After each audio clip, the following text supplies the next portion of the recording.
Data-driven decision-making is at the heart of so much in the world right now. We're making decisions not just for us now, but for future generations as well. You know, the connection to data science is becoming more and more important to the work. The work has been going on for the last 25 years. So what really drives us at WIDS is that we want diversity at the decision table here. And women absolutely need to be there. To me, a healthy data science community is one that embraces diversity.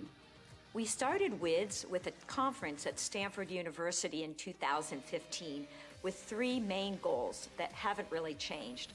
First, to inspire women to join or stay in the field of data science. Second, to educate everyone by highlighting fantastic women and their technical work. And third, to support women around the world.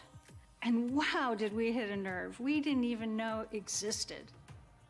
Fast forward to 2022, and we have 200 regional events worldwide in more than 60 countries.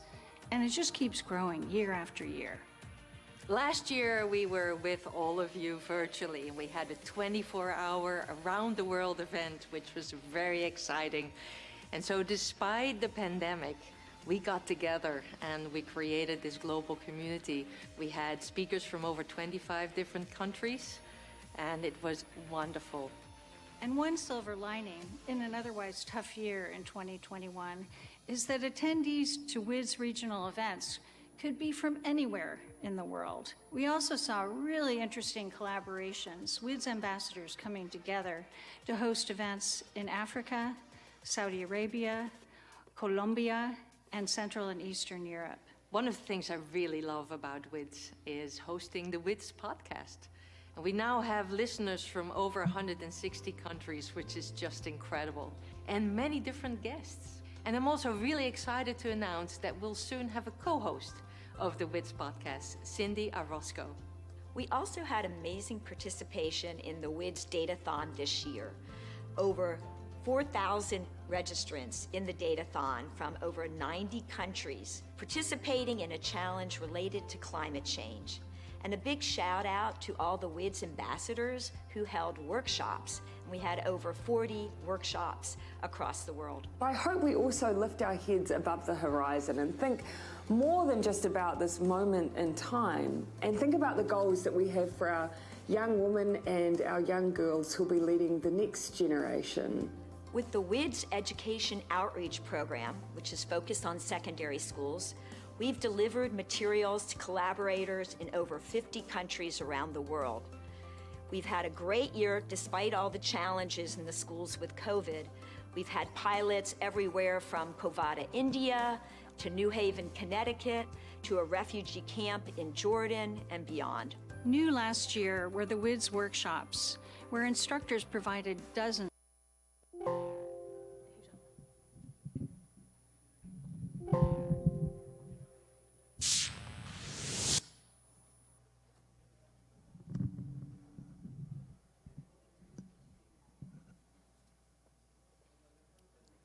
Assalamu alaikum wa rahmatullahi wa barakatuh, and good morning. Welcome to WIDS, the Women in Data Science Conference organized by Princeton University's Artificial Intelligence and Data Analytics Lab, in collaboration with Stanford University. My name is Rawan Abdurrahman Wazan, and I'm the director of the Preparatory Year Program and a lecturer in the Department of Linguistics and Translation at the College of Humanities and Sciences. And it gives me great pleasure to welcome you today and host once again WIDS 2022. The Women in Data Science Conference aims to foster the interest and professional participation of women in not only in data science, but also in engineering and computer science as a whole. WIDS PSU 2022 brings together high-profile international researchers and industry pioneers. Princeton University is the WIDS ambassador for Stanford. The conference aims to highlight the latest data science research and practices in the Arab Middle East by promoting the exchange of ideas, encouraging mentorship, and interdisciplinary collaboration, in line with technological advances in the kingdom under the umbrella of Vision 2030. Today, we have a very eventful schedule planned for you, with distinguished speakers presenting a broad range of topics covering a variety of disciplines. These topics range from artificial intelligence to data science applications in healthcare. There will also be a thought-provoking panel discussion and several workshops. And now, without further ado, it is our distinct pleasure and honor to welcome to the stage the President of Princeton University and Honorary Program Chair, Dr. Ahmad Riyamani, for an opening message.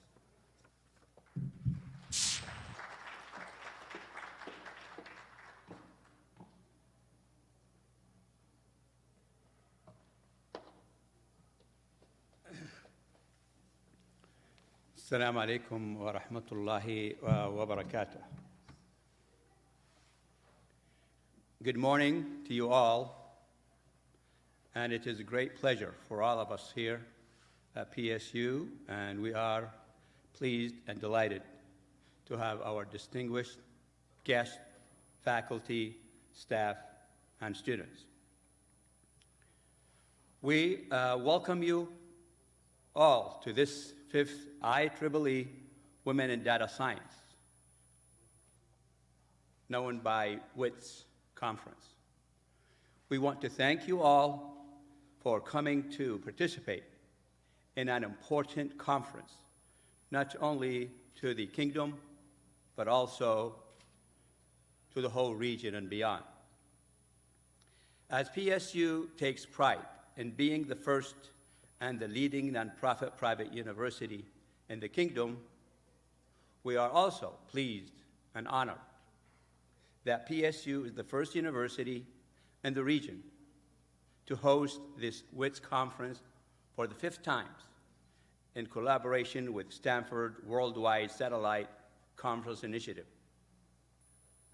The conference seeks to spotlight the leadership role of women in science as a source of inspiration for a better future.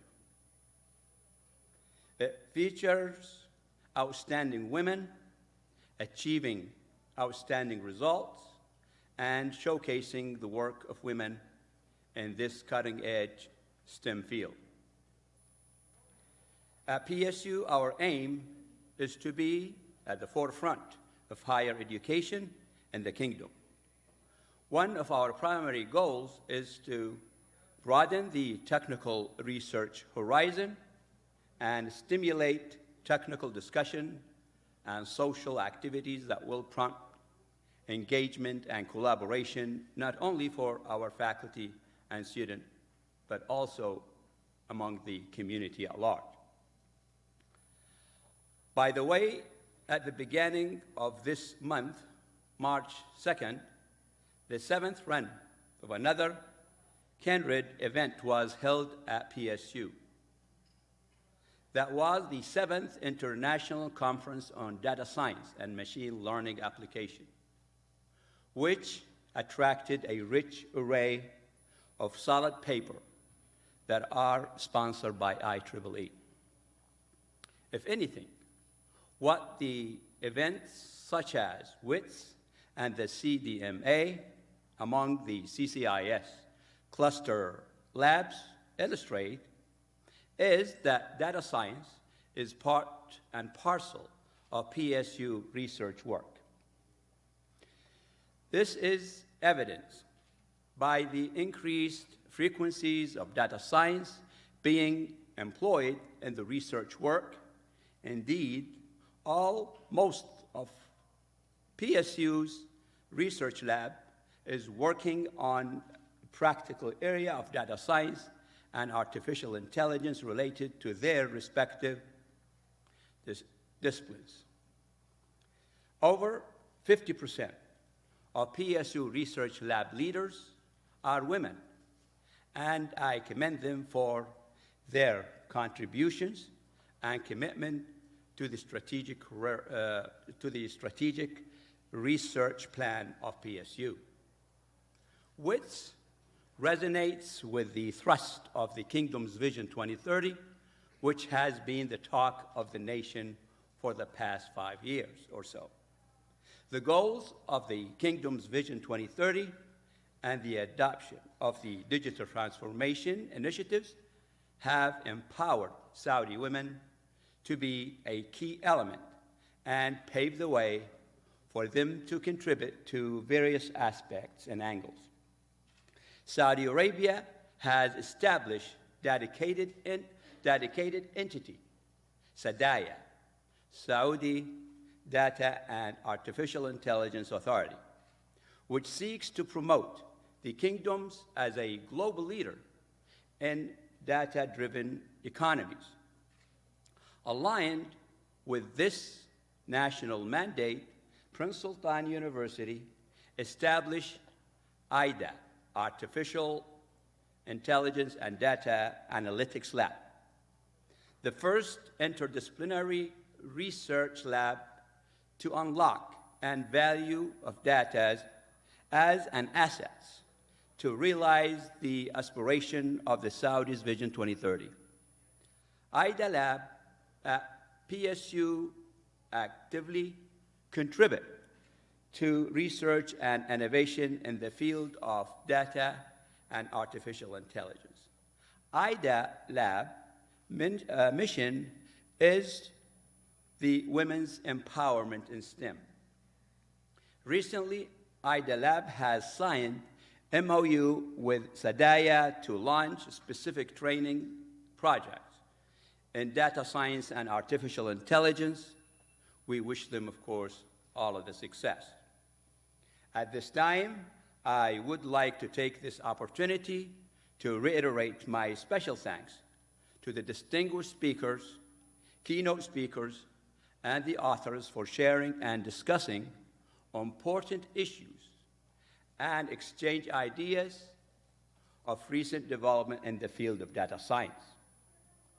Before I end my remarks, I also would like to acknowledge and thank the organizers of today's conference who have exerted great efforts and devoted intensive time and hard work to hold this unique and international conference featured with distinguished speakers, enriched sessions, plenary sessions, technical state-of-the-art workshops.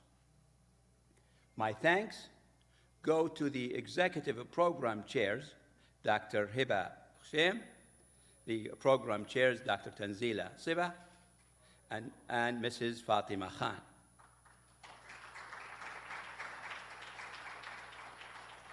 Publication chairs, Dr. Noor Shahida and Dr. Raiba Latif. And of course, Dr. Rahman Khan, the IEEE Saudi Arabian session.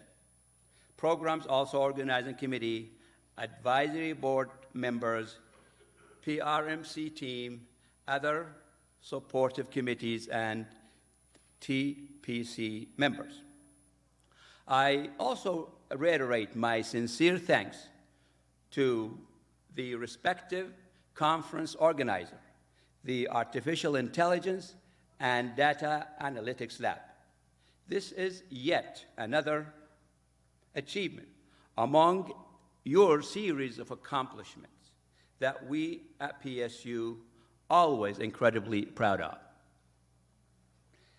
Thank you very much for orchestrating this timely conference, aligning with PSU's extensive effort to achieve SDGs 5 by enhancing gender equality in STEMs and serving our national goals. I am confident IDA Lab will continue to lead this important conference. Moreover, I hope many of you will seize the opportunity to join us. In closing, I would like to encourage you all to participate actively in the conference activity and make full use of this unique research and learning opportunities. Today, let us acknowledge some of the women scientists who have contributed to this field and hope that this will inspire more women and girls to continue researching, discovering, and exploring our world. I wish the 5th International IEEE PSU WIDS Conference a great success, enjoy the conference and have a great and fruitful day. And thank you.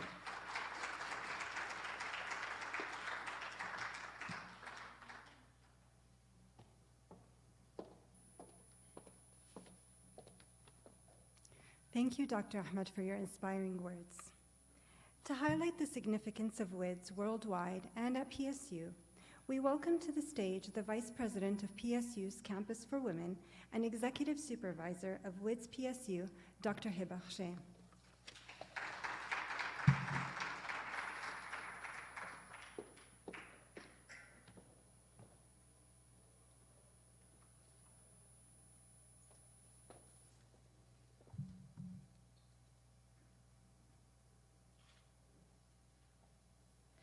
Bismillah ar-Rahman ar-Rahim. Assalamu alaikum wa rahmatullahi wa barakatuh, and good morning to you all. On behalf of Prince Sultan University, I extend a very warm welcome to the IEEE Women in Data Science Conference that is organized and held here at Prince Sultan University for the fifth time in a row. This is a global event that is organized by the Artificial Intelligence and Analytics Lab here at Prince Sultan University. Women in Data Science. This is the title of this worldwide conference that is facilitated by Stanford University in collaboration with many international institutions. This is an event that occurs at the same time, which is March, from every year, and is held at many other countries worldwide. All event addresses women's contribution to the field of data science, which is one of the strongest growing domains globally, but it's also one of the fields that is underrepresented by women.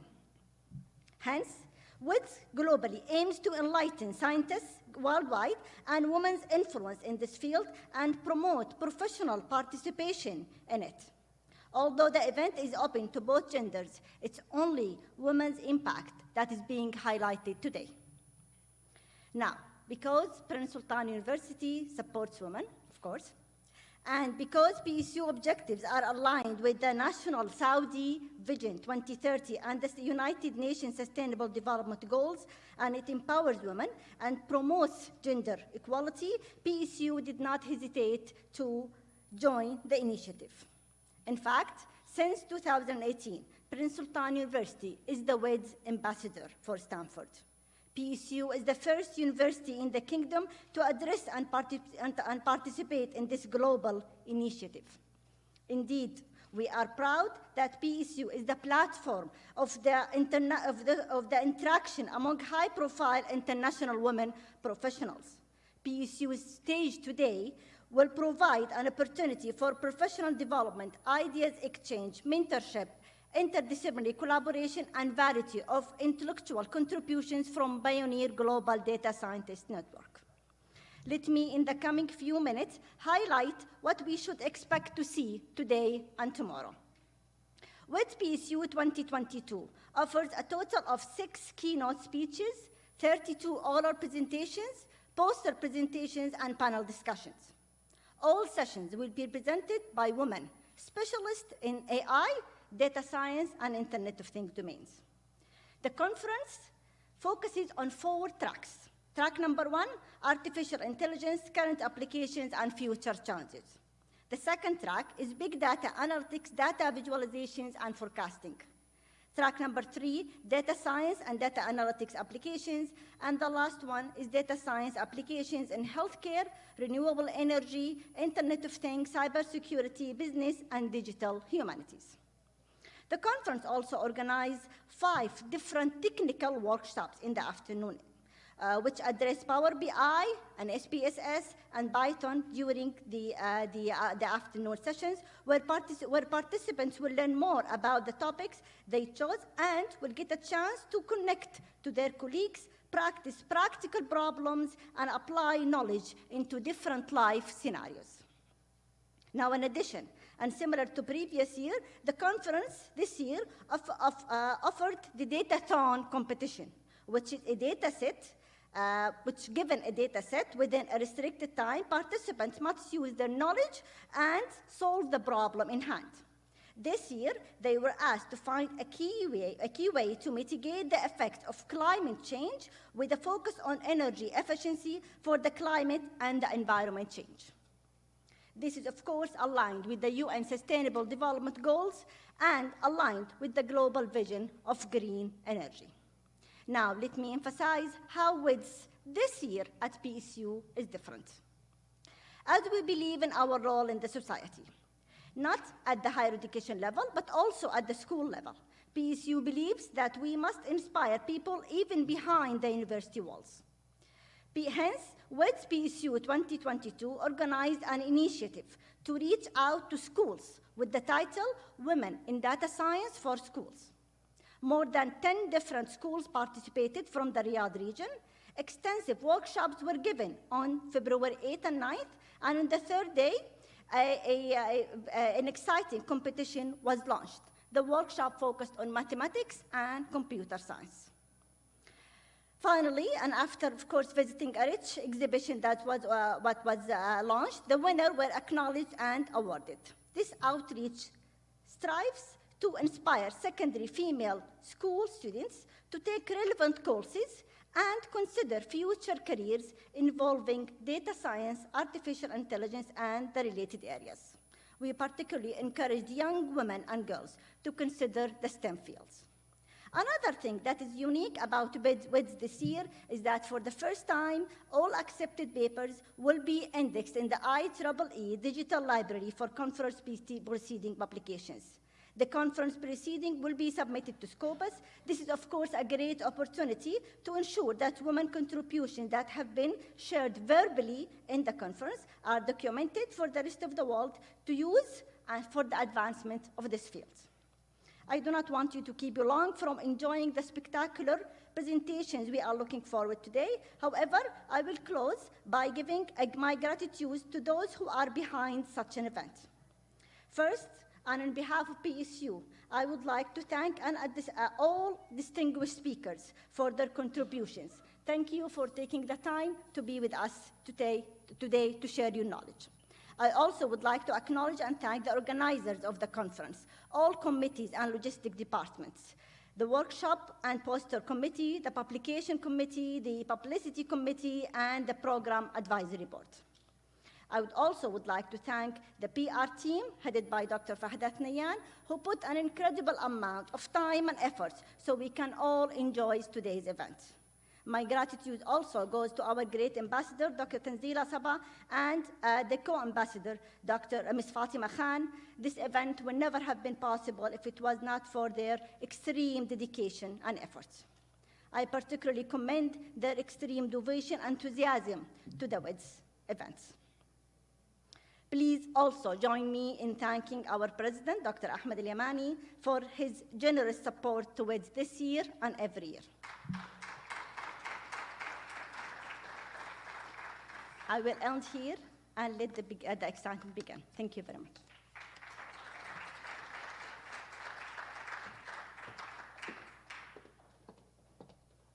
Thank you so much, Dr. Hiba. Now we would like to invite to the stage Dr. Ahmad Riyamani to present Dr. Hiba with a token of appreciation.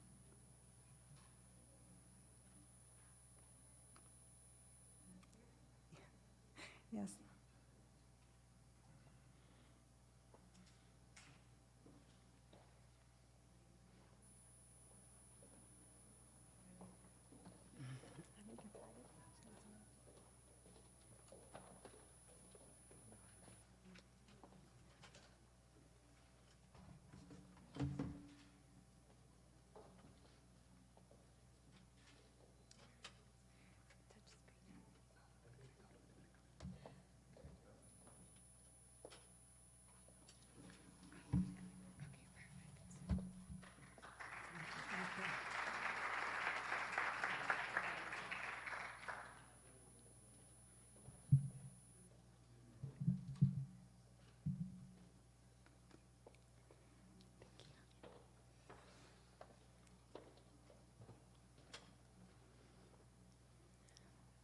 Next, we invite Dr. Tanzila Sabah, WIDS PSU Ambassador, and Ms. Fatima Khan, WIDS Co-Ambassador, to highlight the role of women in AI, with a talk titled, Women in Artificial Intelligence, Time to Close the AI Gender Gap.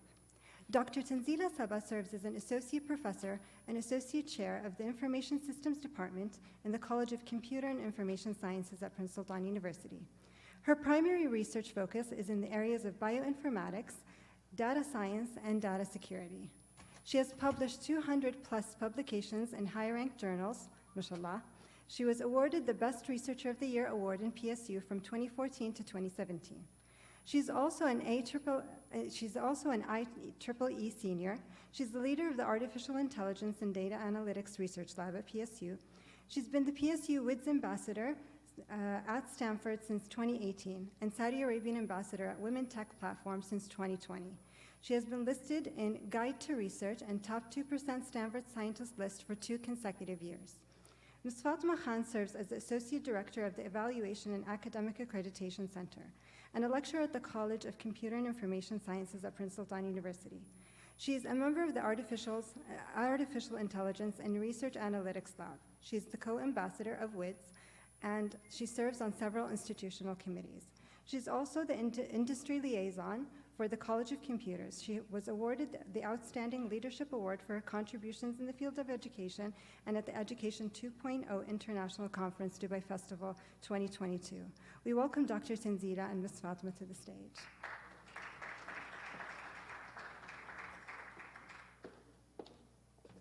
I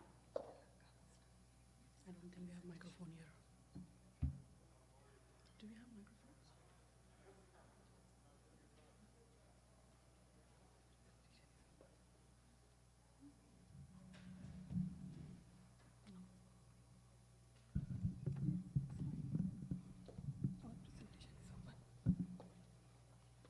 Can we have two?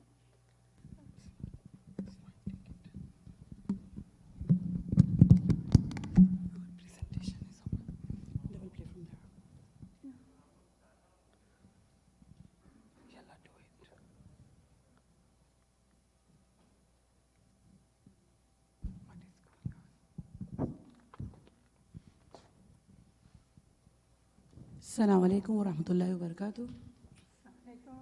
Very good morning to all of you. We would like to welcome to WIDS PSU 2022. Yeah, myself, Fatma Khan. Here is Tanzila Sabah. I'm the co-ambassador for Women in Data Science Conference at Princeton University. And we are glad to welcome you all here today at the 5th IEEE International Conference. Your High Excellencies, distinguished speaker and keynote speakers, respected faculty and dear students, it gives me immense pleasure to welcome you at the WIDS 2022 PSU. Okay, is it ready? Okay, fine. Okay, sorry for this vibration. Welcome again. And again, we would like to extend our heartfelt thanks to those first without whom we cannot fulfill this, our dream. So our special thanks goes to our High Excellencies, President, Princeton University, Dr. Ahmad Al-Jamani, our Vice President, Dr. Hiba Hushaim, as well the Executive Chair of the WIDS 2022, our Vice Rectors, Dr. Abdul Hafiz Feda, Dr. Saad Ruwaita, Dr. Muhammad Jibreen, and our CCIS Dean, Dr. Muhammad Al-Kanhal. Last but not least, the special thanks go to the co-ambassadors, Ms. Fatima Khan, for her tremendous efforts and work to make this day possible. At this moment, I would like to take the opportunity to say special thanks the distinguished keynote speaker, Dr. Rima Al-Yahya. Please join me to give a big applause with whom we started this journey, and almost now the baby is growing. Thank you so much, Dr. Rima. Also incredible, and a big applause for the organizing committee, for our advisory board members, the workshop chairs, the panelists, the keynote speakers. We are incredibly honored and proud to have you all here at PSU.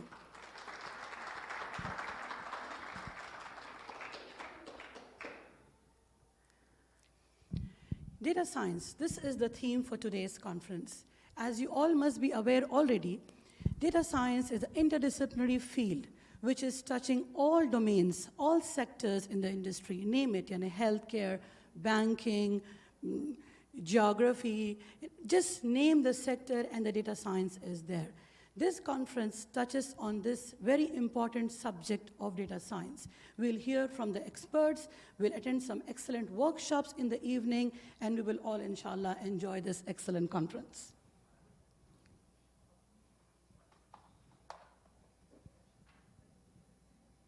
I would like just to brief how we started this journey, which was aligned to the Worldwide Women in Data Science Conference at Stanford University. The main three key factors were to inspire the women. Here, I would like to say, when we talk about the gender equality, there is a myth. It doesn't mean the equality in the rights. Because being a Muslim in our religion, alhamdulillah, we are blessed with the equal rights as a daughter, as a sister, as a mother, as a wife. Here, the gender equality means to get the equal opportunities in the emerging technologies, in the AI, in the data science, which is the future of the countries and the economies. So here, we led with the inspiration, because we notice the role models play a very important role to bring the youth to pursue their career in those specific fields. So once the inspiration is done, the awareness is completed, we have to move to the educate them, like to equip them with those specific skills through trainings, workshops, boot camps, all of these, so they can compete with their partners. Because if the half of the population of the country is with the women and the future is the AI, how can we ignore this half of the part of the population? PSU-WIDS is doing significant amount of work into bringing these three motives of Stanford WIDS. So in the education part, we are delivering boot camps, we are delivering trainings and workshops free of cost for students and anyone in the community. For empowerment, there is enough opportunity here in the kingdom. We are privileged to be living in this country which provides amazing opportunities for female in the kingdom. We are protected, we are privileged, there is immense awareness and encouragement for us to pursue the careers which are required.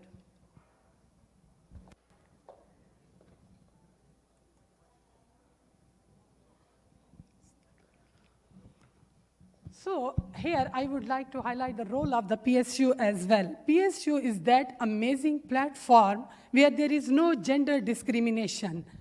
You plan, you implement, and you will get the result. So here, as an IDA lab, we are really motivated to achieve this Saudi Vision 2030, where the vision is the future is AI, and according to Saudi Chamber of Commerce, the women are the face of the AI. So here is our very brief history, which started at Stanford University in 2015 as one-day technical conference. But now we can see like how the globally sport is there. Today there are 200 plus regional events in more than 60 countries. And we at the Princeton University joined this initiative in 2018 just to, by considering those factors we just mentioned, by inspiring, educating, and empowering the women. And today we stand at 2020 WIDS, which is the 5th Women in Data Science Conference at Princeton University. Over the 5 years, we have, as WIDS conference, achieved a lot. We have been participating on an annual basis with the WIDS Stanford competition, which is an annual competition. This year, the team's performance from PSU was amazing. They have a program what they have where the teams get onto a particular program. It's called Kaggle in our technical field. They investigate different data sets and give their solutions to the real world problems which are emerging from different sectors. So PSU teams did a great job here. In addition, I'm just pointing out some attendees, what we have over the past couple of years. And of course, as our senior management pointed out, this year WIDS is indexed in IEEE. So the papers and the authors, which were presenting today, the papers will be indexed. And of course, we started with, in line with the Stanford Initiative for high schools, we invited about 9 to 10 schools to attend workshops, series of workshops, interdisciplinary in the field of math, computers, data science, artificial intelligence, where these young girls from secondary schools were inspired. The feedback from these students were amazing. They told us, we never even imagined that we could program. We never knew that data science was something else so simple. It was amazing to get these girls here and to hear from them that they were so interested now to join the STEM discipline. So we are here bridging the AI gender gap. So if you look at these statistics, it's very clear. This number gives you a very clear idea why do we need these initiatives, why we are organizing these conferences, why the inspiration is still required. So is there a balanced contribution of women in STEM? So by looking at this statistic, our motivation, our agenda, and our vision is very obvious, very clear. So we have, let's say, like only 30% of the world researchers in science, 85% of data scientists are male, and 38% of women work in the marketing analytics. And these are some numbers, what we hear from the World Economic Forum, the numbers for Saudi Arabia. There still continue to exist this gender gap. And this gap is because of some challenges which might be putting the female force away from this area of data science or artificial intelligence. So yes, there is still a lot amount of work which needs to be done to inspire, to educate, and empower female in this discipline. So why the gap? The gap might be because of the lack of STEM education for women in their early life. There might be lack of mentorship opportunities. There might be lack of some human resources or maybe need of policies and regulations which will empower female in the field. So WIDS stands for these initiatives to empower and hopes to bridge this gender gap. So as my colleague has just mentioned, what are the main reasons? Lack of mentorship, lack of inspiration, lack of supervision, and the problems with the human resources. So when this AI gender gap is there, the question comes, why WIDS at PSU? And we are very proudly want to mention that PSU always give the priority to the Sustainable Development Goals and Saudi Vision 2030. So we started our main agenda, or you can say we structured our plans from the STEM. What is the STEM? STEM is about the not only the computer science, about the algorithms, it's the AI, data science.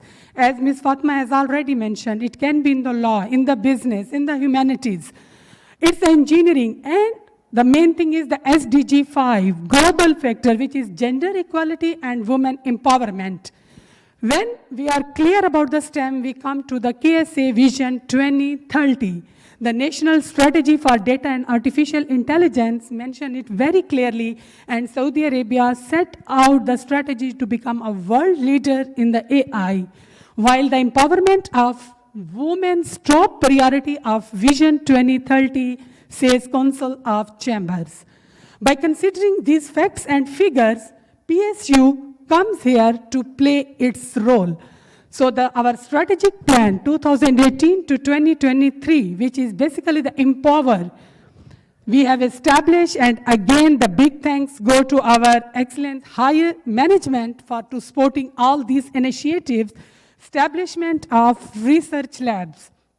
And our president has just mentioned 5 to 6 labs are led by the women in the AI, cybersecurity, digital humanity, and all in other different fields. Female executive leadership in the PSU without any gender discrimination. We have the interdisciplinary research programs and the academic programs.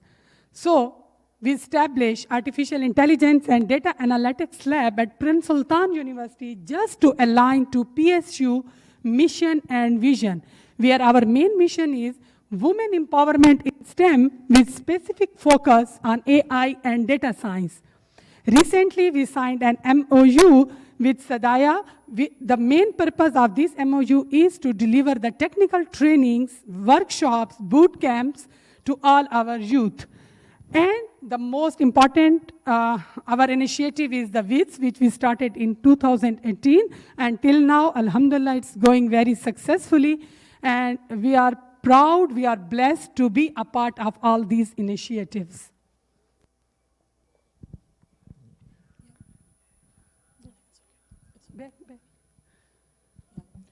The reason for WIDS at PSU and what we do here is to inspire, educate, and empower. We have different conferences, workshops, trainings, which we organize to align ourselves with the theme of Stanford University. So at Iot Lab, what we are doing to fulfill this mission to strengthen the interdisciplinary and multidisciplinary research in data science and related AI field. And here our slogan is AI for all. We are in the lab, we have the members from the law college, from the humanities, from the business. We invite them what the actual applications are going on in each and every single field. So here some of our activities are listed down, which we are doing just to support this vision. Coming back to the motto of WIDS at PSU, to empower women in technology, we are all in it together. We cannot move forward without the support of each other. We appreciate the presence of our male colleagues here attending the conference, and of course, look forward to supporting each other in making this dream a success.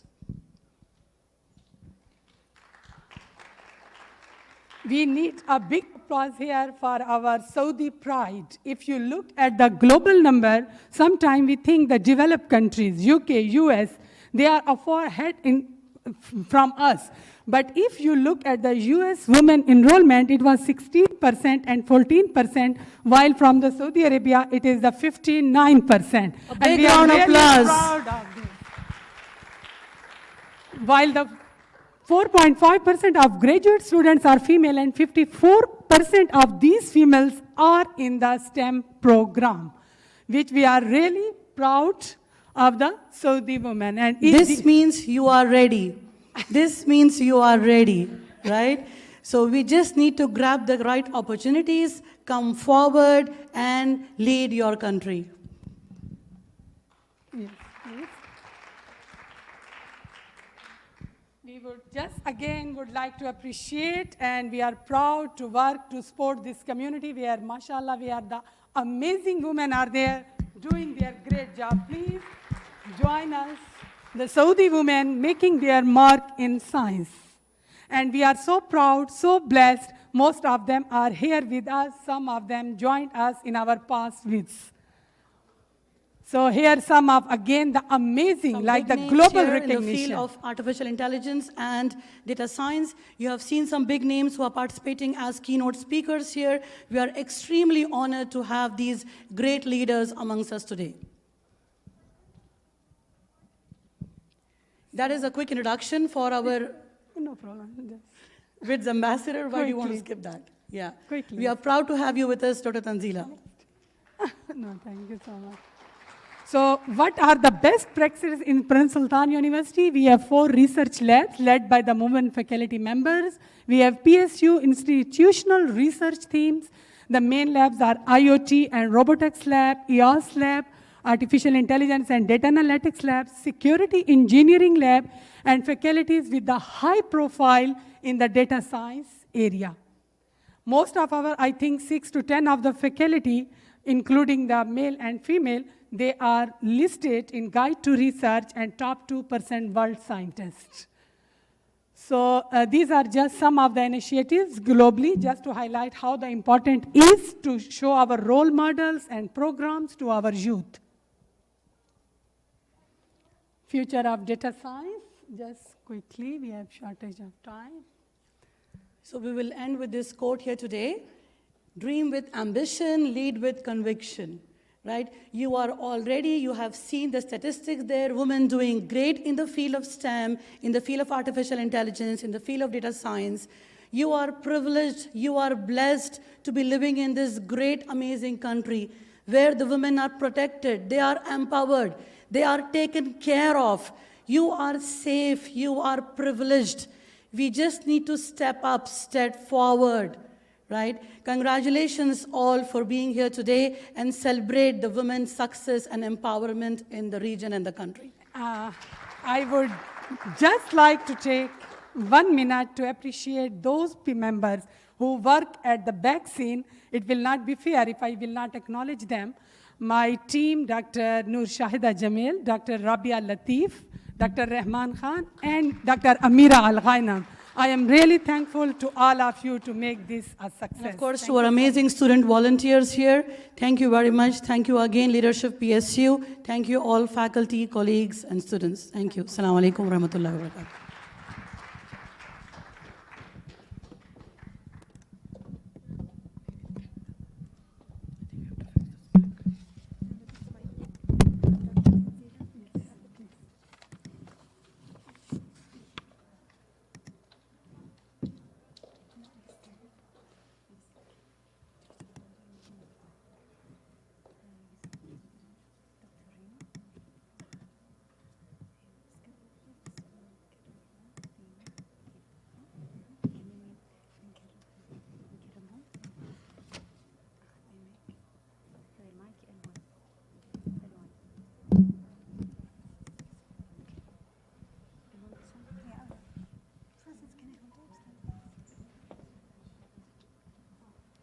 Thank you so much.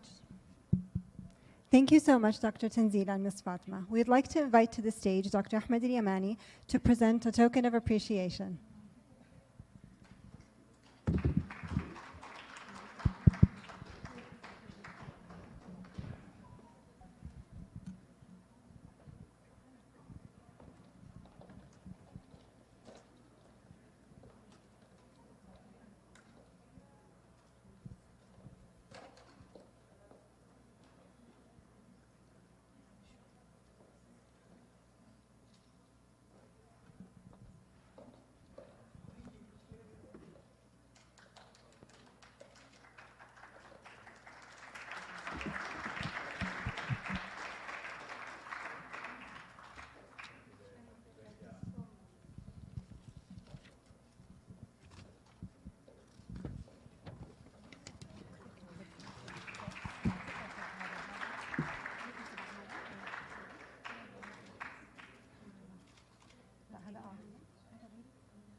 And now, with great pleasure, we invite our distinguished speaker and former Vice Rector of the Women's Campus, Dr. Riyamani Yahya, to the stage to deliver an enlightening talk under the title of Distinguished Speaker Women in Data Science, the Driving Force Despite the Challenges.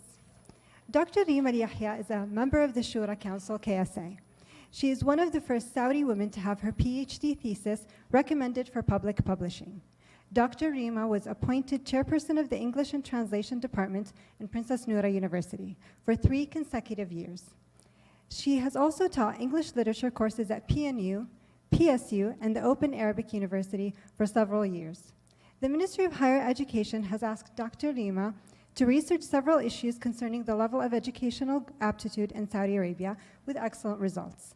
She has published much research in English literature in renowned journals with high impact factors. Her focal area of interest is immigrant literature. In 2016, Dr. Rima was awarded the title of Goodwill Ambassador for Peace and Women's Development in Saudi Arabia, as well as winning the Educational Leadership Award in the same year. She was appointed as the first female Vice Rector of Princeton University for 7 years. Then she was appointed one of the first female Deputy Ministers in the Ministry of Education, holding the title of Deputy Minister for Private Higher Education. Welcome, Dr. Rima.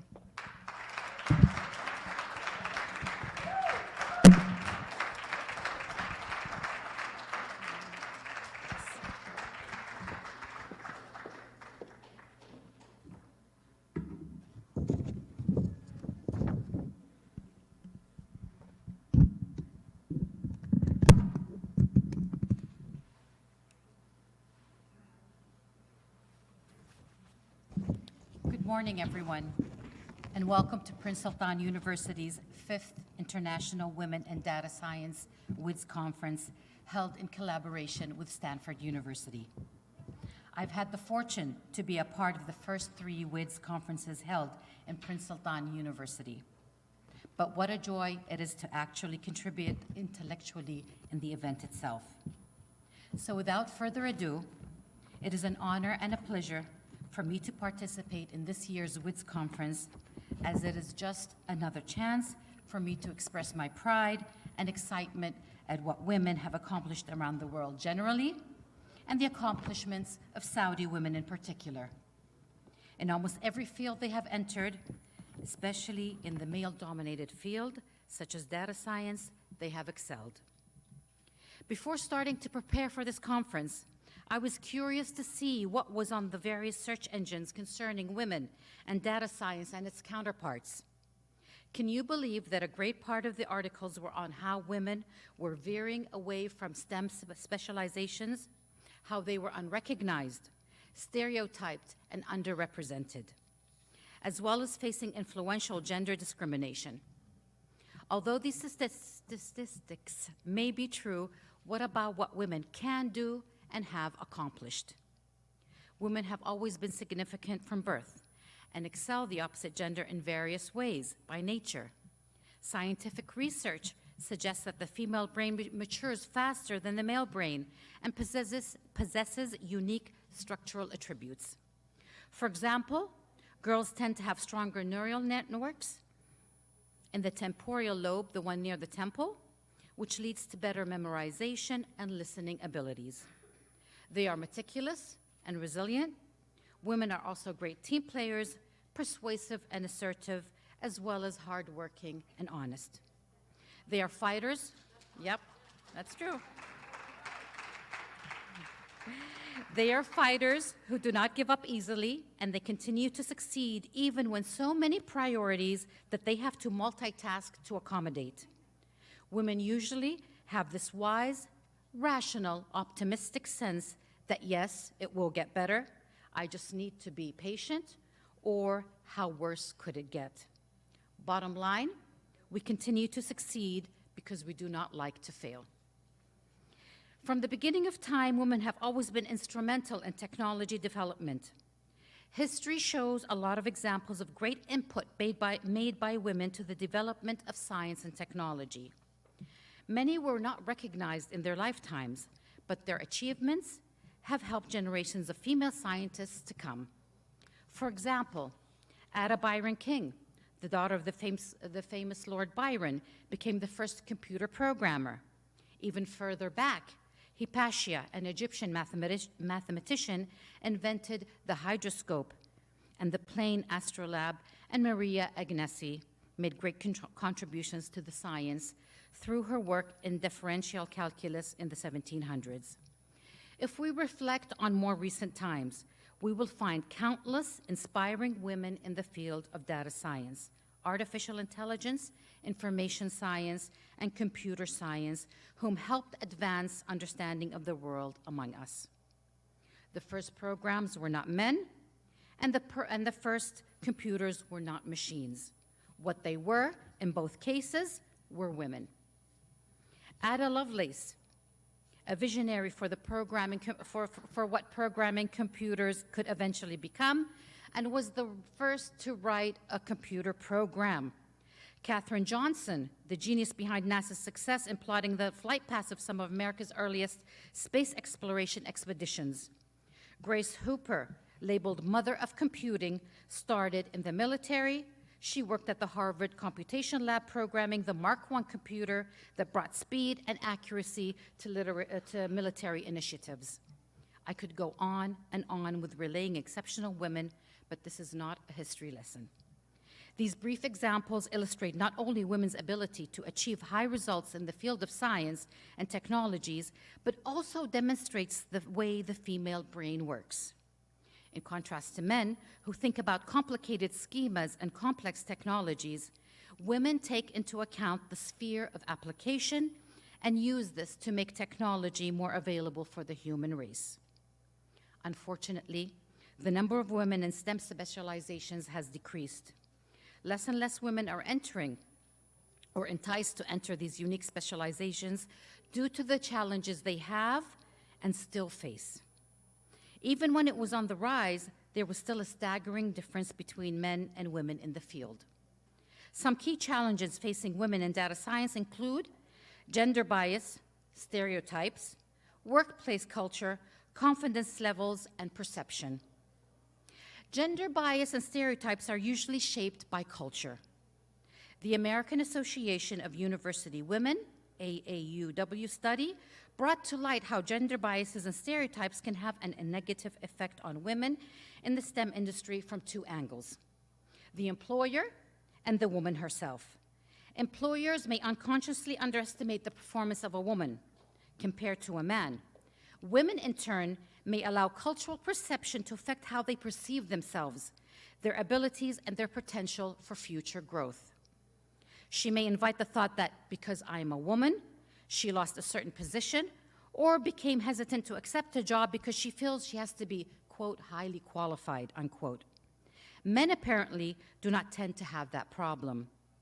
I once read that women with 8 years of programming experience are as confident in their skills as their male peers with 0 to 1 year of programming experience. Structural inequality occurs at an early age.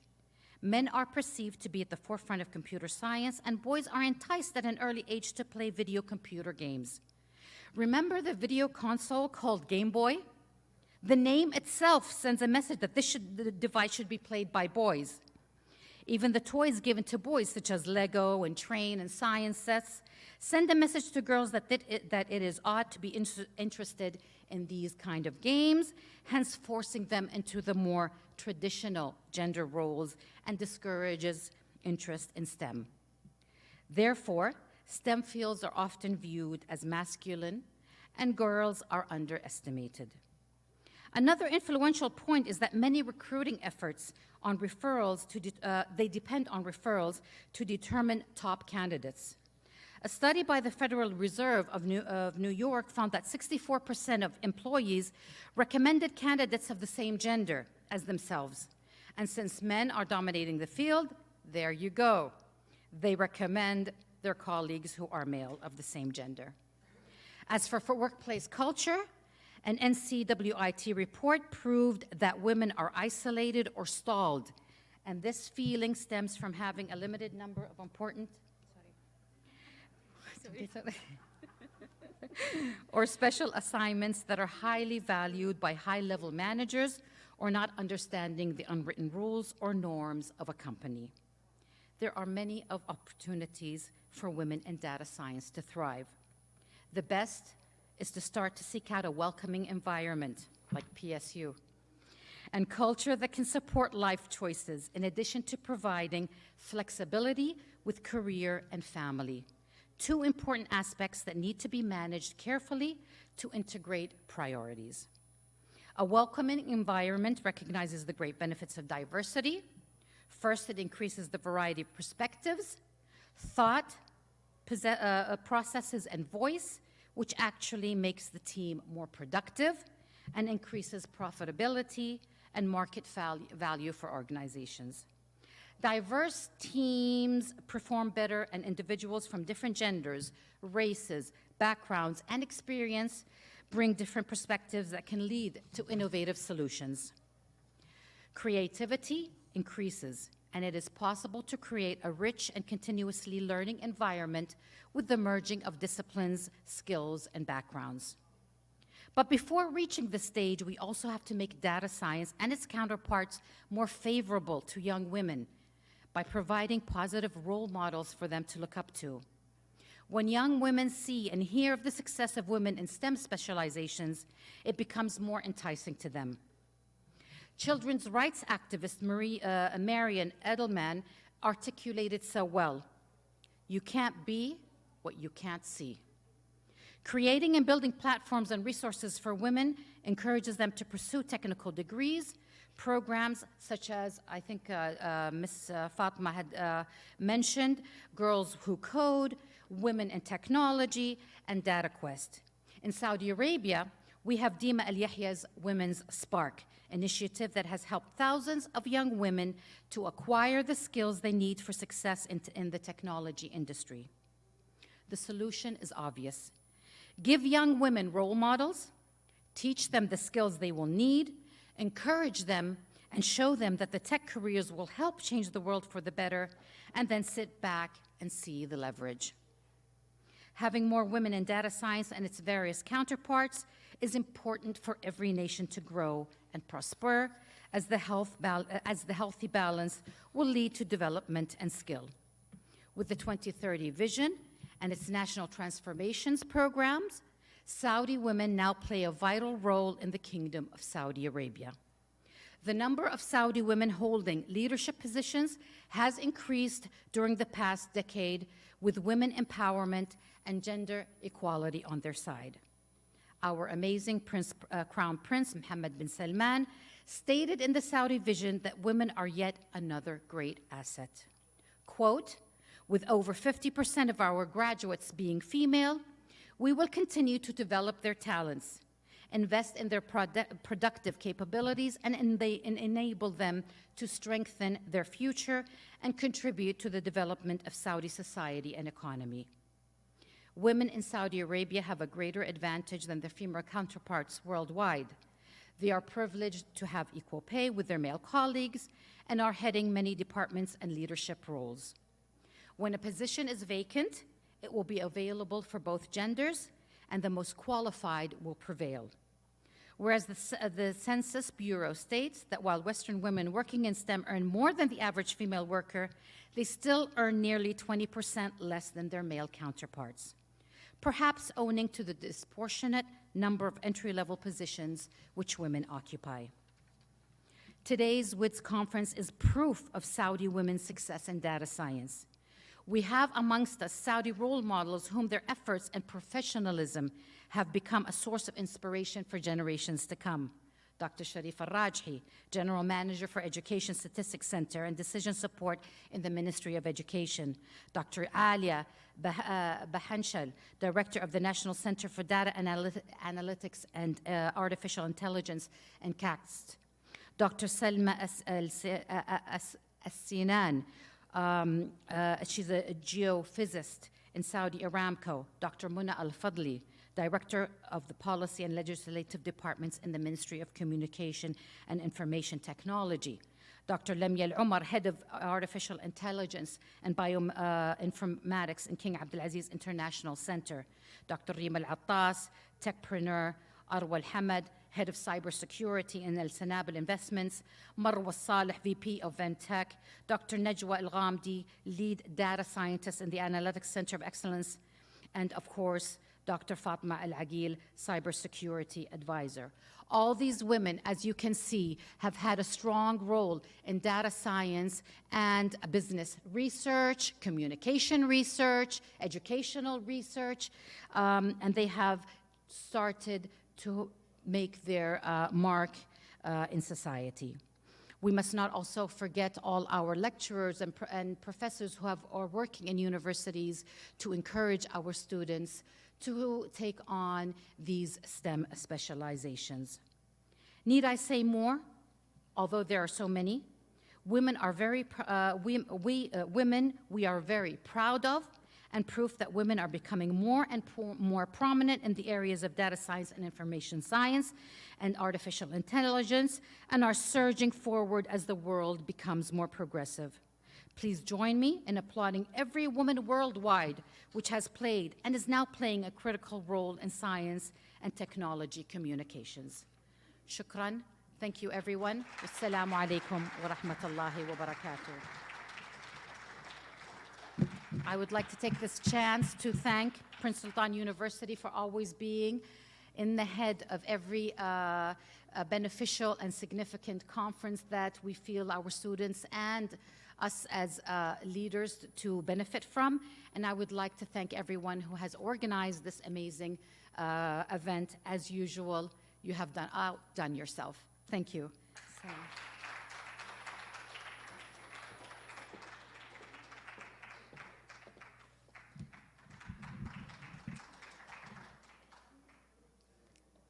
Thank you, Dr. Rima, for your inspiring words. Now we'd like to invite to the stage Dr. Ahmad Riyamani and Dr. Hiba Hushaim to present a token of appreciation to Dr. Rima.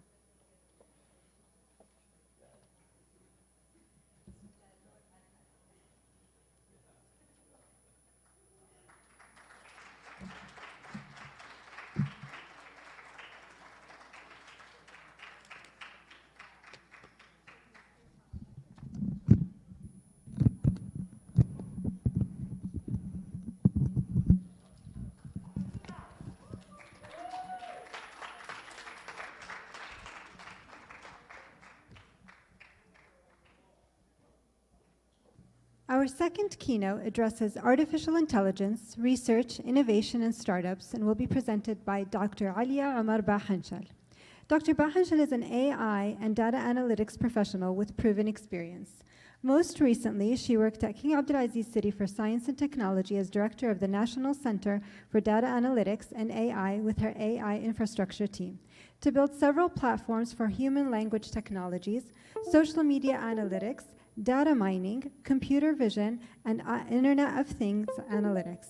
She received her PhD in computer science from King Saud University and published a significant number of scientific research papers in the areas of semantics and data analytics. She's an advisor to the G20 Digital Economy Task Force in the data science field. She's a member of several scientific committees in Saudi government sectors. Today, she and her team are dedicating their time and knowledge to mitigate the effects of COVID-19.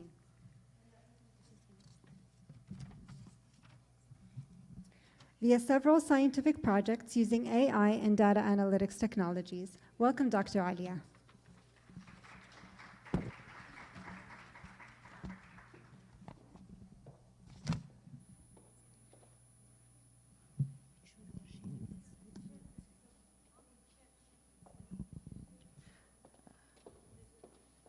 Okay, hello. This is it. Right click, right click, right click. Another right click.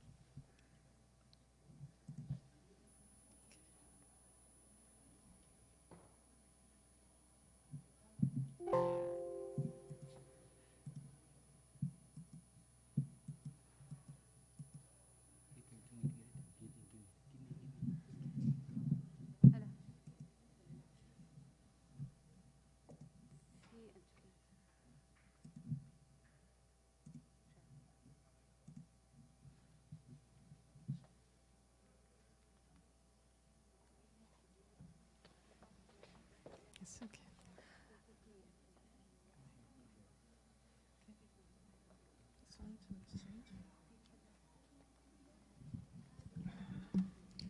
Okay, hello everyone, and thank you for having me today. I'm really honored to present to you today a talk about AI, startups, innovation, and research. It's actually, my talk today is about, like you can say, it's a lesson learned through our journey as a research institute. As they introduced me, I'm the director of the National Center for Data Analytics and Artificial Intelligence at King Abdulaziz City for Science and Technology. First of all, let's all agree what is AI, because everyone is talking about AI from its own perspective. Research institutes talk about AI in a way, business talk about it in a way, education talk about it in a way. So let's agree all of the definition of AI. It's intelligence and is the efficiency with which you acquire new skills at tasks you didn't previously prepare for. So if you want to call any application or any system that it has artificial intelligence, it has to have an intelligence layer onto it. So it can has the ability to, of machines to copy human intelligence process. It's the ability to adapt and to improvise in the new environment, to generalize the knowledge and apply it to unfamiliar scenarios. And also, intelligence is not a skill itself. It's not what you can do, it's how well and how efficiently you can learn new things. Because some people confuse between visualizing the data, understanding the data, and the whole application of having the intelligence and the ability to learn from the historical data. Okay, and why AI is important? Of course, we can see it's a hype today, and everyone is hearing about the AI. So it has several importance factors like automation. With AI, we are able to automate repetitive tasks that we previously done manually, without feeling any fatigue or having any breaks like human has to do. The enhancement, AI can make products and services smarter and more effective, improving experiences for end users. Also, the ability of analysis, AI can analyze data at a much faster rate than humans, allowing it to find patterns much more quickly. The accuracy, AI can be trained to become more accurate than humans, utilizing its ability to harvest and interpret data, very huge data that even human cannot process. And last, as we say, the return of investment, because the ability of the machines to work without breaks, without taking any vacations. So this will be for business and making better decisions, and all the efficiency will be as a return of investment for the business. So everyone should agree that AI is important. Now let's talk about why did I choose this startups, innovation, and research? Because I wanna connect between the dots. Because I want everyone to understand, okay, today I'm learning AI, and then I'm going to do my research, and then what is the next step? We now learn about the startups. Everyone is talking about having his own startup. Okay, what is this startups going? Why is it unformed, and where is it going? Let's agree that artificial intelligence is considered to become one of the main drivers of economic competitiveness in the upcoming decades. However, unlike the other cases, the AI is not a big international companies that are pushing the development. Instead, AI innovation is a result from the work of research laboratories, digital platforms, and most importantly, startups. So even big companies now rely on their services on acquiring new startups that could achieve in their research, and they could achieve really good accuracy in AI applications. So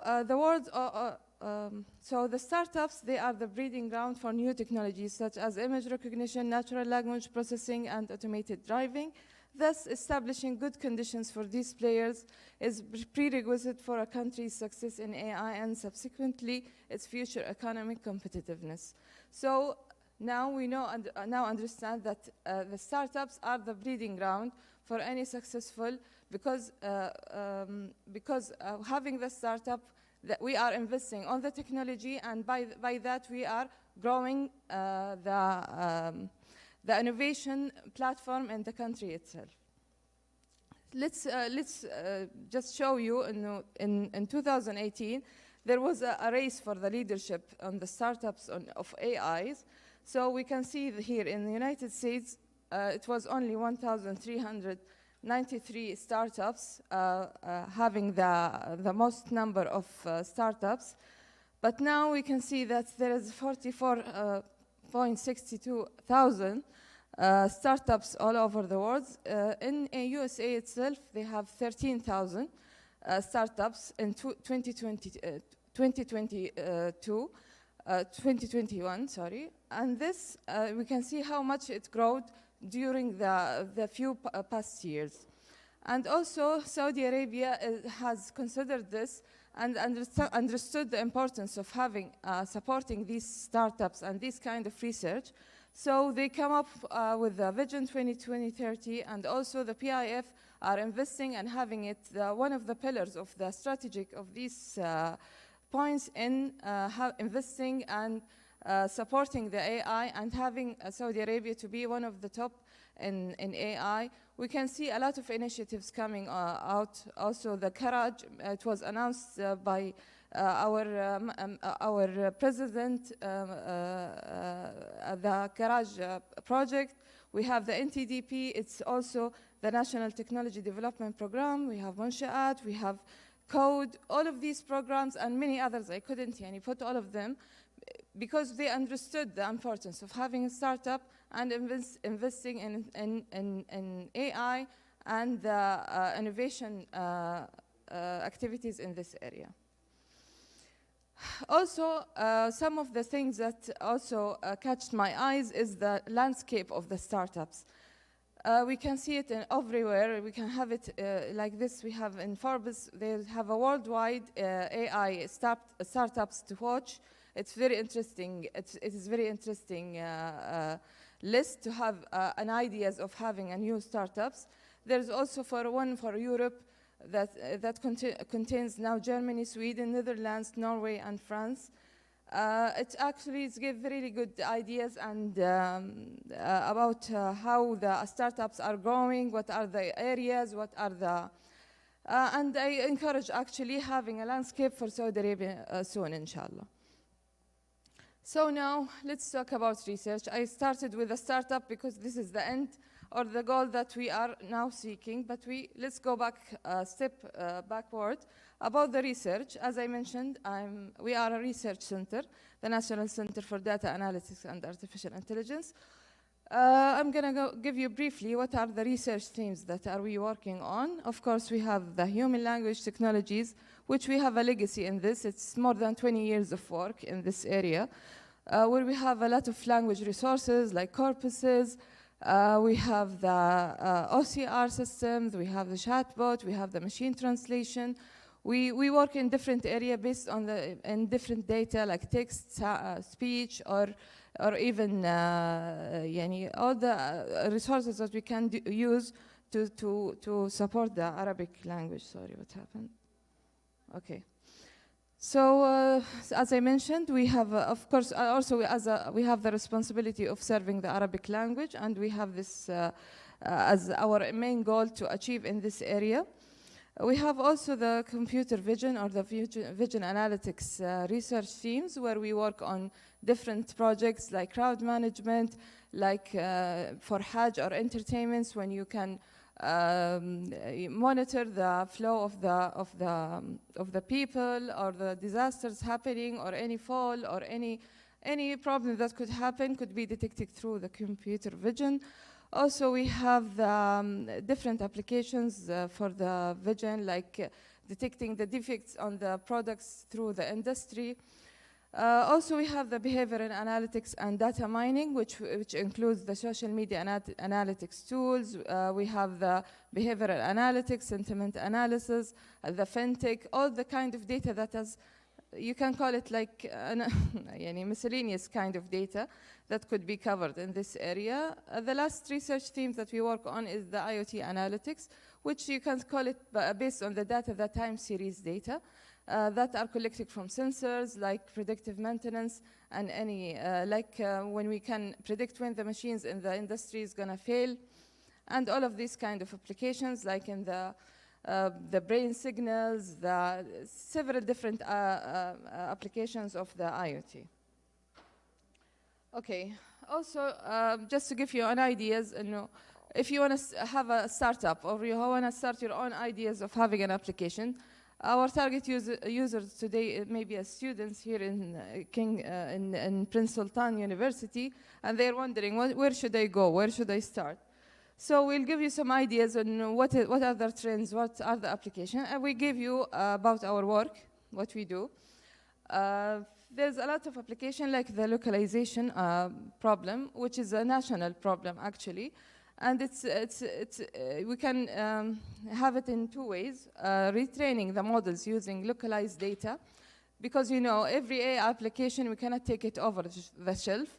We need to take the models and we retrain them using localized data, because we have different skin colors, we have different way of wearing things. Even our weather is different for autonomous driving and everything. So if you want to use any AI application, we need to retrain these models using our localized data. The other way of localizing data, it's from a research perspective or fundamental research, is creating new models actually that will enhance the accuracy in an international level, and also for a local, could be used as a data-centric way of doing things, and training and creating models from scratch that can also serve our AI application. I'm sorry if I'm too technical maybe. Okay, the other things is the MLOps. If machine learning experts may be familiar with this term, which it's the whole pipeline of the AI application, from data preparation and training to model deployment and beyond. Each step of this pipeline could be a startup itself. Data collection is a startup idea. Preparing the data is a startup idea, or the service could be provided for the business. So every step in this, actually, the big companies like Microsoft and IBM, they have their own platform for the MLOps, but each step could be also it could be turned into a business and an idea for a startup. So you can think about it from the application or the technical part, or also as a service for the pipeline of the AI application. Data collection, as I mentioned, is a whole new story.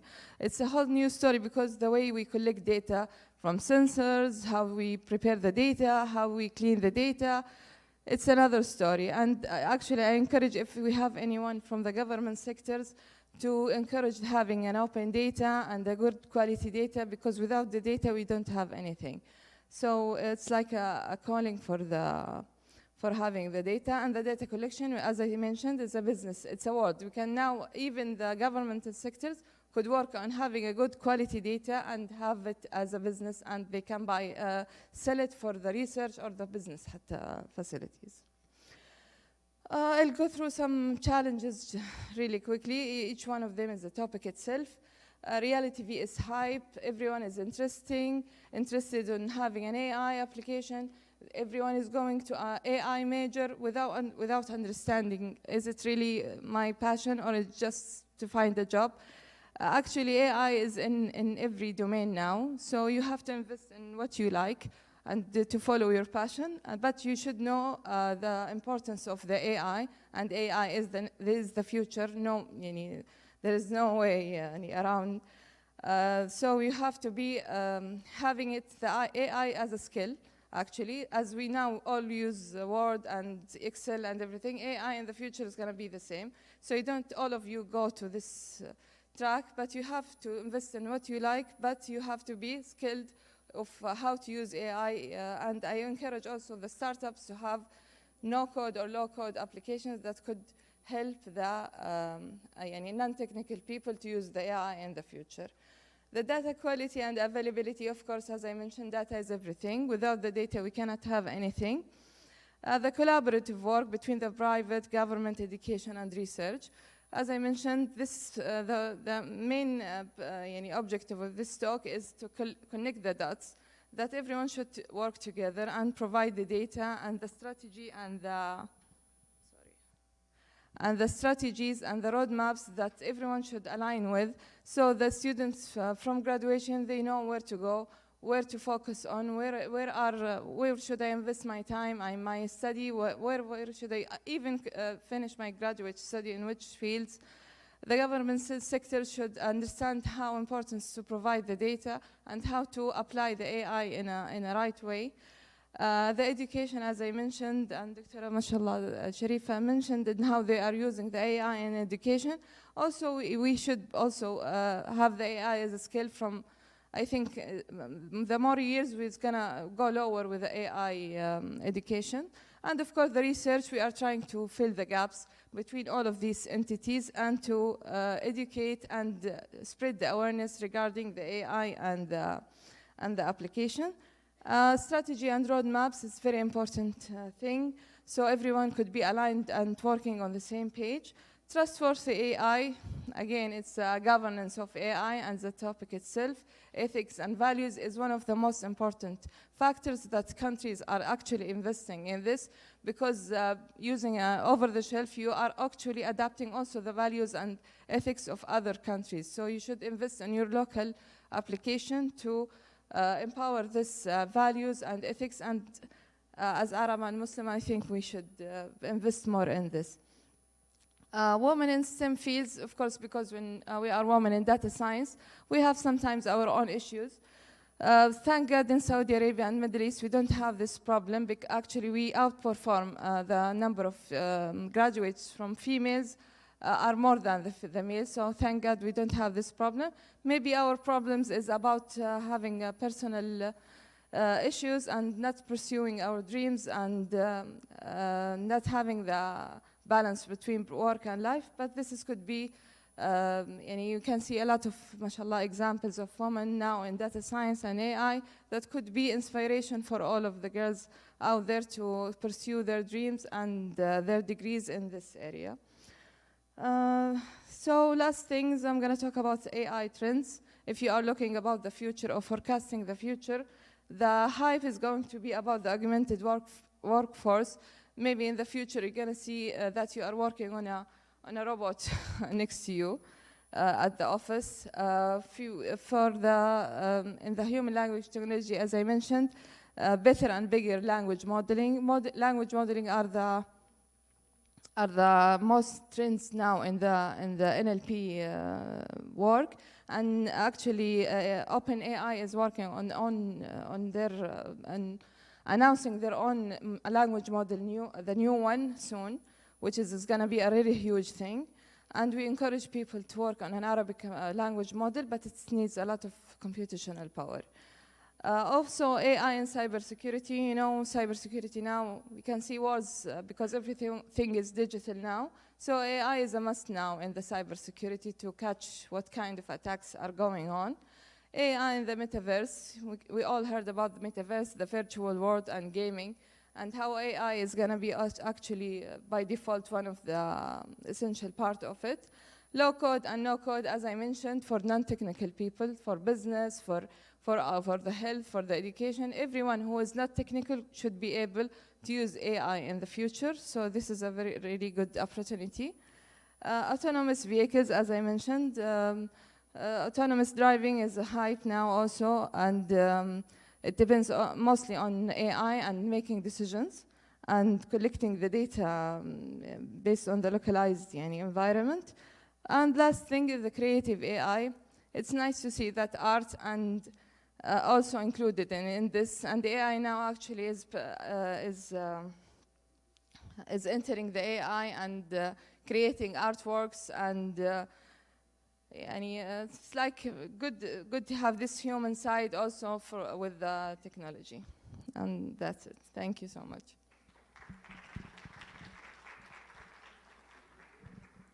If anyone have any question? Yeah, if anyone has any question?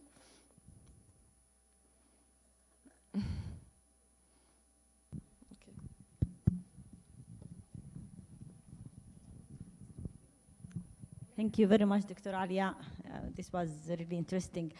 You spoke about how sometimes people will go to AI because and everybody now is going to AI, so it's like becoming like a trend. It's a cool thing. And also Dr. Rima also mentioned how in the past there was a stereotype about women specifically cannot go into the data science or these fields. What will be your advice then to the young ladies in the auditorium who might want to go to these fields but are not sure if she's going to fit there or not? Yeah, as I mentioned, everyone should follow his passion, and actually what keeps you going through the time and to overcome the even personal issues is having the passion. Having things just because this is the hype, it's not going to keep you moving for a long time. So you should focus, as I said, on what you like, but you should be supported and skilled with how to use the data, how to collect the data, how to make use of data. Maybe you need to learn some kind of soft skill or minimal skills of how to use the technology. As I mentioned, using Word or the spreadsheets to do your work. Maybe in the future you're going to use this low code, no code AI just to analyze your data or to visualize your data. To come up with different, more complex applications. But the domain expert is a must. We cannot do anything without the human intelligence and the expert knowledge. Without the AI itself, it's cannot. Also, I think in the future, more majors going to be appearing. Now we are talking about AI, and then we had the natural language processing. We have the computer vision. Now I think we'll have it in health and each area is going to have its own major. So I think you should go, as I mentioned, with what you like. Thank you. One question, Dr. Alia. Thank you very much for the very insightful presentation. During your presentation, you spoke about some AI applications. Are there any applications which are available as open source, which can be used by students? You mentioned MLOps and some other details on your slide. Is there anything available from the National Data Center which can be used by our students to go towards its initiatives, low code?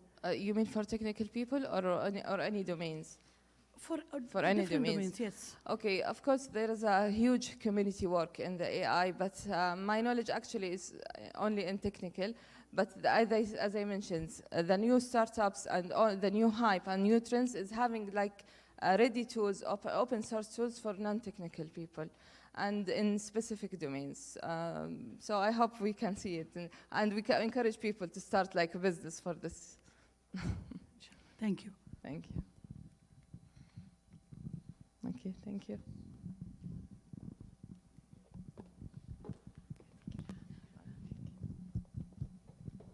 Thank you so much, Dr. Alia. Now we'd like to invite Dr. Hiba Hoshaim to the stage to present Dr. Alia with a token of appreciation.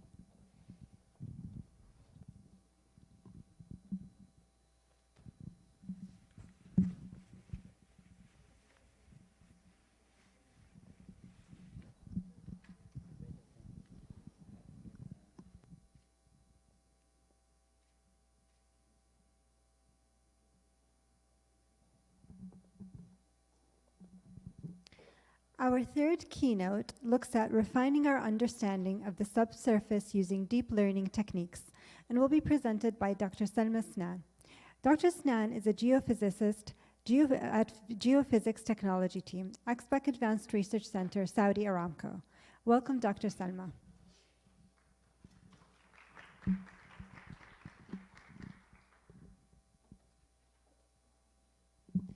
Thank you very much.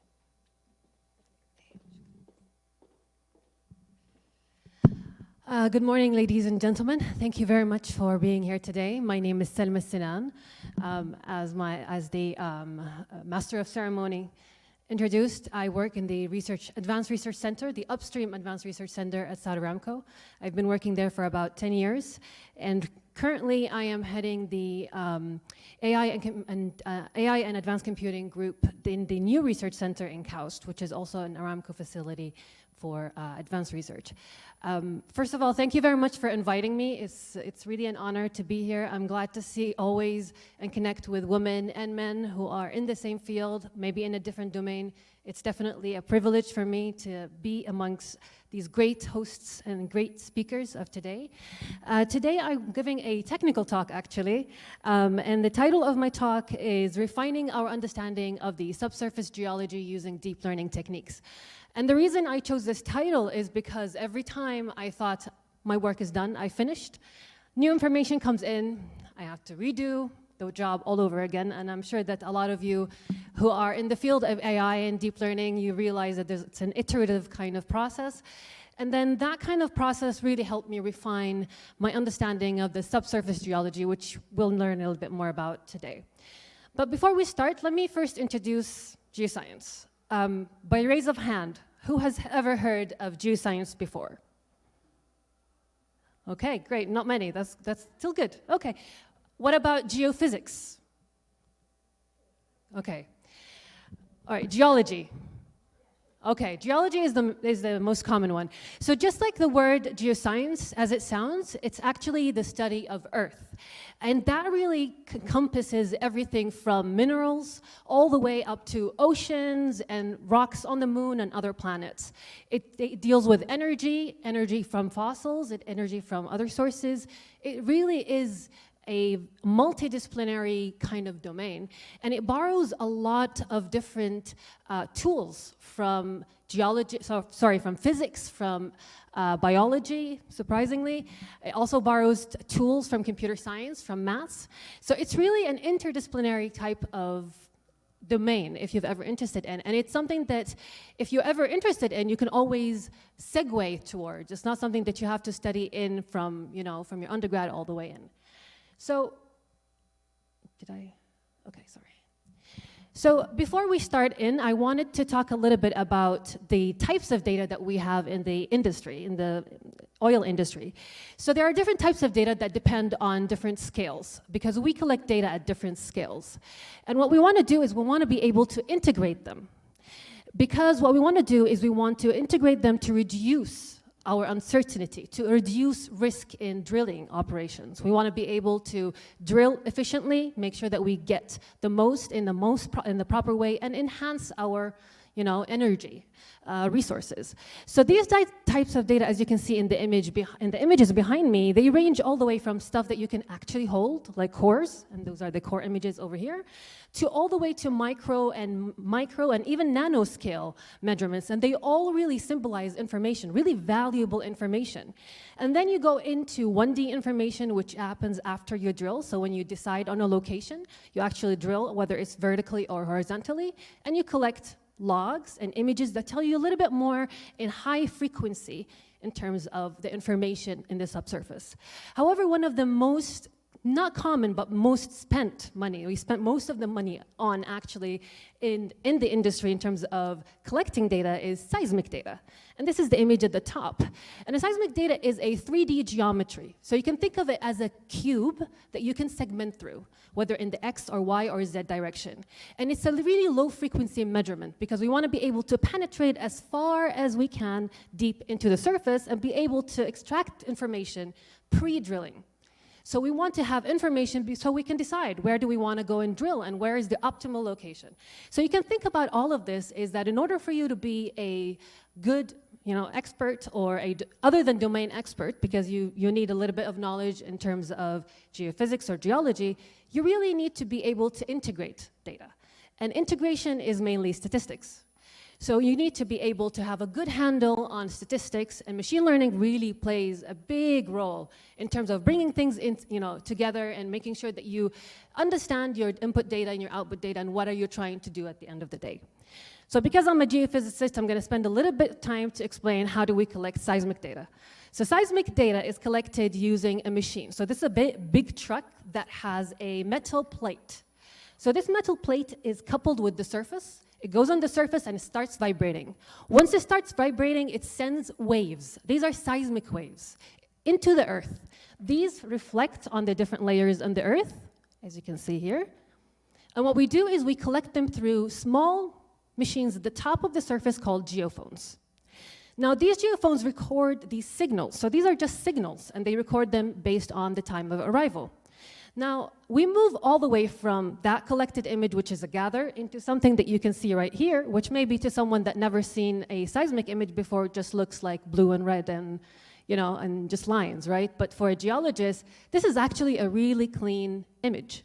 And we get there by a long process on its own of pre-processing. And working as a data scientist, you know that most of the work is not in building the machine or the algorithm. It's mainly in data preparation, data, cleaning, and all of that. That's most of the time. So this actually takes most of the work done as a geophysicist, but then when it's ready, you can actually take it towards interpretation, which is the field that I'm mainly working in. So I want to take that image and I want to interpret. I want to say, this is a good location, this is a bad location, here is oil, here is gas, or here is water, don't drill, right? So in terms of deep learning, and this is something that if you're in the field, you can see that deep learning has propagated everywhere, in every field, even in earth sciences. And there's a lot of work, actually, that has been in earth science, especially, I think there was one Kaggle competition for salt detection or fault detection, and that's just the discontinuity of the rocks under the surface. And these are all binary problems. So it's a 0-1 problem, right? So I can go in and label, put in my line and say that's my 1, that's my 0, and then train my algorithm on. But what we want to do is something a little bit more complicated. We don't just want 0s and 1s. We want classes, 1, 2, 3, 4. What about 1AB, 2AC? So that goes in from semantic segmentation to instance segmentation. So really more detailed. What we want is more detailed, squeeze as much as possible information from the data that we have, with, of course, a good handle on uncertainty. So that brings me into my outline of today's presentation.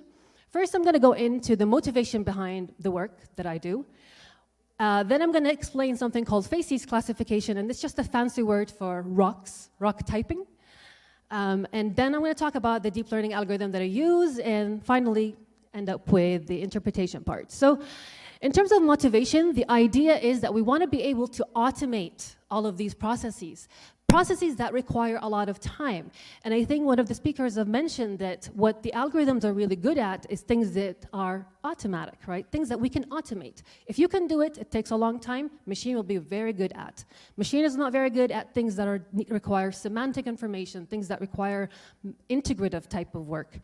So what we want to do is we want to be able to reduce this interpretation cycle because it takes a long time to go in and label these these cubes or figure out where the location is. And location, that translates into money, right? And then we want to also be able to increase data utilization because data, there's a lot of data. For seismic data, we're talking terabytes of data. For each seismic cube, terabytes of data. So you can imagine the amount of money that you put in and the amount of data that comes in, and you want to be able to maximize the information that you get out of this data. And we want to also be able to improve the quality of the prospects. So you want to have a better handle on how certain are we in terms of this is a good location, this is a bad location, drill here, this is oil versus gas. Because at the end of the day, that's what matters, right? If there is a high demand for gas and you need to be able to respond and say, this is the location, you need to be certain. You can't be 50% certain, right? So this slide shows it's a timeline of a normal reservoir characterization job. If you were a geophysicist working in reservoir characterization, it takes you about 4 years to get from a raw data into a model. And the reason why it takes this long, because it's, as you can tell, it's very iterative. It goes in, it's repeat. New data comes in, and you need to integrate. And then new information comes in, and you need to integrate. So it takes a long time for you to go in from data into a model that you can use and say, this is where my hydrocarbons are. And this is really what I want to be able to do. I wanted to be able to help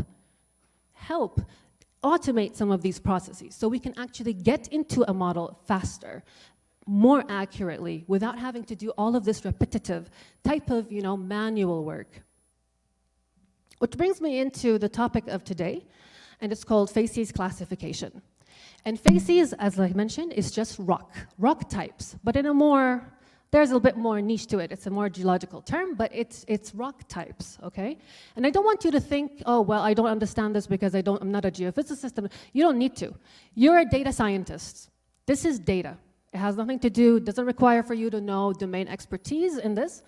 Deal with it as a data. If I tell you it's a seismic cube, you think 3D image, 3D cube. If I tell you seismic data, you think temporal. It has a temporal dependency.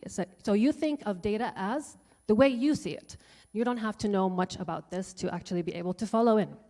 So let's go to where it all starts, at the rock. In the formation of study, the geologists look at the rocks, and they're able to detect 5 different rocks, as you can see from the images. First rock is the good rock. It's the high porosity rock, and porosity just means storage capacity, how much it can hold like a sponge, how much those holes are in the rock is. And it tells you how much, how good these rocks, so this is a good potential for drilling, right? And then facies 2 is just locally. You don't find it so many times. So in terms of frequency, is really low in terms of occurrence, right? And then moves on to facies 3, which is tight. And if you look at it, it looks very similar in terms of the schematics. But look at the, and the images at the bottom. So these images have taken on the same scale. So they do look different. It's a different rock. It's not the same. So in rock 3, you have more compaction. So the rocks are stiffer. It's more cemented. And then as you move on to facies 4 and 5, you're starting to get more different types of minerals. You have more clay into the minerals, and that gives you a different rock. So you can see that the rock looks different in the microscope. It does also behave differently.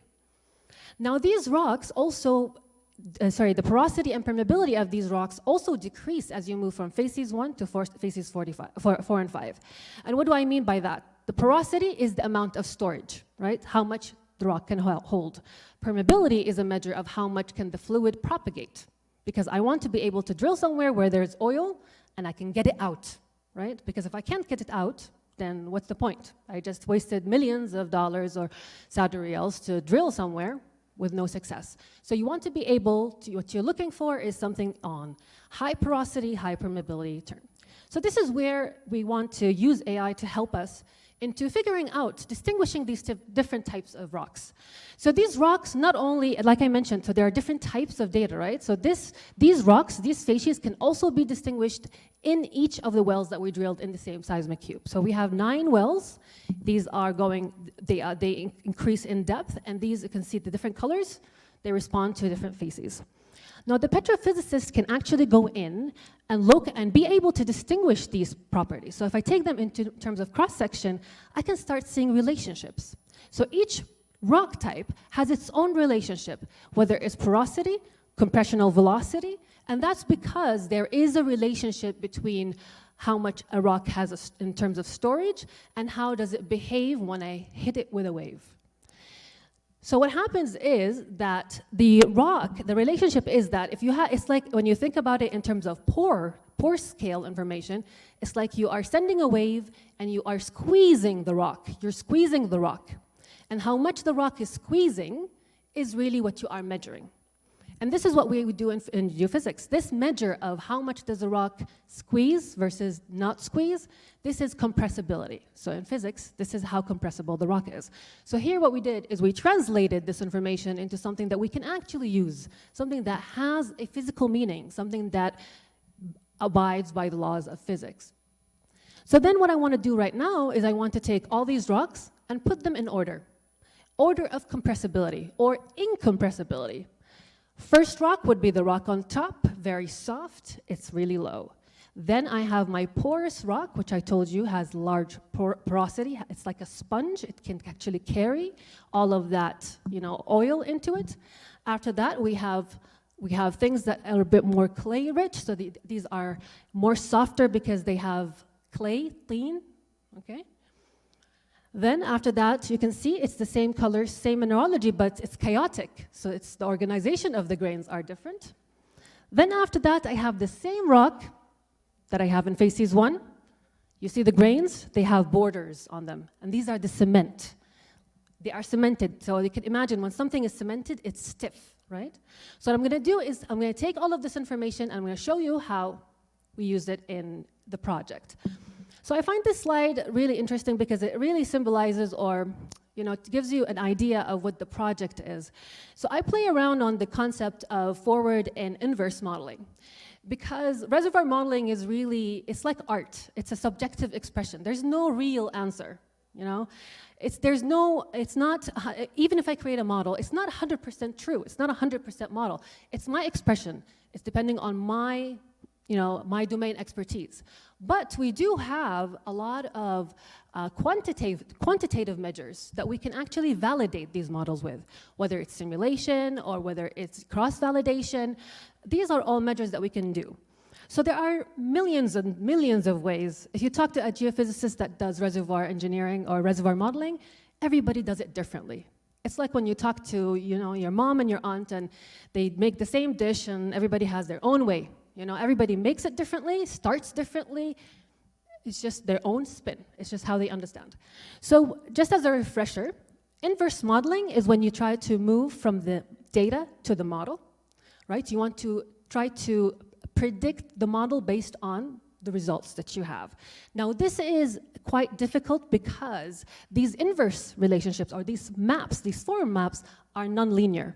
So the problem is non-unique. You can always reduce the non-uniqueness, but you cannot get away with non-unique because something that I have as a cause could be used to many effects, right? So you cannot pinpoint and say 100% the cause of this is this. There are multiple things, multiple reasons, right?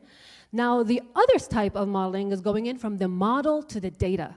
So what we're trying to do is we're trying to model what we expect will happen in the subsurface, which we do a lot, even not in just rock physics and geophysics, also in machine learning. We create models, but in machine learning, we do it based on data. So we try to, it's still an inverse problem. So it's a combination of both. So you're trying to create a model based on parts of the data, and then you try to see how it works, how it generalizes on different types of data. So you're trying to understand. So with forward modeling, you're actually trying to figure out what the model parameters is or are.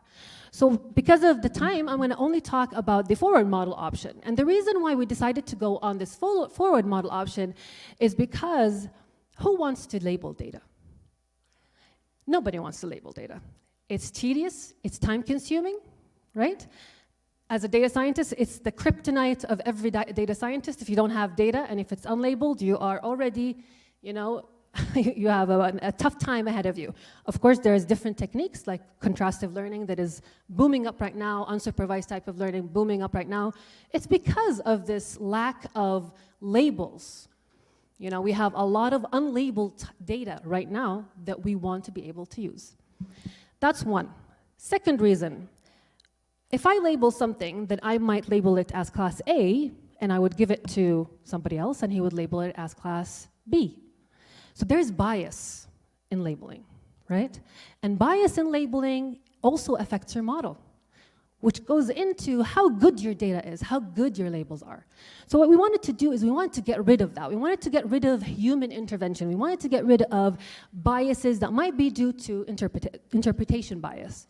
So what we decided to do is to build a synthetic data set that's completely based on simulation. I'm going to show you later how we did it, and then use it to train our deep network. But the synthetic data is based on real data. So the data distribution is same.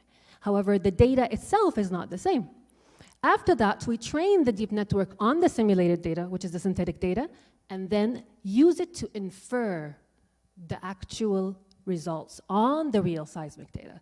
So let me show you here how we did it. So the first thing we did is we took in our rocks, which I showed you, the rocks that I put in order, and we created these channels, because this is the formation that I work on is actual channels.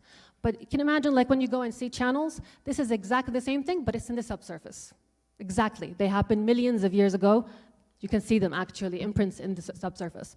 So what we did is using stochastic object modeling, we built our channels. We made sure that the geometry is true to the distribution of the statistical distribution of the measured geometries, whether it's thickness, width, sinuosity. All of these are information that if you're a geologist and you work in this area, you've been measuring this on seismic data all the time.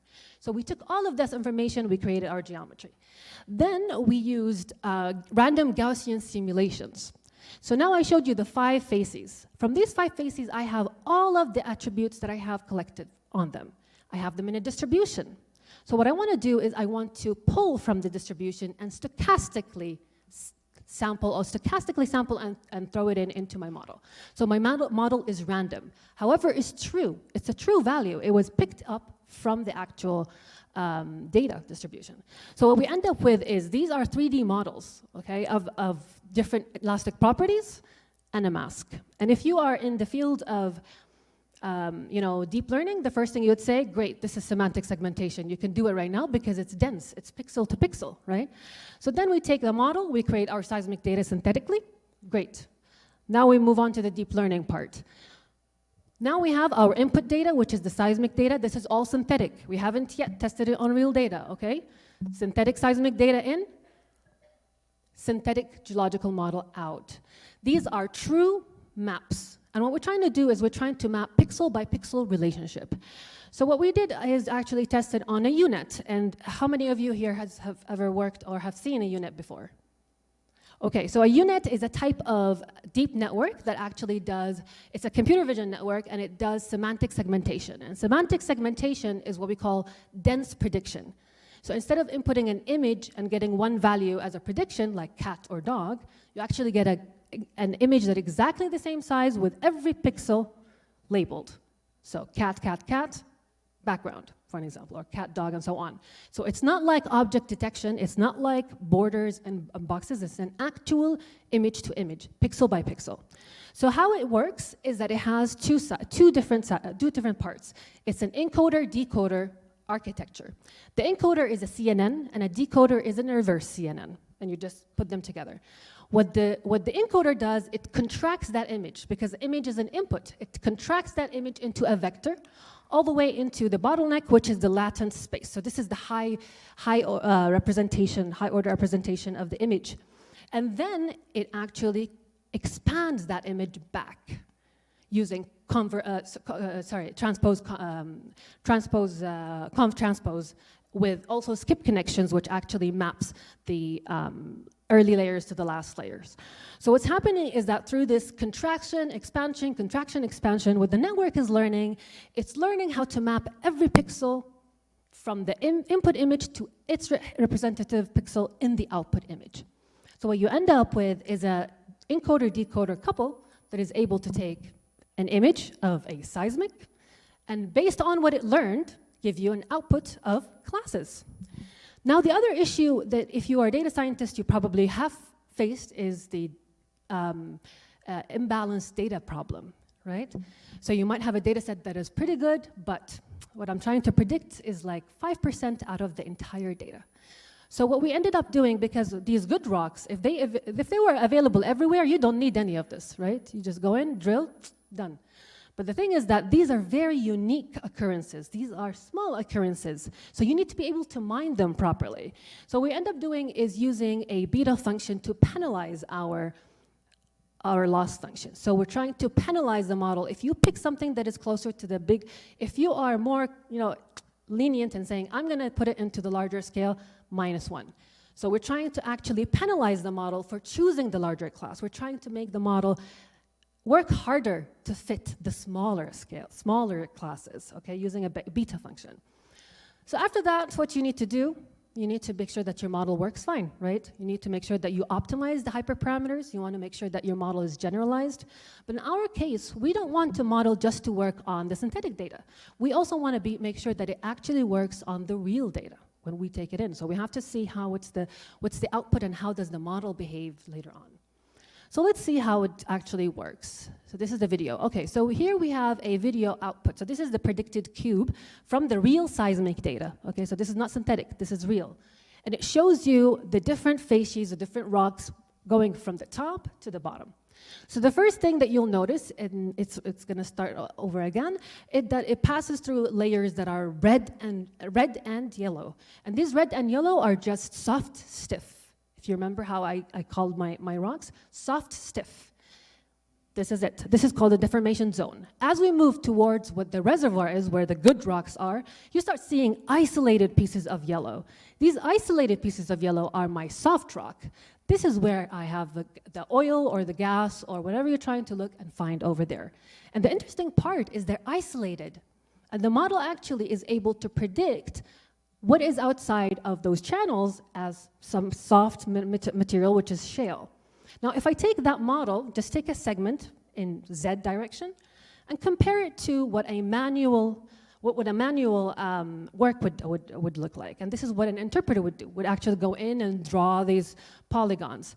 You can see that there is, first of all, the amount of information that comes in here that is not available by just naked eye. So now let's move into the interpretation side.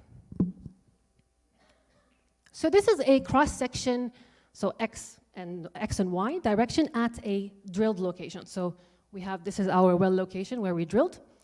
This image interpretation is the same as the one above it. It's just been stretched to accommodate the logs. So these are the logs that I'm talking about in terms of 1D information.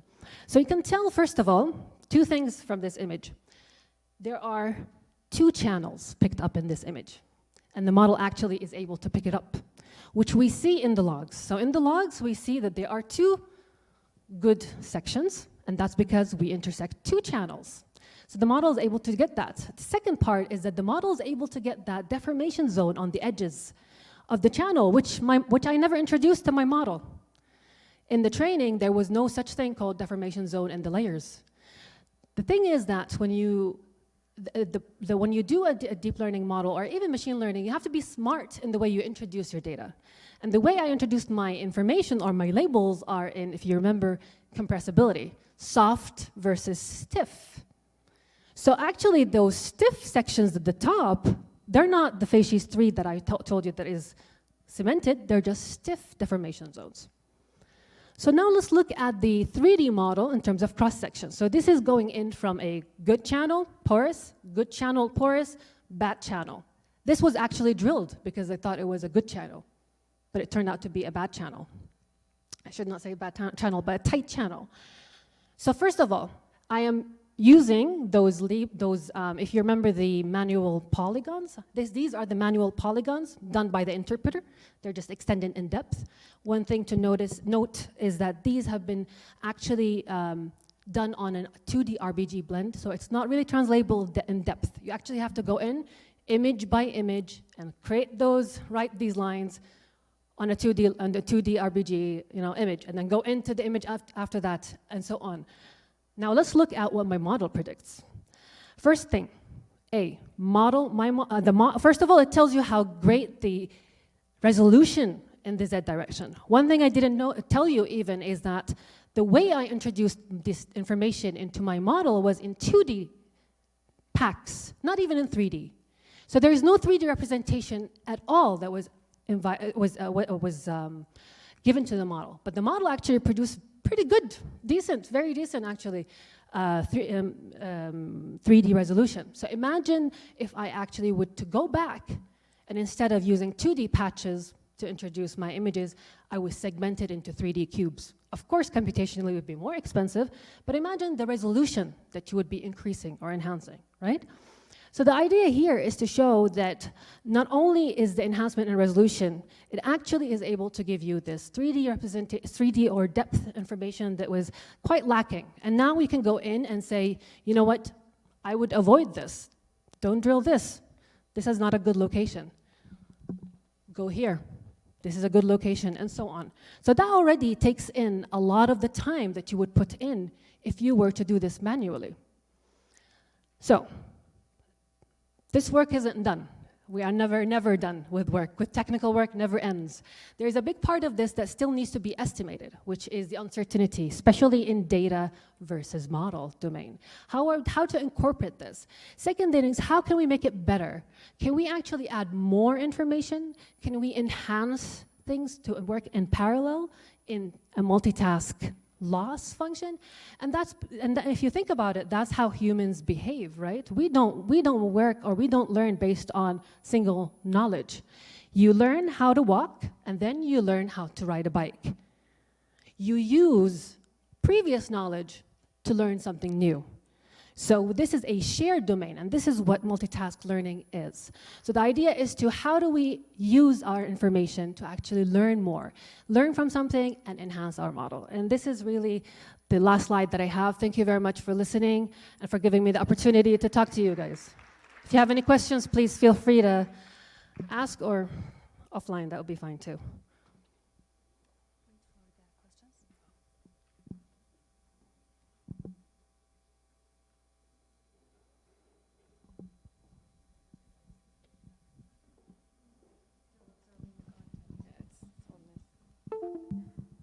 يعطيك العافية دكتورة. Very interesting صراحة. Although it's technical, but very, very interesting. Earlier in our conversation, you said that only 1%, or in this field, only 1% is women, right? Actually, in Saudi Arabia, I would say even maybe not even 1%, 0.1%. Wow. Yeah. When I was first given geophysics, I had no idea what geophysics was. I just graduated from high school. Aramco opened the first, City Penny program for women. Said, go for geophysics. I said, sure. Okay. Had no idea what geophysics was. Got my geophysics degree, went in to do my master's. Got introduced to data science, machine learning, fell in love with it. Had to go back and learn how to be a computer scientist from zero. Learn all about, computational thinking and all of those things that I never learned. So now I'm no longer a geophysicist. I'm kind of a hybrid in between. So it's in Saudi Arabia is actually even less than 1%. I would say maybe 0.1%. But now it's getting more. Yeah. However, in terms of seniority, there aren't a lot actually now.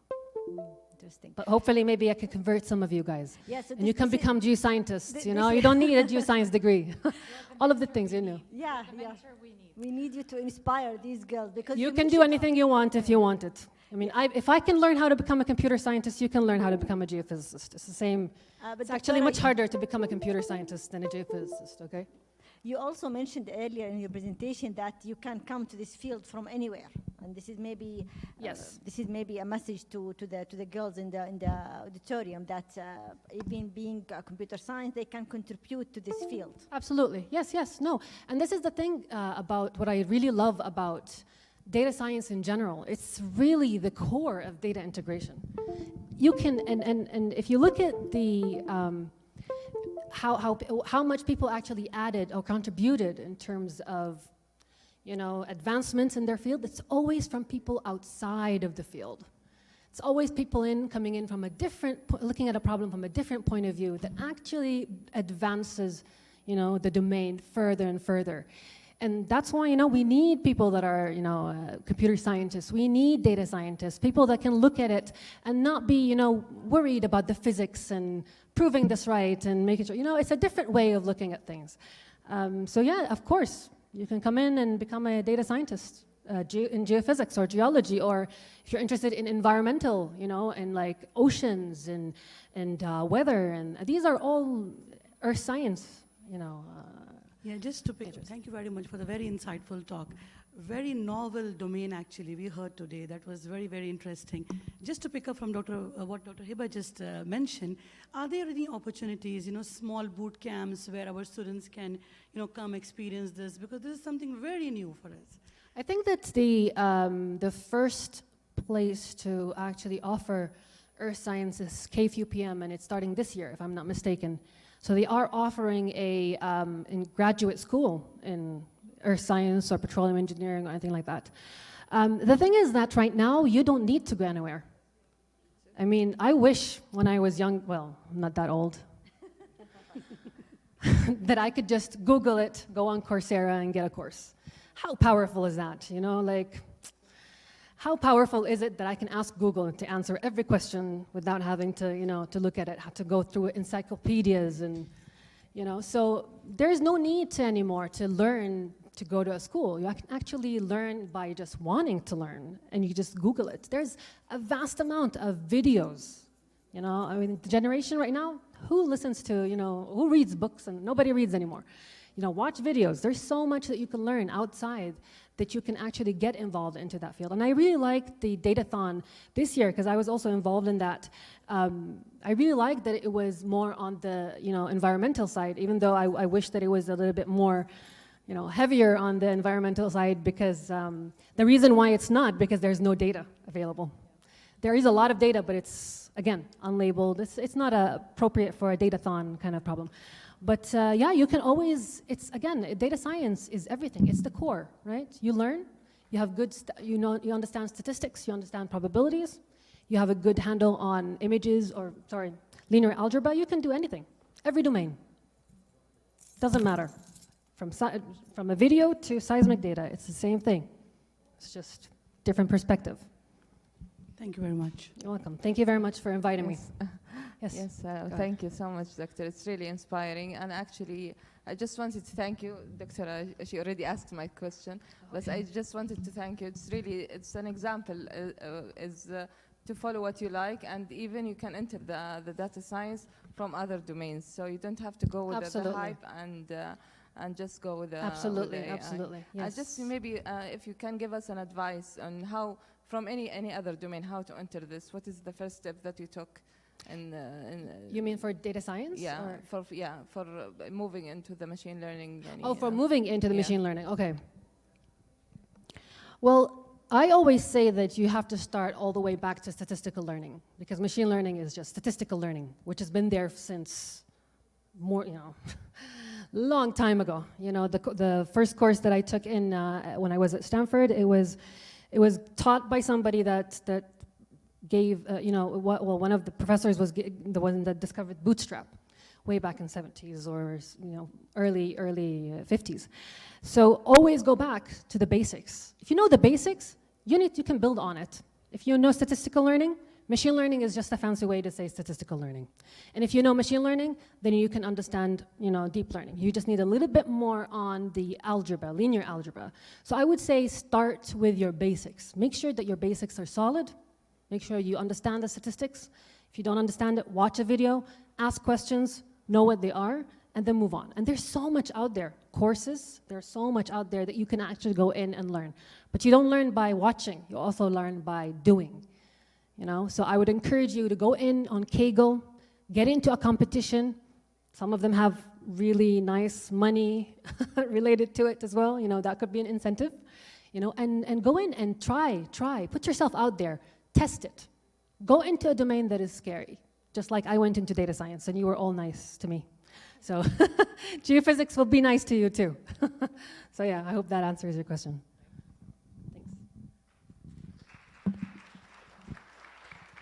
Thank you so much, Dr. Selma. Can we invite Dr. Hiba Hussein to the stage to present Dr. Selma with a token of appreciation?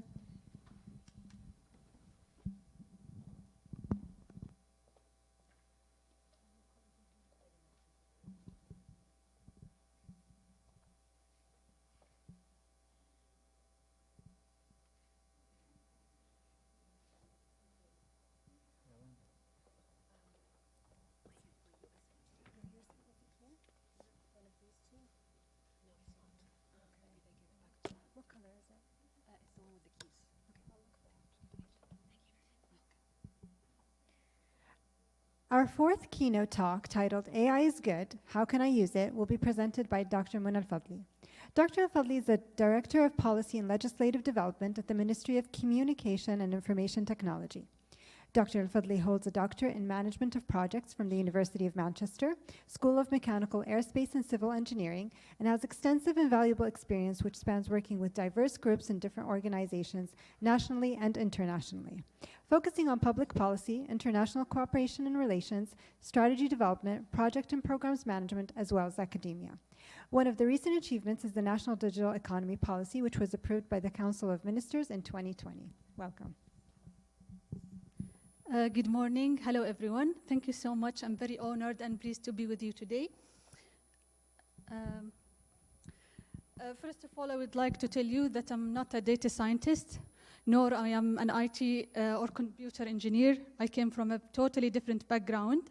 But I hope that I can present myself as an individual who are using AI, interpret with the data science every day, and also working in the field of government where we work on making policies and voting regulation to protect us as an individual, to grow our economy and our societies.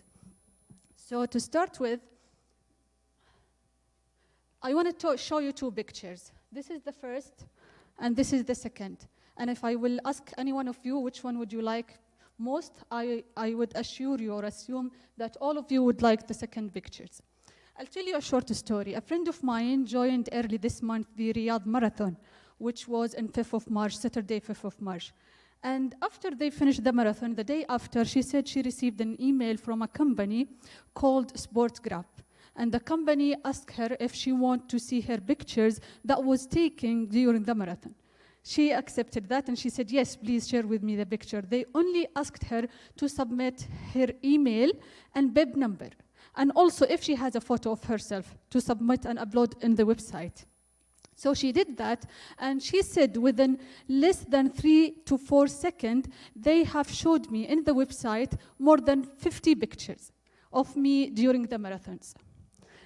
And she came excited telling me about this story, and she said, they only asked me if I want all of these pictures to pay $15. And she paid it, and she took the pictures and left the website with a big smile and a great memories of her experience in the marathon. So she said to me, I was very excited to know how did they do that? How did they capture? And they knew within seconds my pictures among thousands of runners who were in the marathon. And I went and I Googled the SportGraph companies. So the SportGraph company is a French company, that was established 15 years ago, and they work and they have developed their own system where they taking pictures and specific, let's say, software, which I don't know if it's specialized or if it's too in deep learning or machine learning or a normal software. But what crossed my mind and made me interested is that they mentioned dealing with personal data as one of the most important elements in their website. And they said not only before the introduction of the new GDPR, which is the General Data Protection Regulation for European Union, we were able to give our customers the photos, but also we were able to make this authentic, in a meaning that no one else apart from the person let's say, the person who requested the picture can see his name or take these pictures. So this is just a story I wanted to start my presentation with. So we, as a community, we are individuals who are the source of data. We have the private sectors who we view them as the developer or the engineers behind the most of the, let's say, advancement in AI and technology. And we have the government who play the most important role as a policymaker or regulator. So as an individual, I would come and ask, am I using AI? Is it useful? And how am I using it? The other question that would come in mind, who is responsible for making AI? Is it authorized? Is it legal? Can I trust it? And the last thing, what is the impact of AI on my life as an individual, on the society, or in the economy? And it's assumed, from an economic point of view, that by 2030, an added of about 15.7 trillion to the world economy, which is almost the combined economy of China and India together today. So this is just a very high impact. So yes, we're using AI every day in our daily life. Each one of us has their smartphones with you using face recognition, using a lot of app which is using AI in a form or another. And also when you are browsing the web every day, I'm 100% sure you find an autocorrector working with you in every step when you are typing. And all of these examples is a use of AI. So allow me, I think I want to show you this video. Can we play the video, please?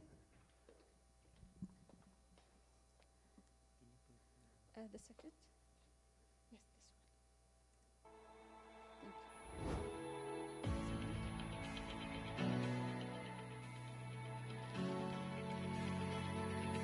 Data science and big data are making an undeniable impact on businesses, changing day-to-day operations, financial analytics, and especially interactions with customers. It's clear that businesses can gain enormous value from the insights data science can provide. But sometimes it's hard to see exactly how. So let's look at some examples. In this era of big data, almost everyone generates masses of data every day, often without being aware of it. This digital trace reveals the patterns of our online lives.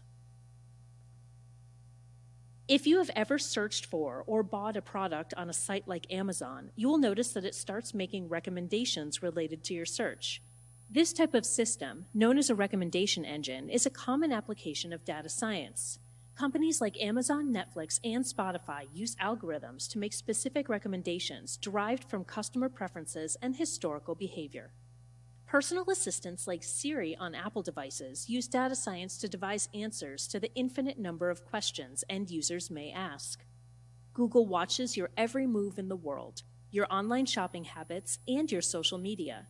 Then it analyzes that data to create recommendations for restaurants, bars, shops, and other attractions based on the data collected from your device and your current location. Wearable devices like Fitbits, Apple Watches, and Android watches add information about your activity levels, sleep patterns, and heart rate to the data you generate. Now that we know how consumers generate data, let's take a look at how data science is impacting business. In 2011, McKinsey & Company said that data science was going to become the key basis of competition, supporting new waves of productivity, growth, and innovation. In 2013, UPS announced that it was using data from customers, drivers, and vehicles in a new route guidance system aimed to save time, money, and fuel. Initiatives like this support the statement that data science will fundamentally change the way businesses compete and operate. How does a firm gain a competitive advantage? Let's take Netflix as an example. Netflix collects and analyzes massive amounts of data from millions of users, including which shows people are watching at what time of day, when people pause, rewind, and fast forward, and which shows, directors, and actors they search for. Netflix can be confident that a show will be a hit before filming even begins by analyzing users' preference for certain directors and acting talent, and discovering which combinations people enjoy. Add this to the success of earlier versions of a show, and you have a hit. For example, Netflix knew many of its users had streamed the work of David Fincher. They also knew that films featuring Robin Wright had always done well, and that the British version of House of Cards was very successful. Netflix knew that significant numbers of people who liked Fincher also liked Wright. All this information combined to suggest that buying the series would be a good investment for the company. They were right, it was a huge hit. Thanks to data science, Netflix knows what people want before they do.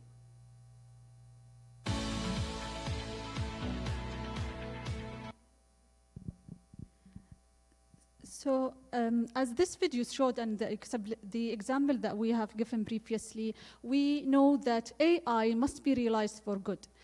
It must be human-centered, trusted, secured, and it must be legal. And when I say legal, this is where I want to focus today and tell you that most of the AI future challenges will fall under the regulation and policies and setting the right environment in which AI application and advancement can thrive. So the next move or the next chapter of my talk today will be talking about the AI application growing challenges. And I would say the more AI advancement, the more we become more concerned, because more variables also appear when concerning how to do things or how we can do things, and if the current resources of AI and advancement can meet the needs of people in the future. And I would like to highlight three main challenges globally today. One is widening the digital divide with the advancement of technologies and AI. And the second is the lack of trust on AI applications. And the third is the growing power of the global technology giants. And I would like to give you one example here about Facebook and its extended company or application, WhatsApp. Late 2020, we have seen that a lot of governments were upset about the new rules and regulation or set of terms and conditions that WhatsApp as an application has put forward. And the Kingdom Saudi Arabia was one of these countries. Many countries have abandoned the use of WhatsApp in their, to let's say, protect their citizen information. So this is one of the challenges that we hear about, but we don't know in deep how this would impact our life by using our data. Going to the second part, I want to say, and I'm not going to go in details with this, I think Dr. Samia have explained much better, in a much better way about the machine learning, deep learning, and the statistic of it. We have the narrow artificial intelligence, which is the basic, or what we are using every day today. And we have the artificial general intelligence, which is the strong AI, which is the kind of the kind of artificial intelligence we see in the movies, or what we will be seeing in the future as robots. And within these two categories, I would like to highlight three main challenges. First, to understand AI itself and evolving power in the future. The second, the design and development of AI to serve different needs and applications. So we have to understand AI. Second, to design and develop the AI application. And third, to become ready to use the AI application. And here we must ensure, as I said before, that AI-based application and other emerging technologies are being developed, deployed, and used in a way that are human-centered and trustworthy. Here I would like to give you, just from a global snapshot, how different nations are treating AI and what is the impact of their approaches in their society and economy. We have the US, we have the China, and we have the European Union. And I would like here to say that there are three main players who are the policy setter, the regulator, and the operator. When it comes to US had a very responsible approach to the adoption of AI, and they call their approach over-regulation when it comes to saving the citizen data. Or when it comes to cross-border data, the government, let's say data of the US government data across border with other nations. When it comes to education, there are fewer AI, let's say, research papers than the EU and China, but however, it's the highest quality among others. So the research papers that are produced from US are the highest quality when it comes to research in AI. The US has less overall AI talent, however, than EU. However, their talent is more elite, so we're talking about quality of talent here. When it comes to the private sector participation with the government, sorry, we all know that the biggest giant companies in the world are the US companies, okay? But when it comes to their participation with the government, we see a lot of reluctance from companies to work with the US government, again, because of the over-regulation that US put forward when it comes to using data. When it comes to the AI startup, US has a strong AI startup ecosystem, which is receiving the most private equity and venture capital. Going to the other approach, which is open innovation in China. China is an open regulating environment. It has more access to data than the European Union or the US. It's behind both EU and US in high quality AI talent. However, it has a skilled and lower cost workforce and huge government subsidies when it comes to investment in AI. Companies in China have to work with the government and have to work with the Beijing, the capital, and they receive a massive investment from the government, and they're putting a massive investment in AI without regard to ethics, because in China we're talking about open innovation. In venture capital and private equity funding, China AI startup received the more funding to develop the AI ecosystem, startup ecosystem. When it comes to European Union, it has the conservative approach of regulation and policy making, which reduce its ability to enjoy the economic and social benefit of AI. They are very advocate for deploying cutting-edge ethical and secure AI and has the talent to compete with US and EU. However, when it comes to the private sector participation in the European Union, we see a disconnect between the amount of AI talent and research and paper and development and between the participation or having, let's say, big companies who are using this talent and this research and ideas in a commercial use to adopt AI and having the fund to have a good, let's say, startup ecosystem. So why did I show you these three, let's say, example? Because we want, when thinking about AI, we need to think first humanly and thinking rationally. We don't want to go into a huge open innovation and using data without ethics. At the same time, we don't want to be in a position where we are over-regulated and cannot receive the benefit from the AI and data and use of AI and have the ease of life and the social and economic benefit that we are going through. So if I come here, after the comparison between the three nations, you can see this is the recommendation for each of the nations to advance their AI position. You can see the highlighted word, it's more related into policies, culture of promoting open data, and developing policies and regulations. And this is where I think the most challenges of the next or the future challenges for AI would be setting the right policies and regulating environment that can help AI advance the use of AI application and make people more confident and have trust in using AI applications in the future. Thank you so much.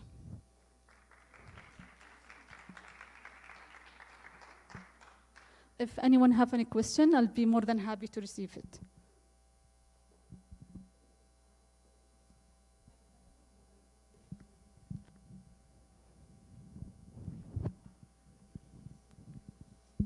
Thank you very much, Doctora. You talked about open data, and this is as a challenge, of course. And I think what makes it a challenge is that people are afraid that data will be abused. So if I'm offering my data out, then people will take it and somehow abuse it. What is your advice there in this? How can we, make sure that, yes, we use each other data and we have open data without abusing it? Well, there is different type of data, first of all. And we can say we have personal data, we have government data, we have business data, and other data that used for scientific reasons. So it's different from which approach you're taking it. When I've come about personal data, I think each government should put front the policy and regulation that will secure their the citizen privacy or citizen data. Because if we want to, let's say, open the market outside, if we want to engage across border or outboard, we need to make sure that these transformation of personal data are secured and used in the right way. So it depends of the way you're approaching it. Thank you. Any more questions?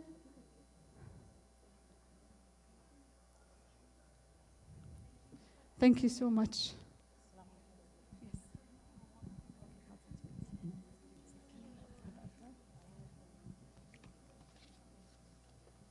Thank you, Dr. Muna. Now we'd like to invite Dr. Hiba to the stage to present Dr. Muna with a token of appreciation.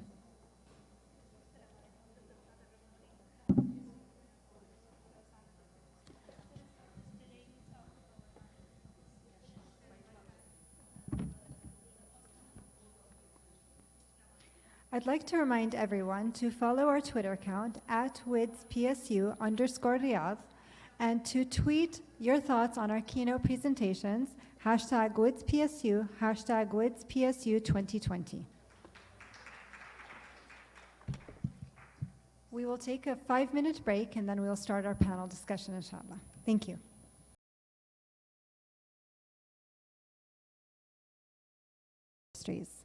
We would like to welcome to the stage Dr. Lamia Al-Amer, Ms. Marwa Saleh, and Ms. Arwa Al-Hammad.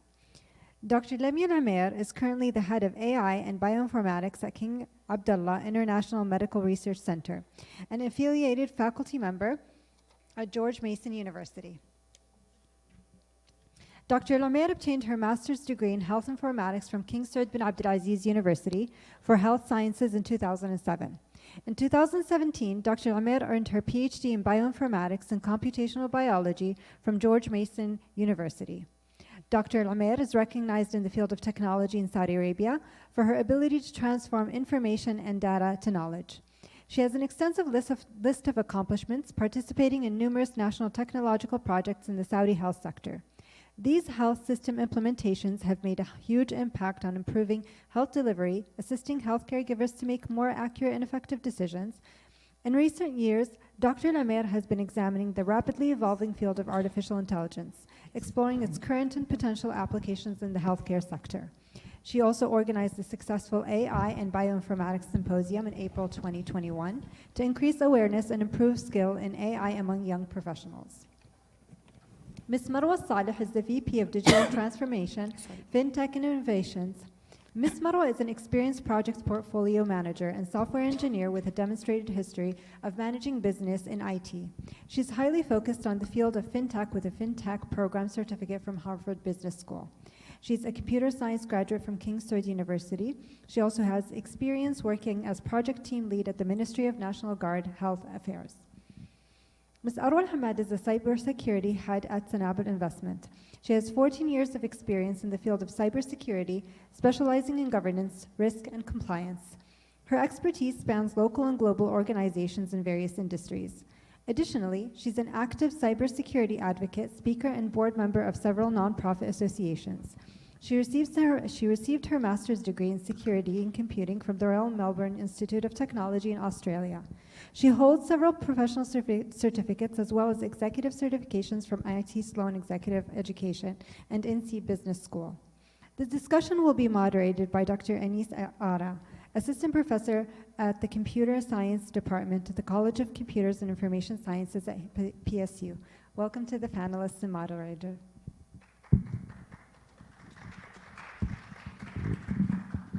Assalamu alaikum and good afternoon to one and all. Wow, what are the vibes here? MashaAllah, it was an amazing morning. I'm glad that I'm heading this panel as a moderator in Women in Data Science Conference, and I'm glad that with me on my panel, there are expertise in various industries. So let me introduce you to the theme of this panel, which is data science applications in diverse industrial industries. So let me start quickly without wasting more time and hear the expert knowledge from our panelists. So I'm going to start the discussion with our panel members by taking their introduction about their work and its relevance in data science. So let me start with our expert, Dr. Lamia. Please, Dr. Lamia Al-Amara. Hi, everyone. I would like to thank the organizer for today for this invitation. And I would like to thank our moderator and my colleagues in this panel discussion. I hope in this panel discussion we'll give you valuable information. So my background is computer science, and my master's degree in health informatics, which is how to use the data in healthcare and support the decision maker with a better decision. And then my PhD was in computation biology and bioinformatics, which is after the amount of data in biology, DNA, sequencing, we need to analyze this data in something called computation biology and bioinformatics. So this is a brief of my background. We are doing research and development in KMAR, King Abdullah International Medical Research Center, trying to advance the healthcare and this matter. Also trying to achieve the Vision 2030 by having a new innovation and R&D in healthcare. Thank you. Thank you. Ms. Arwal Ahmad, please can I have an introduction from you, from your relevance field? Okay, hello everyone. Thank you for having me in this panel. I was really amazed this morning to see the inspiring women in geophysics, policy making, and all these different new areas. My name is Arwal Ahmad. I've been working in the cybersecurity field for 14 years now. First of all, I would like to also say that this month, March, is very near to my heart. It's Women's Day, Mother's Day, and also my birthday.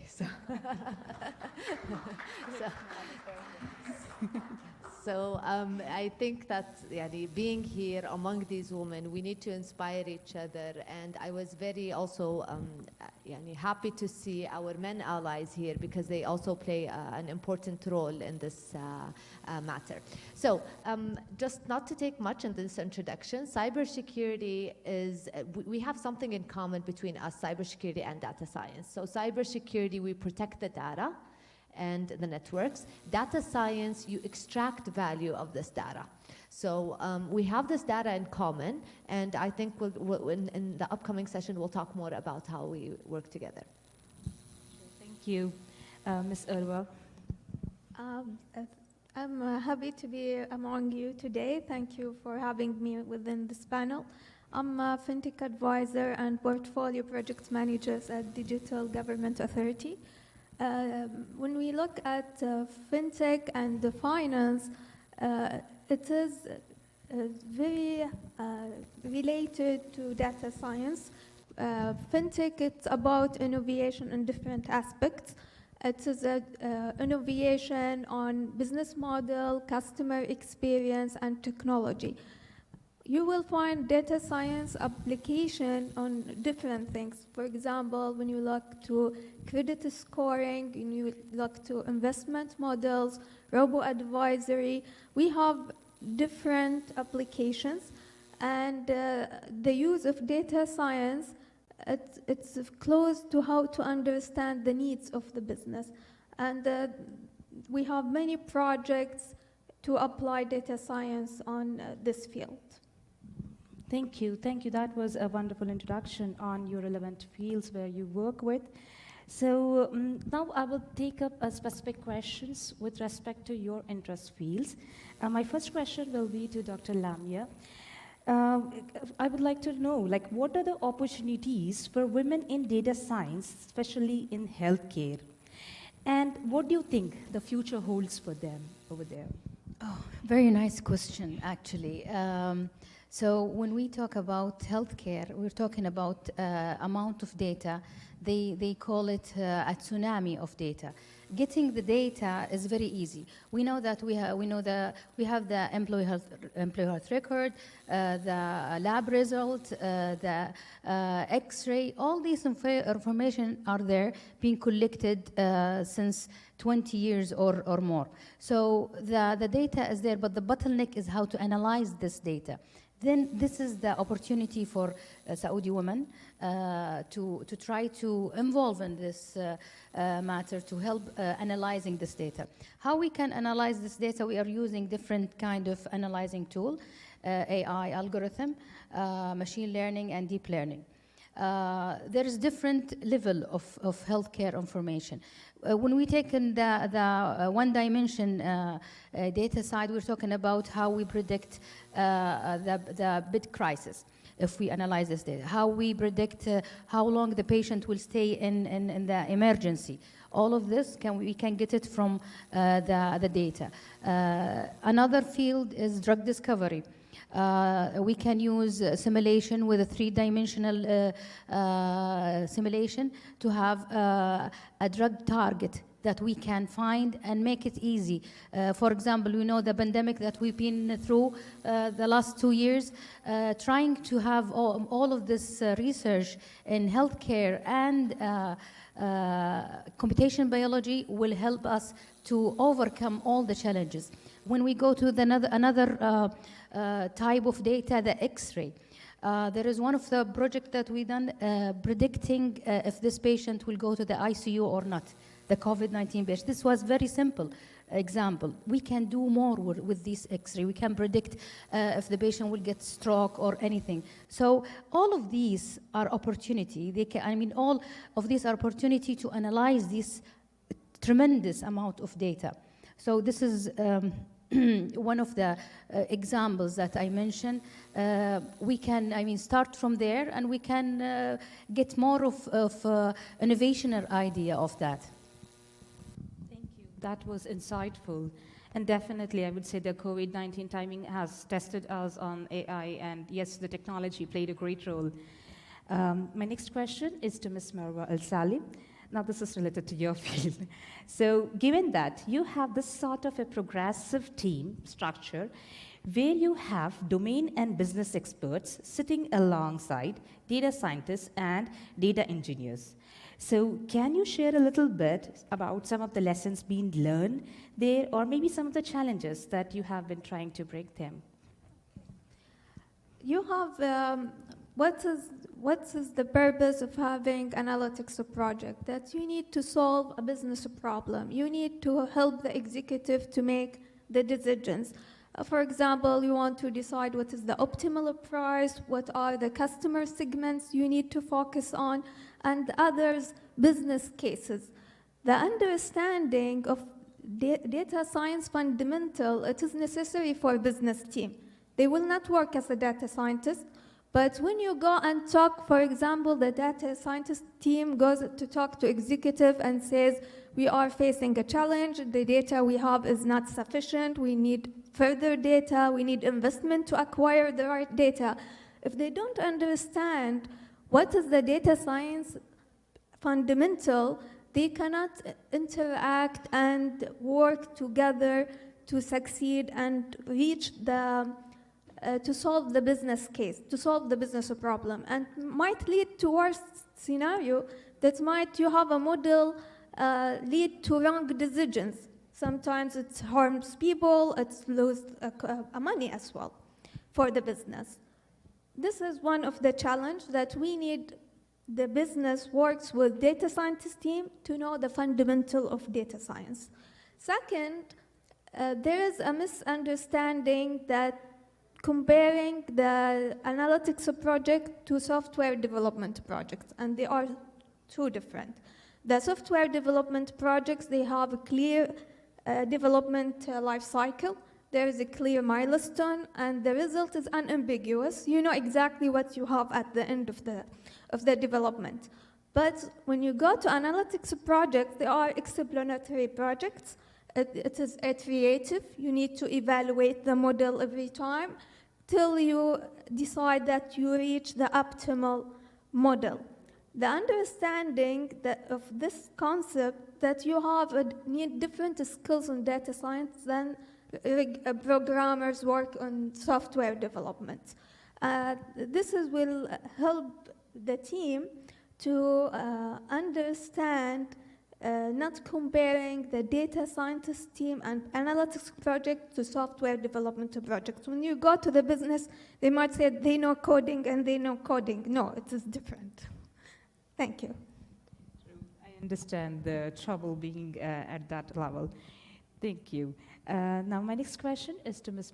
Arwa Ahmad. This is basically relating to your field in cybersecurity.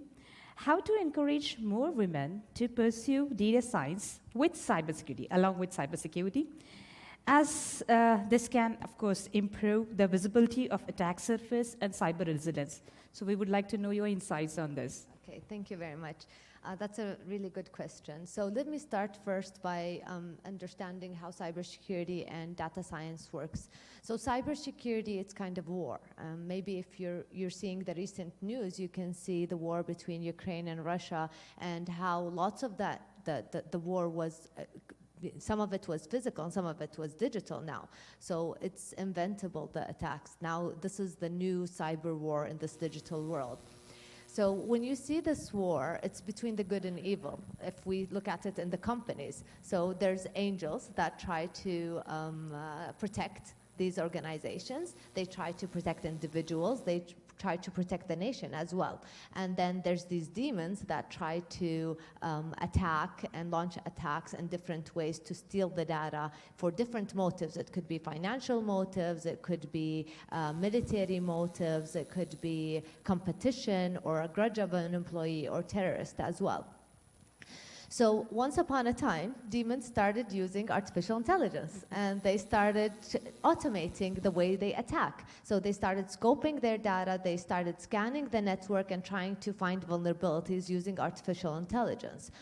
And then the angels wanted to keep up with that, and that's where they started hiring people like you guys, the data scientists, and trying to let them understand how cybersecurity and how we need to defend and what kind of data we need to be looking at to make better decisions. And they started developing innovative products such as the security orchestration, automation, and response. So this is a system that monitors. It takes all the logs from the organization, it puts it in one place and starts to monitor. And based on the monitoring, if it detects any abnormal behavior, then it will alert. And the new thing about the SOAR is that it also takes response by blocking a certain IP, so blocking the attacker from entering. This is one example. Another example is we used to have something called antivirus. And you know how antivirus used to work. So you have a database of hashes, which these are like signatures for a program. And these signatures, when you have the antivirus, it checks any file you have on your signature. Is it malicious? If it's malicious, it will block it and stop it. However, this is not enough. Why? Because the demons were coming up with zero-day attacks. Zero-day attacks means this is an attack that no one knows about the signature for it or how it works.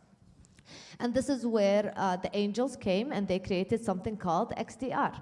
So XDR is like an antivirus, but it uses artificial intelligence and it checks for abnormal activities on the systems.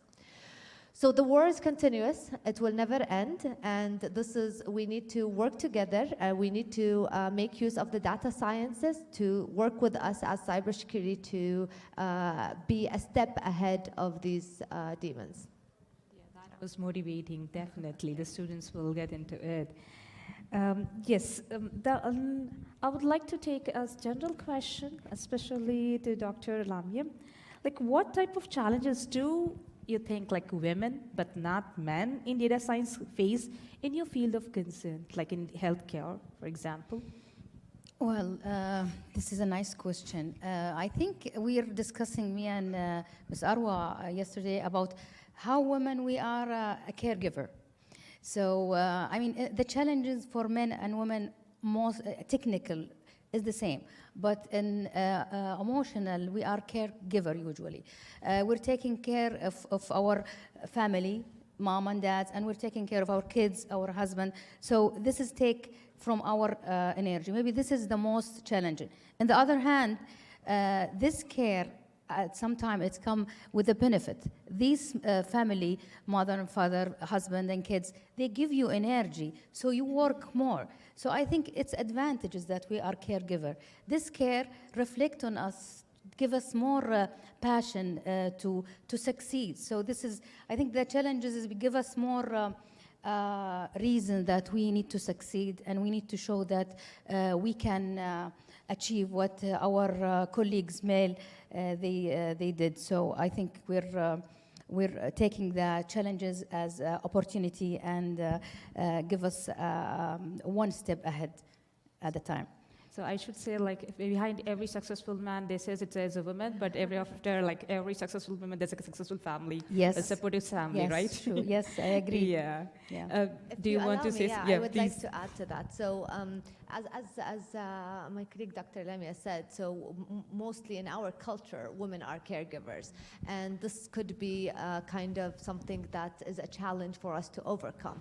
However, other than that, we see, I think that the data science is similar to cybersecurity. The other challenge is that these fields have been, let's say, men have been mostly in this field for years.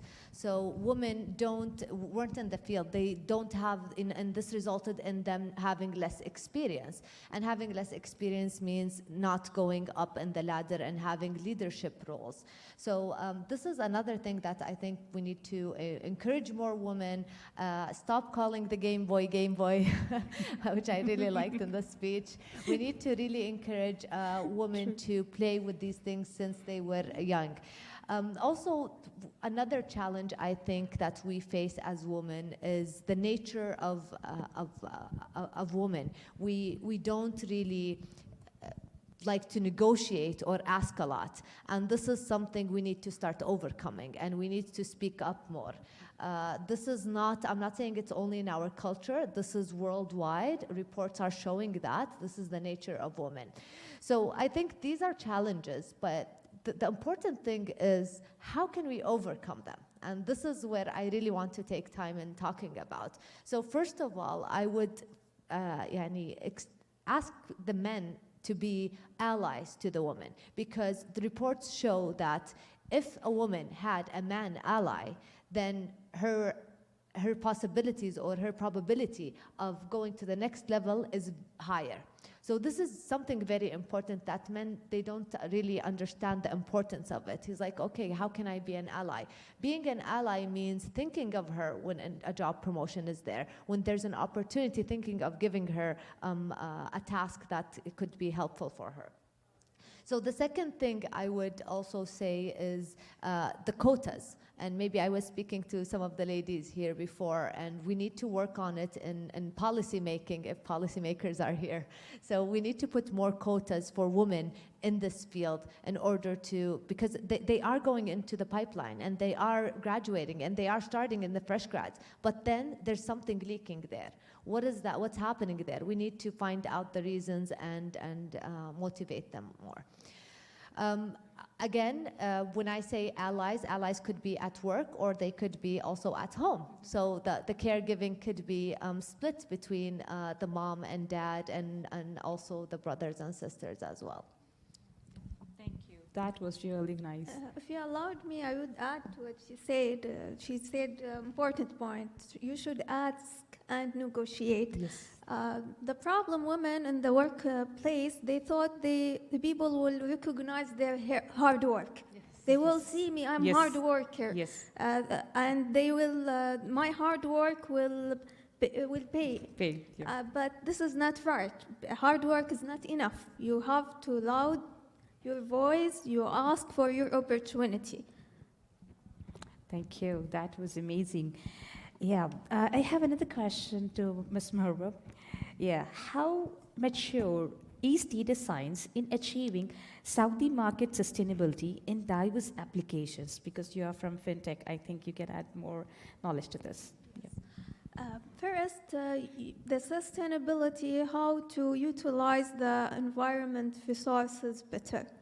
And this is applied to a finance field as well to other fields. And when you have utilized how we can utilize our resources, when you get the analytics and you have structured and unstructured data, you have alternative resources, you will figure out how you will use your resources more efficiently, where you spend more, and how you take decisions to use a better route, for example. When we saw one of the presentation, how using the GIS, you will find the better route, and that, of course, will have minimum pollution, and this will help the sustainability. As well, for example, we have in the Digital Government Authority, one of the projects that we are working on, we are gathering the information of the government spending on IT resources, and we see how government can spend more efficient, and we have these data centers in the government, and that, of course, will help the sustainability.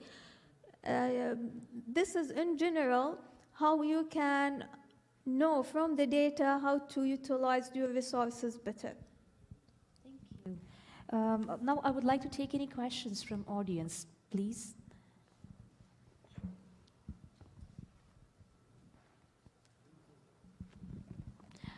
By the way, before the question, I would like to announce something about Dr. Lamia. She was listed as, the top expertise from MIT's list in AI. And mashallah, congratulations. Yesterday night, it was a Twitter news. Thank you. Thank you very much. Yes, I would like to thank all of you for a very enlightening panel session. I was particularly interested in what Arwa was saying about having people staying in the profession. I know that, and I've read a lot while I was working on my paper, that we have a lot of women coming into the STEM specializations, and the issue is the sustainability for them to stay where they are. So what advice would you give for encouraging women not just to enter these STEM specializations, but to stay and continue in it?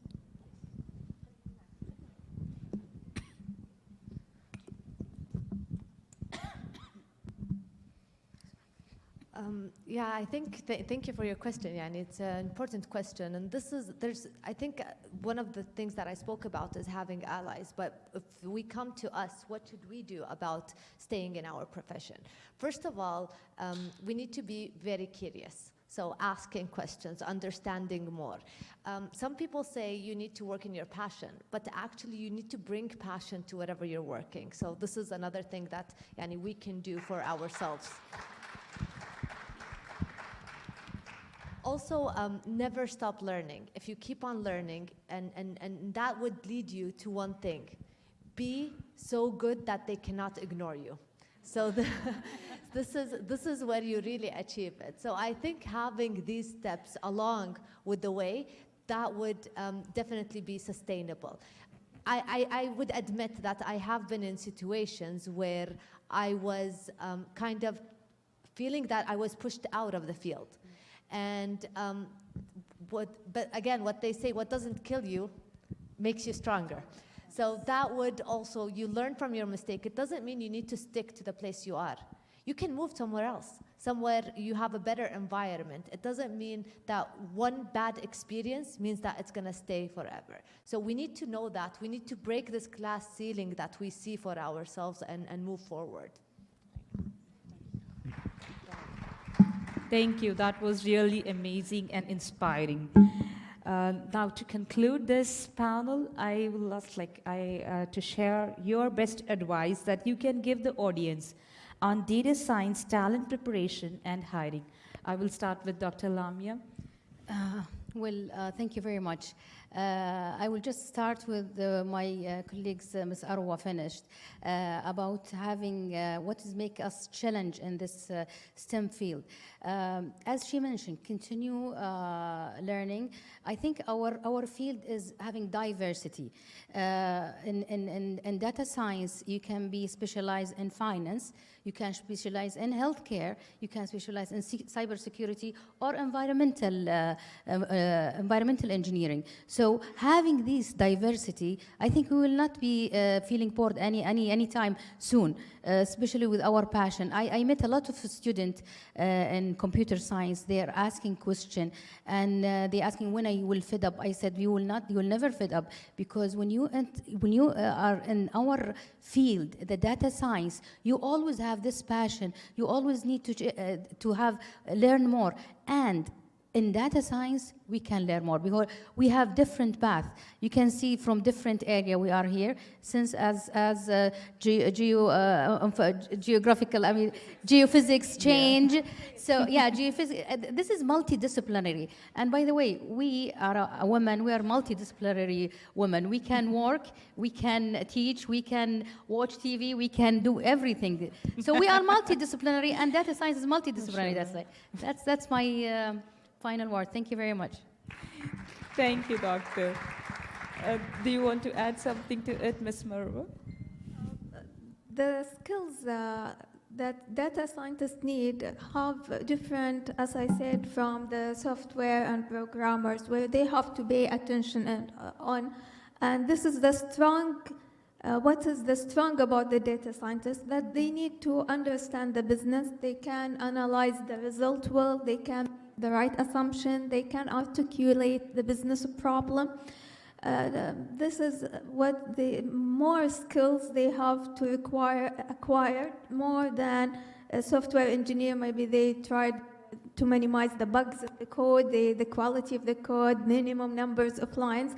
But when you go to data scientists and when they write the code, no, they have more business skills. Thank you. That was inspiring again. Ms. Arwa, would you like to add? So I would like to conclude by a quote that I really like: "We rise by lifting others." So this conference today is all about giving back to the community and to empower and educate and inspire, as the speaker said. So don't stop giving back, and make sure that, be assured that whenever you give back to this community, this is where we as a community will prosper. Inshallah. Thank you. Thank you.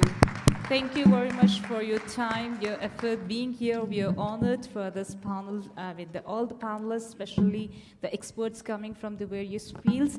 It was truly inspiring to meet such a woman at such levels. Thank you. Just one comment, if yes, the time please. allows, please. Thank you very much for sharing this very insightful talk.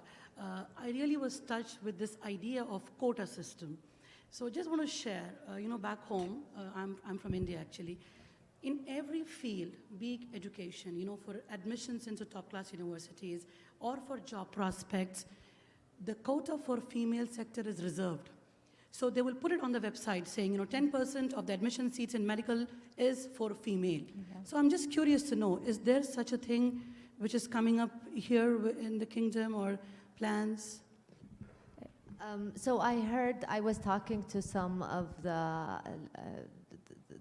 in the Ministry of Communication, and they're working together. Data scientists, you need to get the data first to make these decisions and make these quotas. So currently they're trying to get this data, they're studying it, but I know that the topic is there and they're working on it.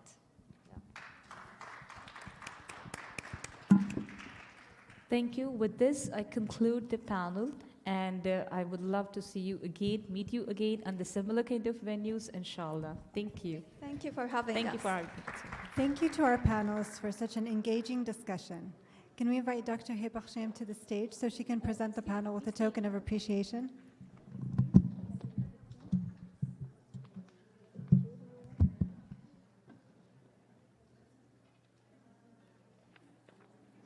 bring it.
Thank you for attending our array of riveting talks. We will now have a 1-hour lunch break, and we will convene in 1 hour, inshallah. Thank you.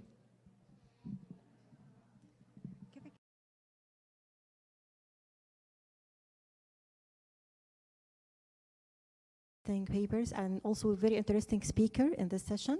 I'm Dr. Wala Metwalli from Architecture Department and TLC Teaching and Learning Center. I'll be with you, inshallah, in this session. We will start with 2 keynote speakers. The first one is about the machine learning operation. Dr. Najwa Al-Ghamdi, Lead Data Science Analytics Center of Excellence, Saudi Telecom Company, STC KSA. Please welcome Dr. Ghada.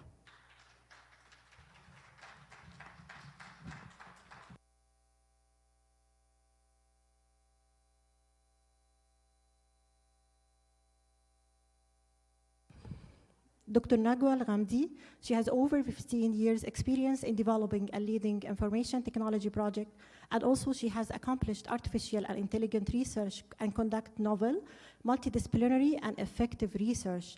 And also she is a data scientist in STC, professional in King Saud University. Dr. Najwa, the floor is yours.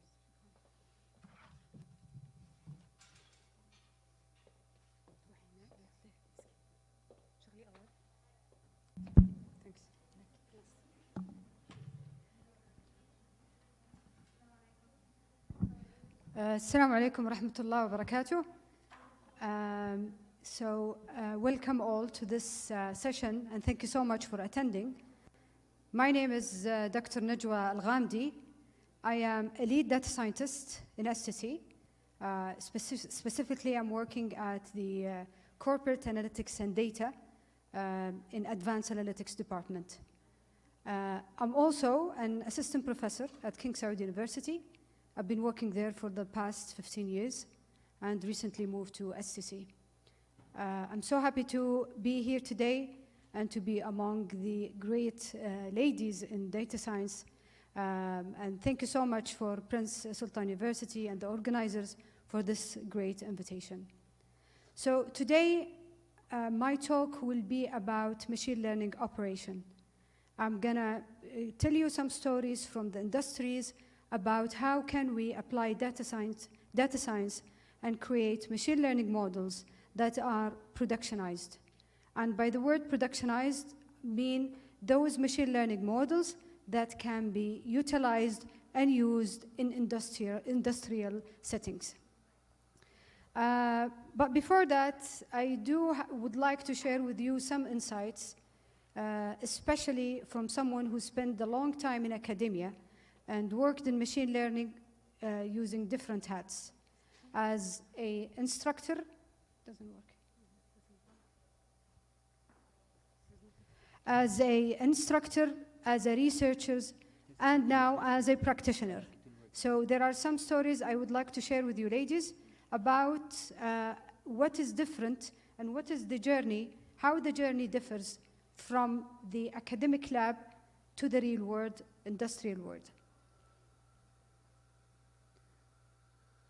So when I say about machine learning systems, most of us think about, and this is based on a survey that we've done recently, that machine learning systems is all about machine learning code.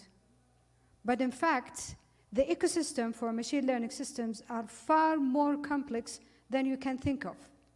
There are many components that need to be considered if you would like to employ and build a machine learning system. And the machine learning code is just one simple fraction out of that ecosystem. So there are many other areas and operations that you need to consider if you want to really build a machine learning system that can work in a productionized manner. There are, for example, aspects related to configuration, data collection, verification, monitoring, process management, analysis tool, etc. But the question is, does the contribution of these components in the machine learning system are equal? Is there some components who are more important than others when we work in the industrial session? According to a paper that was published by Google, the machine learning code, which is most of us when we are in the industry and in the academia world and try to improve, is basically a very tiny part or very tiny fraction of that bigger systems. That's why what I want to say here is that more attention needs to be taken into consideration when you want to build machine learning model. It's not just only about codes. There are other aspects that you need to be taken into consideration. And from here, I'm going to start my insights about what is really different between moving or working in the academic world versus working in the industrial world. As a start, the machine learning in the industrial world, and here I'm basing my stories about my recent work experience in STC. Machine learning in the real world, or data sciences in the real world, is basically more data-centric than being an algorithm or a model-centric. And I'd like to share with you this quote is about when we speak about any problems or error in the systems of machine learning model. Usually we think of the errors as something wrong with the code itself. But in the machine learning system, it basically can be more than just only code. There are other aspects that you need to consider, and mainly the data aspect itself. So let me give you an example. One of the main issues is the data labeling, which is one of the main issues in the real world, is how to label these data, how to collect them, how do you make sure that you do the labeling in the right way, how to make sure that you have a high precision labeling approach. And there is also the data quality issue, because data in real world is not as clean as you think. It doesn't look like data in Kaggle or in any GitHub that it is clean, balanced, etc. It's far away, more difficult than what it looks like in those repositories. In real world, data is not clean. Data has very low quality, so you need always to handle problems in these data. There is also the data dispersion, because in real world, that data doesn't come from single source. They can be coming from different source systems. So one of the main problems that we deal with is trying to combine all these data from multiple sources and bring them in one single place, one single source of truth that has a unified format.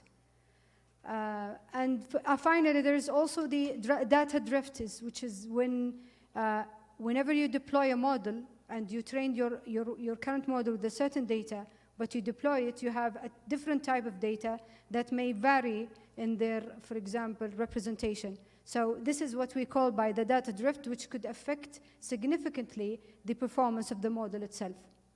And the data leakage as well is one of the main problems. So just in a summary here, it's more data-centric. We spend 80% of our time in industry just to prepare, clean, collect, make sure that we have really good data before even we start to do the modeling part. The modeling part, or the code itself, is a very tiny, let's say, task that we do pay attention to it, but it's not as important as having a very good data.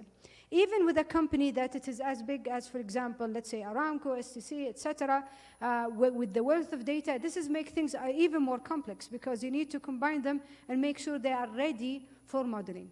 So this is one aspect of how modeling in real world looks like. Another aspect which is very important, I think it's the understanding of the data. At the end, when you want to, your target goal here is basically to transform this data into information. So you have a lot of things that you need to do with headed data, starting with understanding headed data. What are the touch points that the data were originated from? How they were collected? What is the business understanding of headed data? Also, the business understanding is very important, because what we do and what you teach in the universities is just try to teach what are the algorithms that we need to apply, what are the methods, is it traditional machine learning, it's the deep learning. Again, it is important, but we don't teach the student to understand the data and understand what are they. And this is one of the topics that's been actually raised today when in the panel discussion about understanding the value of the data, because at the end, data science is an interdisciplinary field. So you want to make sure that you do understand the nature of your data before even working on it. So this is the first fact.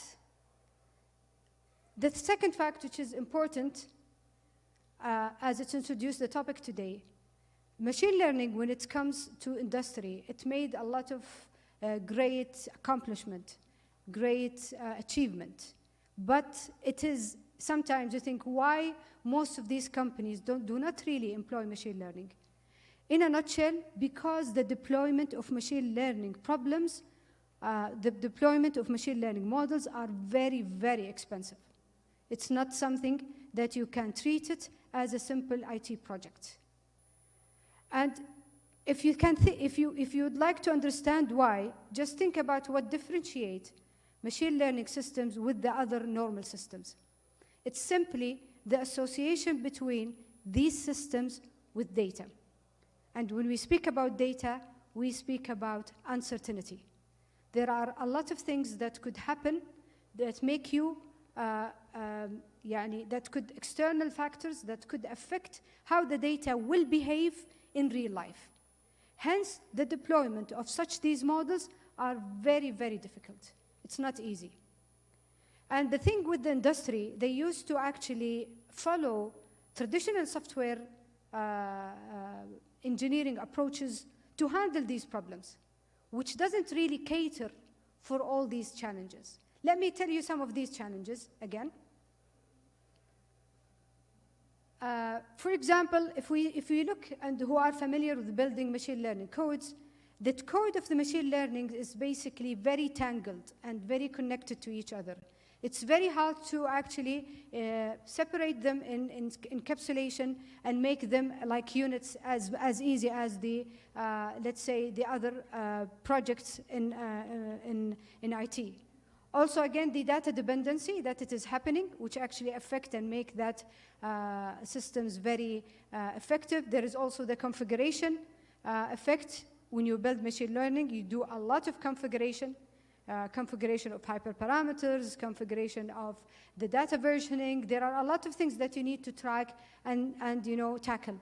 And all of that is not really catered in the normal traditional software engineering. From that, a new approach that's been actually emerged, which is called the MLOps, which is what I'm talking about today, the machine learning operation, which is an engineering culture that combined between the DevOps and the data science. Try to actually see what is not really applicable in the let's say in the normal IT projects, and try to tailor it to actually accommodate the machine learning projects. So MLOps is about two main components. The first component is monitoring data, monitoring model, monitoring after production. What is really happening to that model during the life cycle of machine learning projects. And the other thing is automation. There are a lot of things that need to be automated. For example, the automation of the configuration, the automation of data labeling, the automation of data collecting and sourcing, the automation of tracking the version of your models. So all of that is missing in the real world software engineering, and now it's being tackled and catered for in the machine learning or in the MLOps. Just one final note before moving to a journey of how do we develop machine learning products in SCC. Since we are in academia now, and it's one of the best places to work in and to create a very big impact, make sure that whenever you do something is to make it, or whenever you research something, is to research something that has a greater impact. And I do understand how difficult is that, because we as academic, we have always that path of promotion. And to do promotion, you need to publish as much as you can to collect points. And the way the publishing system is very tricky. And how do they accept your papers? Unless you provide something that it is novel, God knows what's novelty mean, but I'm sure it's novel. And then you can get your point. So a lot of researchers, I'm not saying falling in the trap, but they had to do this because this is how the system is designed. And the impact was greatly affected. So we see a lot of papers that have minimum impact, but they are very novel. Now, from an industrial hat, which I'm wearing right now, we miss that papers that has greater impact. Forget about novelty. Impact is what really matters here. And this is one interesting paper. By the way, the QR code are references to papers where I cited this. You feel free just to scan them and read them. So this is a paper by Kerry Wagstaff, which is one of the greater engineers in NASA. He said that much of the current machine learning research has lost the connection to the problems of the large words science and society. Let's have a look at the papers that have been published there, basically. What we see in the paper that it has been accepted, which is, again, it's a great paper, I'm not undermining them, but it's designed to serve the purpose of the publishing system. First of all, they focus on benchmark data sets. Benchmark data sets, they are not really data, real data. Real data is quite different than benchmark data sets. This is what I was saying just a few minutes ago. There are a lot of surprises, data quality issues, unbalanced sets, etc. Here we are trying to build the best algorithm that scores the highest in that benchmark data, and this is not realistic. The other thing is the way that we measure the success. And again, when we measure the success of machine learning, you usually think about accuracy, F-scores, etc., which is absolutely valid, but it's not realistic. It's not realistic and tailored to the real world. And I will give you an example afterwards. And again, lack of the follow-through, which is basically, does it really solve a real problem? And I'm so happy and optimistic, especially during the COVID era, which one of the main blessings at that time, the booming of research that happened at that time, and served really even local needs, which is something we really like and we like to see again. Something that has really serving the current need. And you have the privilege here to do that. Trust me, that's what I miss in the academia, that you are in a place where you can make a great impact. So how can we solve this? The author of that paper suggests that we think about meaningful evaluation methods. Let's say in addition to the F-score and the accuracy, think about what is how many life was saved because of that model? How many value that was generated because of that model? What was the cost that was prevented because of that model? And etc. So link it to the real, let's say, application that makes it really important. Again, involvement of the world outside the machine learning, and put your eye on the prize. The prize is the impact, in addition to publishing in Q1, absolutely. I know that is something important, but think always about the impact. وأما ما ينفع الناس فيمكث في الأرض. So impact is very important, and alhamdulillah, we are in a very great place to create that. One final note is about explainable AI, something that we would love the academia also to focus on, how to create explainable machine learning. Explainable machine learning is basically to develop a machine learning that can explain their decisions. And this is very difficult and tricky if you work with deep learning, because sometimes we don't know how the deep learning model actually create the results. Explainable is very important in the business and in this industry because decision makers are relying on those models that you develop. You need also always to provide explanation why the model behaved in a certain way. Explainable machine learning, مجال مظلوم في البحث. It's great that we think about it as a good research area that could benefit and has a great impact locally. And in Saudi, it's a very interesting now area and very hot topic, so it's just a heads up for you all to think about it. Okay, just not to take a long time, I would like to take you with me in a journey in how we in SCC develop machine learning systems. It's a very, let's say, realistic approach that we did, and this process wasn't like been done in 1 month or 2 months. It's something that we keep enhancing and evolving since 2016. So we go through main areas or main processes. First of all, the ideation, and then design, develop, and deploy. Let me introduce you first. Who are the team members? What are the roles are there? Which is good to you to know that data science is not just a one-man job. It has different roles. First of all, we do have the analytics manager. And the analytics manager is basically, I can't say he's a business analyst because they wear the hat of the data scientist. They understand the data and they understand the business. So they are the customer facing for us, who are taking the conversation and all the meetings with the client. We do have the data engineer, which is a very important role, yet we do have a very shortage in the Saudi market.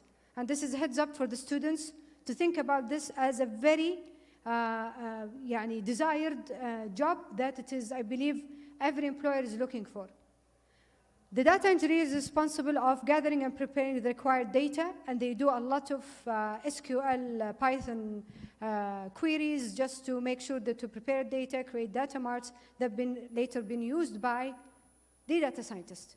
So the data scientists basically go and develop, apply machine learning, all sorts of machine learning on that data and create models, hand it over then to the visualization team. If there is any sort of analytics or let's say insight, they create dashboards, etc.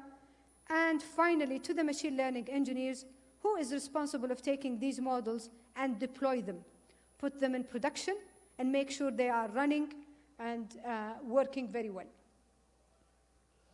So this is the use case life cycle. It's look a bit, a lot of tasks, a lot of checkpoints that we do here. Starting with data preparation, R&D. We do a little bit of R&D when we do any sort of, it's part of the ideation, by the way, to understand what the methodology that we want to do, what are the KPIs, etc. I'm going to go step by step, inshallah, in the coming slide. Let's start with the ideation. So the ideation basically is that bit where we prepare the data and we do some sort of data inspection, trying to understand the data, whether to move forward with this use case or not. So what we do here in this ideation phase, all the team members here are responsible, but with more focus on analytics manager. إيش يعمل analytics manager? So they ideate with the client and think about what are the objectives that they want to achieve, business objective definitely. What are the success criteria? How can that client said that, okay, now you delivered the use case successfully? So they agree on these KPIs early on. What are the deliverables? What do you want? Do you want a model? Do you want a dashboard? Do you want a report? Etc. So they agree at this stage. Value estimation, and then they do and estimate the value. You see how important is that use case to us? Does this use case bring money? Does it save some sort of cost? Does it do resource utilization? So for us, it is important to have an impact, whether it's money-wise or resource-wise or time-wise. So we do the assessment at this stage in order to proceed with this use case or not. And see how can the AI help. Sometimes there is a solution. AI, again, it's an enabler. Okay? It's not a solution. If that solution can be achieved without AI, we could usually reject this use case and direct the client to the right stakeholder. So it's our responsibility actually to guide the client on who are the stakeholder that it is right for this use case. And we do finally a feasibility assessment as a team, as a whole, when we have a use case. We want to make sure that this use case can be actually completed and achieved, because we have sometimes clients that have very use cases وحي من الخيال. So not necessarily the AI will solve the problem. So نشوف هل فعلا the AI could help here. هل الدata that we have is enough to this use case? And how are we going to make it operationalized?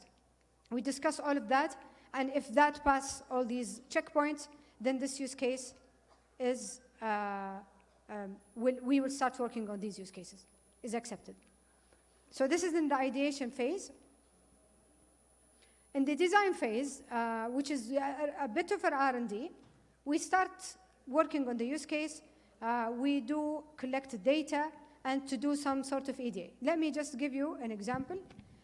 Mainly, data engineer is doing a lot of effort here by looking into the data, identifying what is the data that it should be there, what are the source systems that we need to extract the data from, what is the data type, etc. Sometimes they look into existing assets, for example, something called feature store, which is something we already built في السابق. Can we reutilize it, reuse it again? And do some modeling. So a lot of, if we have students here, a lot of work or tools that you use it in the database, we do it. For example, like the AR diagrams, the class diagrams, etc., we actually do it. So it's not useless, just to give you a heads up. Data scientist also has a say in this stage. We decide what sort of machine learning model that we want to do, either a rule-based, we could do also a supervised learning, or maybe we could do, and we do a lot of deep learning actually, depending on the data and the problem itself. We also investigate whether we need to add an explainability layer or not. More recently, we start to apply this because based on the client need, and we define what are the metrics technically that need to be used to say if this model is successful or not. Also, the machine learning has some say here as well. They see how this service is going to be deployed. Is it through API, application, database, etc.? So they define the role here, and how frequent the user will call this. So all of these is happening throughout the design phase. Going to the develop stage, which is mainly the data scientist is playing a big role here. What we do, basically, we do EDA, exploratory data, and also feature engineering, algorithm selection, hyperparameter, error analysis as well. So the data scientist is doing a lot of work. And also other parties like the analytics manager, they try to manage the expectation of the client. The visualization team try to build up their own dashboards. Data engineers, they start to do some sort of testing, and so on. We also have a documentation, which is one important aspect in our work. Every team member is responsible of documenting. Finally, at the deploy stage, which is basically how the user is going to use the model. So mainly the machine learning engineers are playing a big role here, creating the pipeline, doing the retraining if necessary, and tracking as well, which is the monitoring, see if there is any data or model drift after the usage of the model. This is basically the stack of the platform that we've been used. There are special stacks for the data, the training, and the deployment. For example, the data, we have tools for versioning, labeling, something for data lake and warehouse. For the training, we do have tools for experiment management and hyperparameter tuning, and the same as the deployment. Just one final note about the project that we do. It's an agile and run an iterative model. It's not waterfall. So it's not just one stage. No, we keep doing until we reach to, and this is a good, this is what we've been noticed in the, throughout this process, is that data science is experimentation. We are experimenting. It's not something that's look like any IT project. Hence, having iteration is something very important. And by that, this is what my talk was about. Thank you so much for listening, and happy to have your questions. Thank you so much for Dr. Najwa Al-Ghamdi. Do you have any questions for Dr. Najwa? I would like to invite Dr. Heba Hussein to give Dr. Najwa a certification. Thank you so much.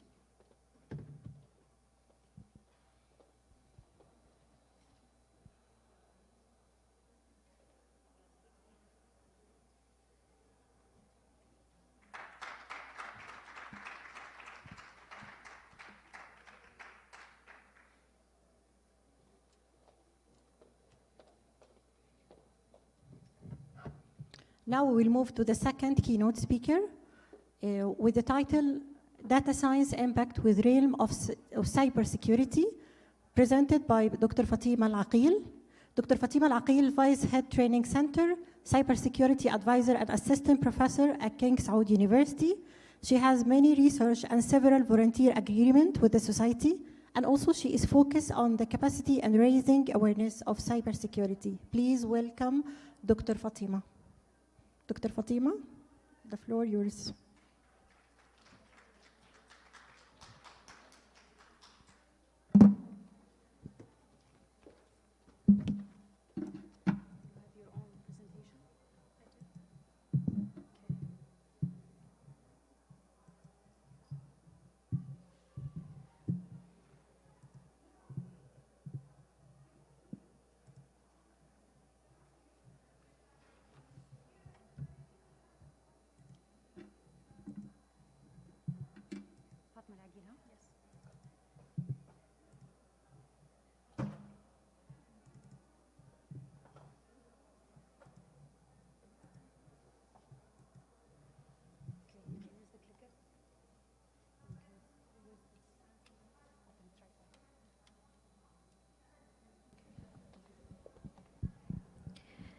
Assalamu alaikum. The audience is getting smaller and smaller, but hopefully, inshallah, I will not take much of your time. Thank you so much for inviting us today to speak about the interdisciplinary research that has been conducted in the area of data science and other domains. My talk today will focus on cybersecurity and data science as they interact with each other and help to improve each other's efficiency.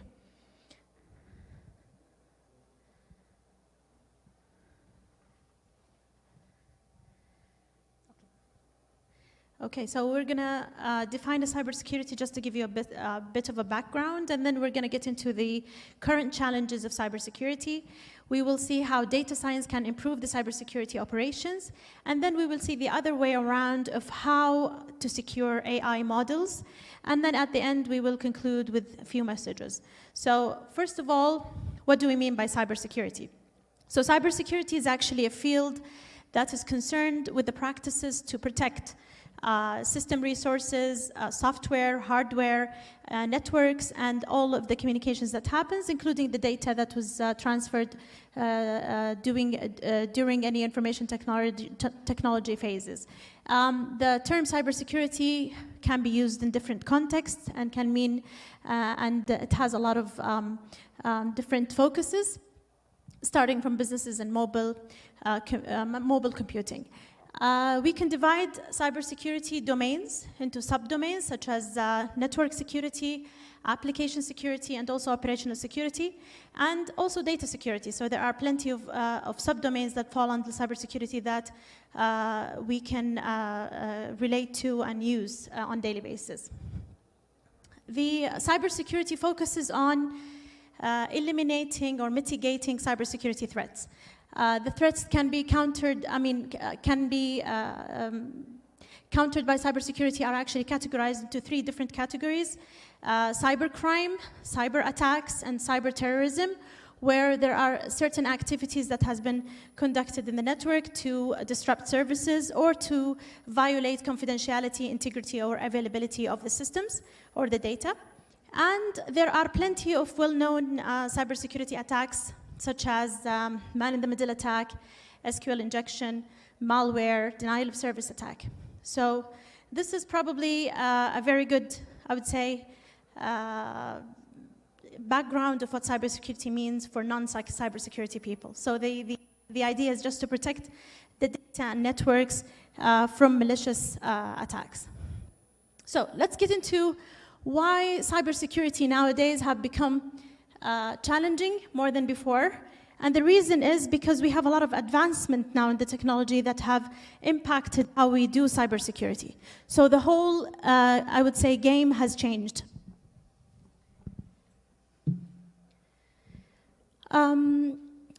As you have seen in COVID-19 crisis, we had an extreme shift to IT technology, IT systems, and we had a lot of emerging technologies coming up.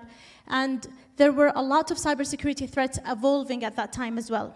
So we no longer, as organization, follow the motto, set it and forget it. So we need to make sure that we also keeping up with the technology that's updating at the moment. So now it's no longer a hacker who's wearing a hoodie is actually attacking your system.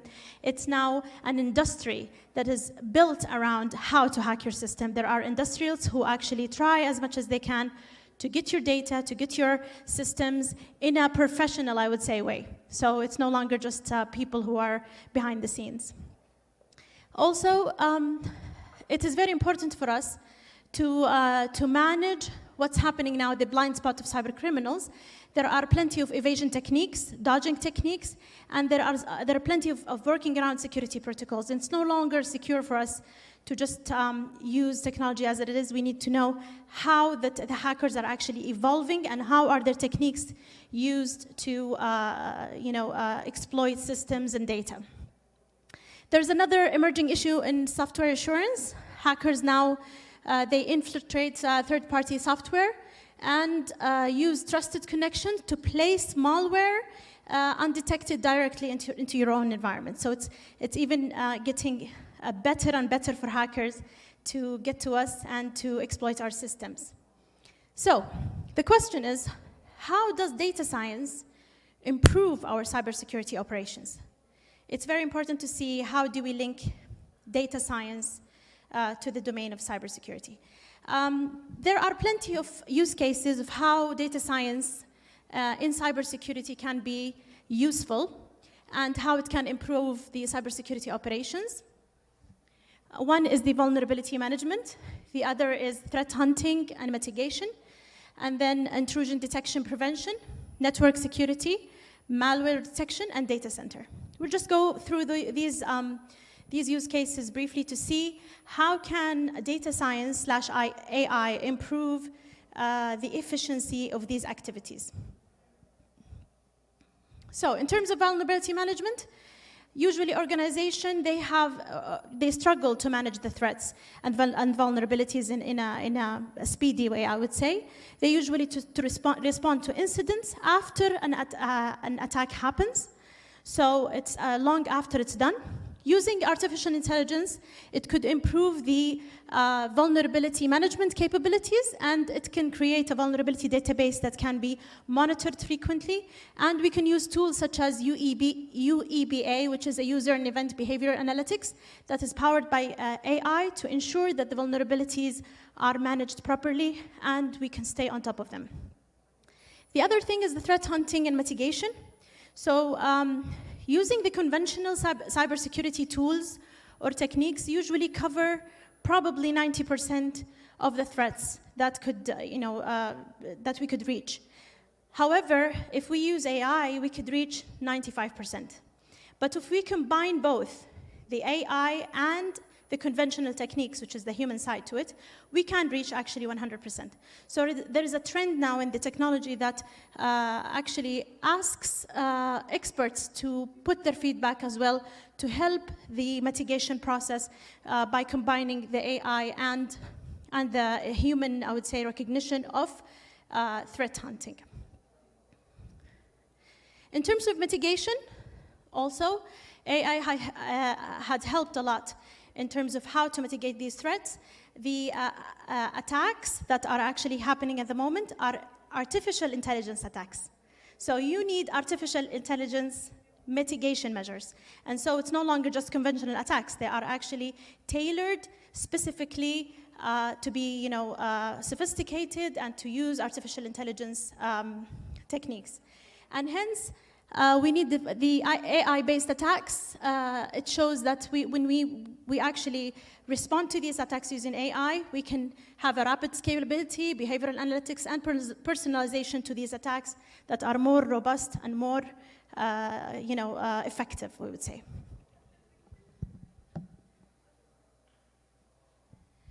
In terms of intrusion detection and prevention, intrusion detection systems are actually used in networks for the purposes of finding anomalies and any kind of signature-based, I would say, breaches or violations to policies, and they can be actually used in host level, they're called heads, or network level called nets. So these intrusion detection and prevention systems use a very, I would say, subtle and well-known algorithms.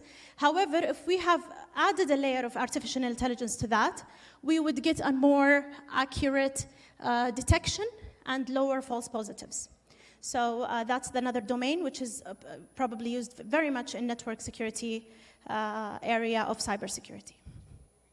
The other thing is, in terms of network security, the conventional network, I would say, techniques.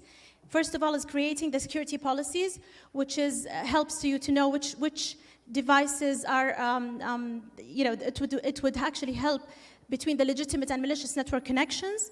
And the policies can also enforce zero trust model. That's in terms of security policies. In the network environment, there's also the naming system of the devices that are connected to the network, and usually it is done manually. It takes a long time to spend to determine what set of workloads belongs to which set of applications. However, using artificial intelligence, we can enhance the network security by learning the patterns of the network, and we can recommend security policies and functional workload in a smarter way, we would say. In terms of malware detection, the AI applications, malware are considered a very serious threat to information technology in general. Malwares usually have a certain signature that can be compared to understand their patterns and understand their impact. Using artificial intelligence, cybersecurity can detect the presence of this malware before actually opening the file, which prevents us from getting infected by that malware and protects our assets.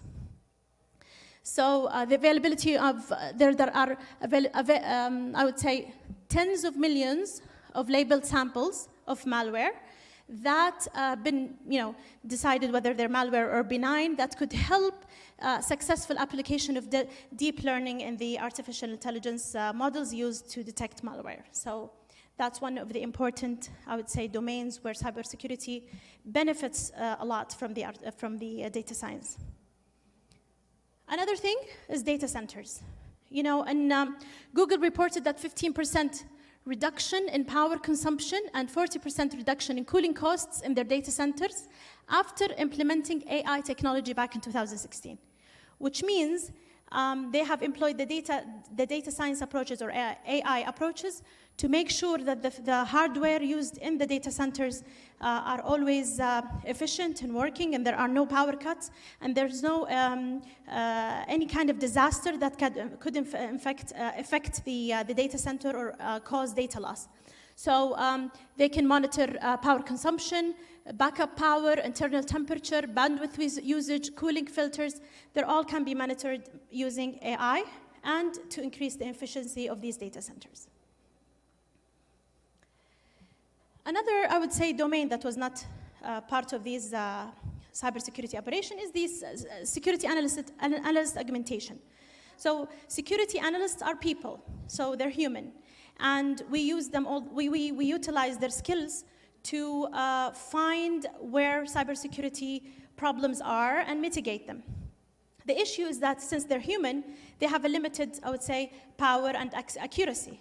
And hence, using data science and artificial intelligence algorithms would help the security analyst to automate all of the repetitive tasks and to make them focus more on the, I would say, challenging tasks that are not usually encountered. and hence we get a better quality of their time. Also, machine learning raises the baseline of threat intelligence. Human analysts usually start with high-order threats surfaced using machine learning, so they can rapidly analyze, curate, visualize, and suggest potential actions. In addition to that, security analysts now, as their skills actually is utilized in different tools. There are some of the technologies used that has a user interface where they ask the user about their opinion to a certain situation and they get their feedback to improve the machine learning algorithms that were adopted. Of course, we cannot cover all of the applications of cybersecurity or data science in cybersecurity. Hello? We cannot cover all of it, so we would say there are automatic detection of phishing attacks, detecting malicious domains and botnets, artificial intelligence also used in cryptography, spam filtering, website NLPs, and user behaviors. They're all other domains of cybersecurity where you can apply data science and artificial intelligence algorithms. Now, let's look at the other way around. So for you as a data scientist, or someone who works with, I would say, AI models, how do we need to care, how do we link your work to cybersecurity? First of all, now systems are booming and they're becoming more powerful. We have self-driving cars, assisted surgeries, warfare drones, stock market predictions, critical decision making. All of these aspects, they face types of threats that can be categorized into two categories. The first one is threats to the AI system. The other one is the threats from the malicious use of the AI system. So these two types of threats can be faced during the use of artificial intelligence models. There are plenty of challenges that we can come across if you want to secure an AI system. One is the software and hardware security. Because you're using certain software or hardware, there must be some kind of backdoors or vulnerabilities in your chips or in your data or in your software that can be exploited by hackers. And so there are plenty of things that are a part of your model that can be always a chance for an attacker to use. Also, keeping the data integrity of your model is always a challenge because attackers can actually add, for example, certain data, inject certain data to your models, which may affect the results of your model. So the data will change and the results consequently will change. Also, in terms of the model confidentiality, this aspect is important because service providers usually create models that they think are private to themselves, and they want to keep them from other people. And so attackers can keep querying these models once and over again to get to know the model itself. And then it violates the model, I would say, confidentiality. In terms of model robustness, as you know, we never have 100% data that represent, or training data that represent all of the cases. And hence, these I would say corner cases usually can be actually adversarial and nobody can actually catch them. And so this is one of the challenges that could occur in the field. In terms of data privacy, if you are using certain models that are dealing with user data, multiple queries to these models in certain ways will actually result in violating user privacy and gaining the data itself. So these are the aspects that are considered challenges in terms of securing the AI system, and still ongoing. And this is the nature of the field, and probably we need to address this at some point when we're working with our models. AI models can be fooled. This is an example, a popular example you can find online, actually. Models are susceptible to adversarial attacks, slight modification to the image that human would not notice. So the stop sign, adding these lines to it, the computer would read it as 45. So there are errors in some of the AA models that a human cannot detect. There are plenty of AI models attacks or threats One is the evasion attack, so we can modify the input data so the AI model cannot correctly identify the input. You can also poisoning attacks, which is injecting samples of the training data. You can also have backdoors where you change the model itself to be triggered when a certain event happens. You can also, there are also something called stealing an AI as a service, which is actually employing someone to steal a model for you. And this happens when the models have patents or they are expensive to buy or expensive to use. So that would be one of the threats. Also privacy violation, that happens usually in data sets and training samples, they violate privacy. And these are considered among the top threats to artificial intelligence models. The diagram here explains how this happens. The first stage on the left is creating the model. So in the stage of training and testing, there are plenty of loopholes, I would say, or areas where cybersecurity threats can happen. One, to the training data and privacy attacks and poisoning.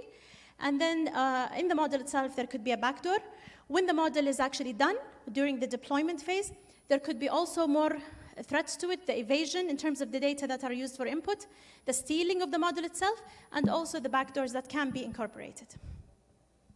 So the threats to AI models can be mitigated by isolation of the model, detection, fail-safe, redundancy, privacy-preserving models. And the threats from the malicious use of the data science, we need to see that there are expanding existing threats, and there are always new threats that are coming, and there are also the altering of the type of character of threats. So the malicious use of data science sometimes backfires at us as well. So these are the elements that could happen. In conclusion, the impact of data science on our lives will continue to grow as we go through technology, as we adopt technology, and it's important to understand that cybersecurity goes along as well with any technology that is up and running. All of the emerging technologies, we usually care about the functionality more than the security, and so usually security comes an afterthought when an attack happens. So we need to put security into consideration. The concerns and focus on the ability of hackers to play more sophisticated cyber and technology-based attacks. So as long as we go through technology becoming more advanced, the hackers as well are getting advanced with us. They are using also machine learning, they are using artificial intelligence to attack your systems and your data. Thank you. Thank you so much, Dr. Fatima, for the interesting presentation. I would like to invite Dr. Heba Hussein on the stage to thank you.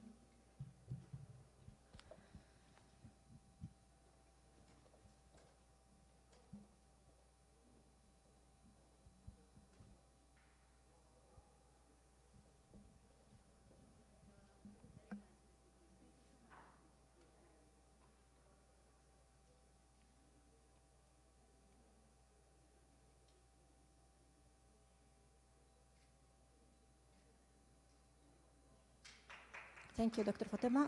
Dr. Heba Hussein, we would like also to thank our sponsor.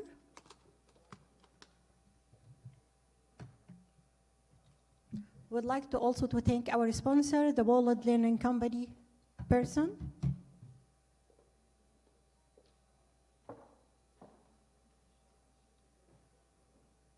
Thank you so much for the person company.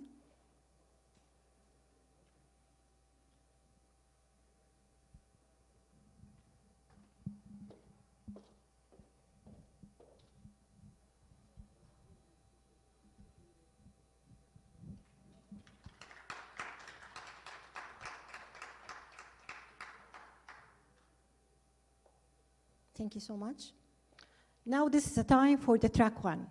We have 6 different presentations in the track one. Please manage the time. We have only 20 minutes for each presenter, and please leave at least 3 or 2 minutes for the question and answer. So I'm going to manage the time with you and show you before 5 minutes before the end of the presentation to manage this time. So also I would like to encourage our students to participate in the Twitter. Please participate in the Twitter for our days. Now I'm going to start the track one, latest trend and technique in data science. And we will start with the first presentation about predictive model for early diabetes detections Ruhi Fatima, Sabina Kazi, Sumira Jabin from Majma University, KSA. Please welcome the presenter with me. Thank you. Your name is Safiya? What's your name? Can you give me a title of yours?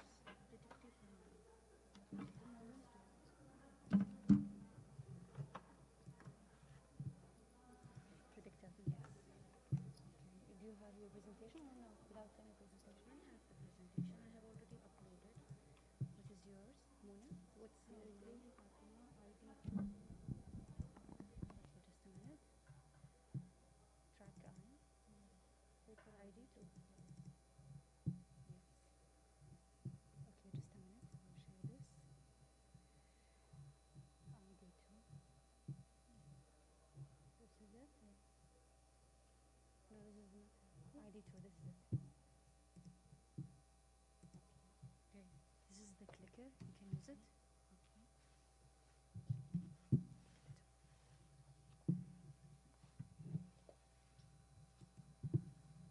So I can keep this here? Yes, in case I need it. Because you have yours? Okay. Yes, in case I need it. Okay. No, it's okay.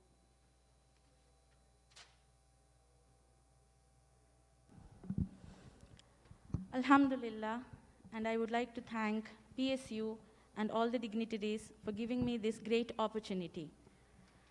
I was really amazed and thankful to be part and listen to the so many expert talks. Mashallah, it was a great conference. Alhamdulillah.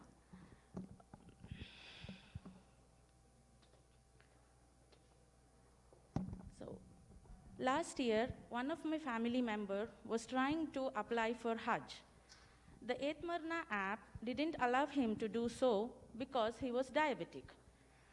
So when I started to explore about it and found some interesting facts and came up with this idea.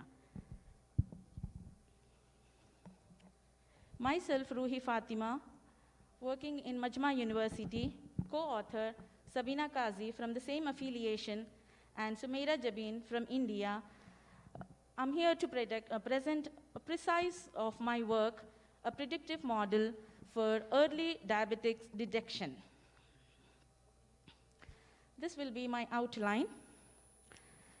So the statistics of the WHO says that the diabetics is the cause for approximately 1.5 million deaths, which was caused in year 2019. And the International Diabetics Federation has projected that by year 2045, the number of patients who are suffering from diabetics will be doubled. The work of Jonas and his fellow researchers has stated that 2.6% of the global blindness is due to the diabetes, and it is a key contributor for the glaucoma, which is an irreversible eye blindness or the damage caused to the eye. So the diabetes, if it is detected in its early stage, could save a lot of lives. The advancement of the technology in the healthcare has paved a lot of researchers to apply machine learning in the field of, on the patient's data and get various insights, various aspects, insights of the various aspects on the available data. So during the process of reviewing the available work, we have selected some of the simple literature, and few of it I have included here. Like author Olta has implemented 6 different machine learning algorithms like Navy-based, decision trees, SVM, the well-known models, ANN, on a data collected from a local hospital, or 270 patients from a public hospital, and has shown that decision tree has performed well by achieving an accuracy of 79%.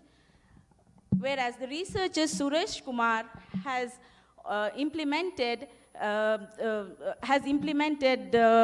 the data of 50 patients collected from, again, a local hospital. And then in the process of his study, he has shown that he applied k-means algorithm to understand the data. Then he categorized the data of the patients as type 1, type 2, and gestational diabetic. Finally, he wanted to show he classified the different types of the diabetes patients as depending on the severity of the disease as mild, moderate, and severe condition of the disease. Author Kanchan and fellow researchers have used, again, different machine learning algorithms like Navy Bayes, SVM, and achieved, the Navy Bayes achieved a better performance on 1,865 records of the patient, again from a local organization. Villora implemented SVM on Colombian data and on the data from different ethnic background. The study of the Villora shows that when the SVM was implemented on Colombian data, it has performed exceptionally well by achieving an accuracy above 90%, whereas when it was implemented on the other ethnic background patients, it didn't do that much well. The other authors, like Min Ich, implemented the ensemble model. They have assembled the KNN Navy Bayes Random Forest J48 on the available PIMA dataset. Author Priyanka and the other authors the same way. Author Priyanka also has implemented SVM, ANN, and other machine learning models on PIMA dataset and achieved 82% accuracy. Maunika has implemented only logistic regression algorithm in 2 different ways with backward elimination and AIC criteria for reducing the error. And they also have implemented on the PIMA dataset. So based on the review of the literature, we have decided to use the PIMA dataset. It is an Indian repository of diabetic patients which has a total 768 records. We have used all the 9 features of the dataset like age, pregnancy, and so on. Out of these features, except outcome, all of them are numeric, whereas outcome is Boolean, which represent with a value of 1 for diabetic patients and 0 for non-diabetic. During the pre-processing stage, it was found that out of 768 records of the patients, 500 were non-diabetic and 268 were diabetic, and the missing values were handled by replacing them with the mean value. The methodology we have followed, as in general, we first chose the data set and then extract the features. As I just said, we have used all the features of the data set and then pre-process the data set to handle the missing values and scale the data in a particular range, and then learn the models on the trained data set, then finally evaluate and compare the models on the test data set. Of course, there are many machine learning techniques. Depending on the type of learning, the machine learning techniques are divided as supervised, unsupervised, and semi-supervised learning. The objective of the supervised learning is to apply what has been learned to get desirable results. The advantage of supervised learning is during the learning stage, the model is applied on correctly class of data, so that during the test it performs well. So in the classification methods, in the supervised classification methods, there are many. We wanted to be simple, and we have chosen the following algorithms, the following techniques. Like Navy Bayes, all of these are good for applying on the binary classification problem. As my outcome has only 2 values, 1 and 0, it's a binary classification problem. So these are the algorithms which we have used, like Navy Bayes, K-nearest, decision tree, logistic regression, support vector machine, linear discriminant analysis, and multi-layer perceptron. So depending on the literature which we have reviewed, we have chosen the PIMA data set, and we wanted to implement the stacking model, an ensemble model.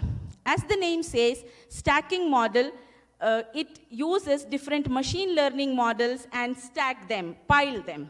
Okay? So if one model is not working well, when you combine all the models together, when they are integrated together, they perform well.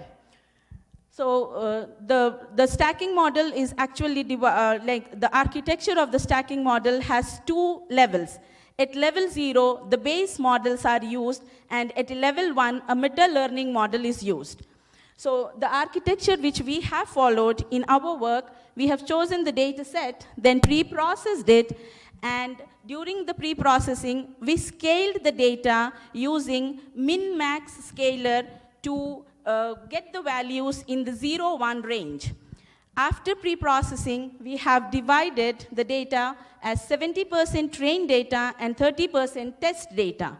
Then at level 0, we have applied all the chosen 7 machine learning models, and we have stacked these models at level 0 for the stacking model.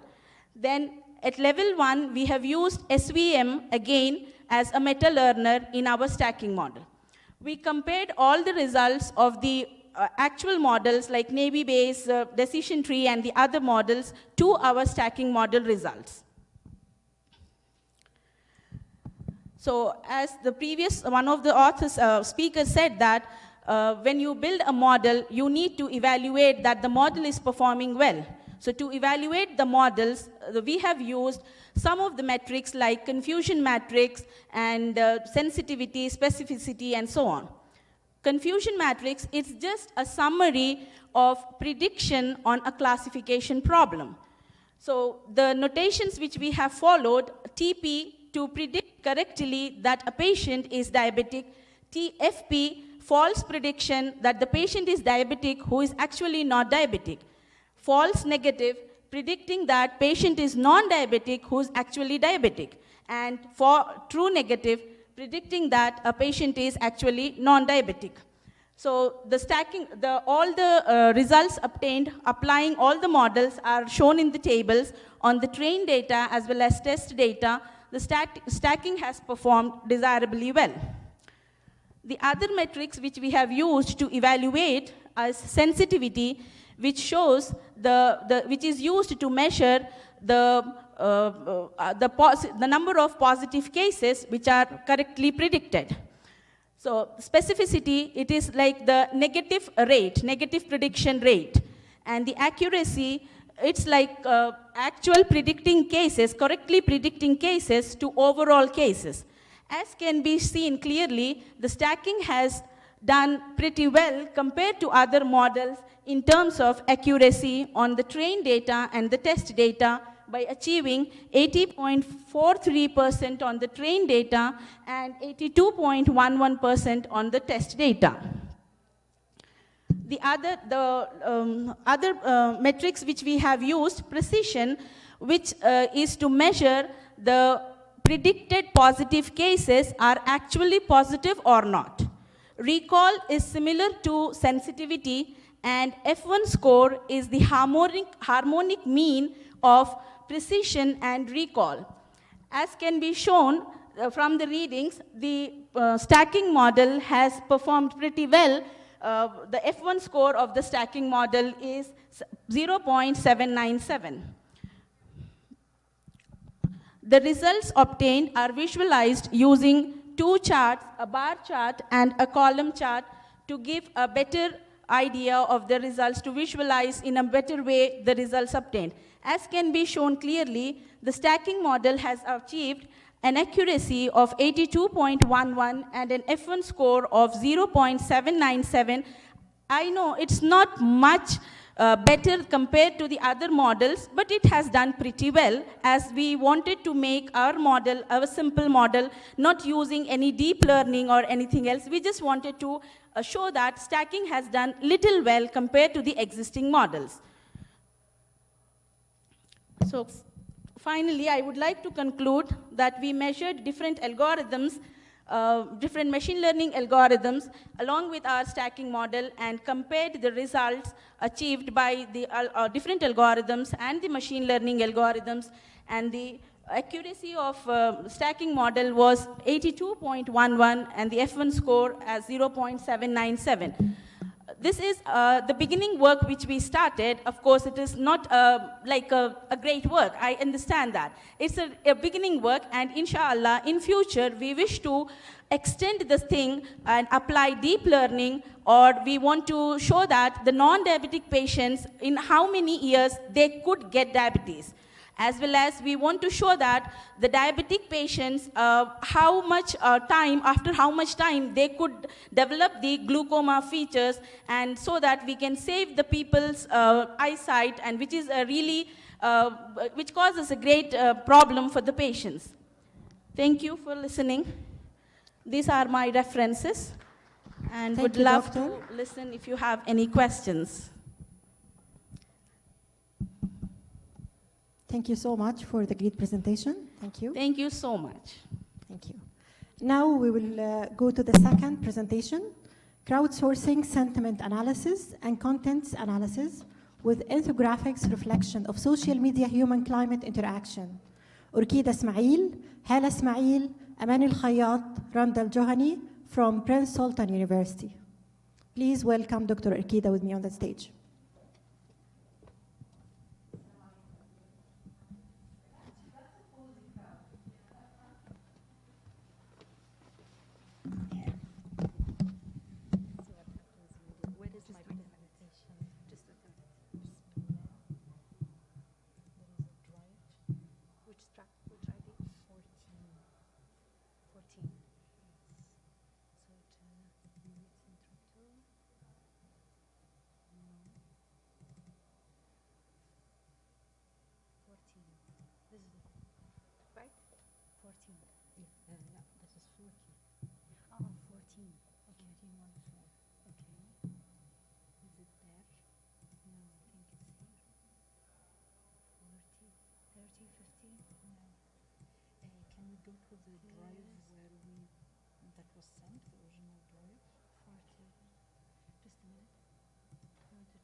It will be faster if you have a flash memory. No. Okay, just a minute. Let's check the last thing and we'll come back. 40. It's not here. Okay,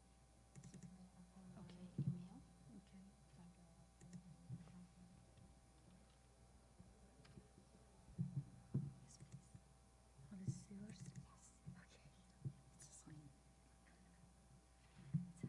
Everybody can see this? Okay.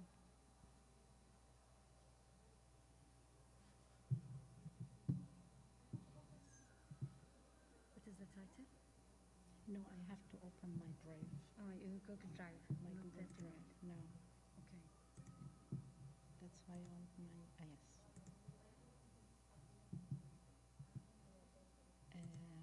40. Yes. That's it. Okay, we need to download this one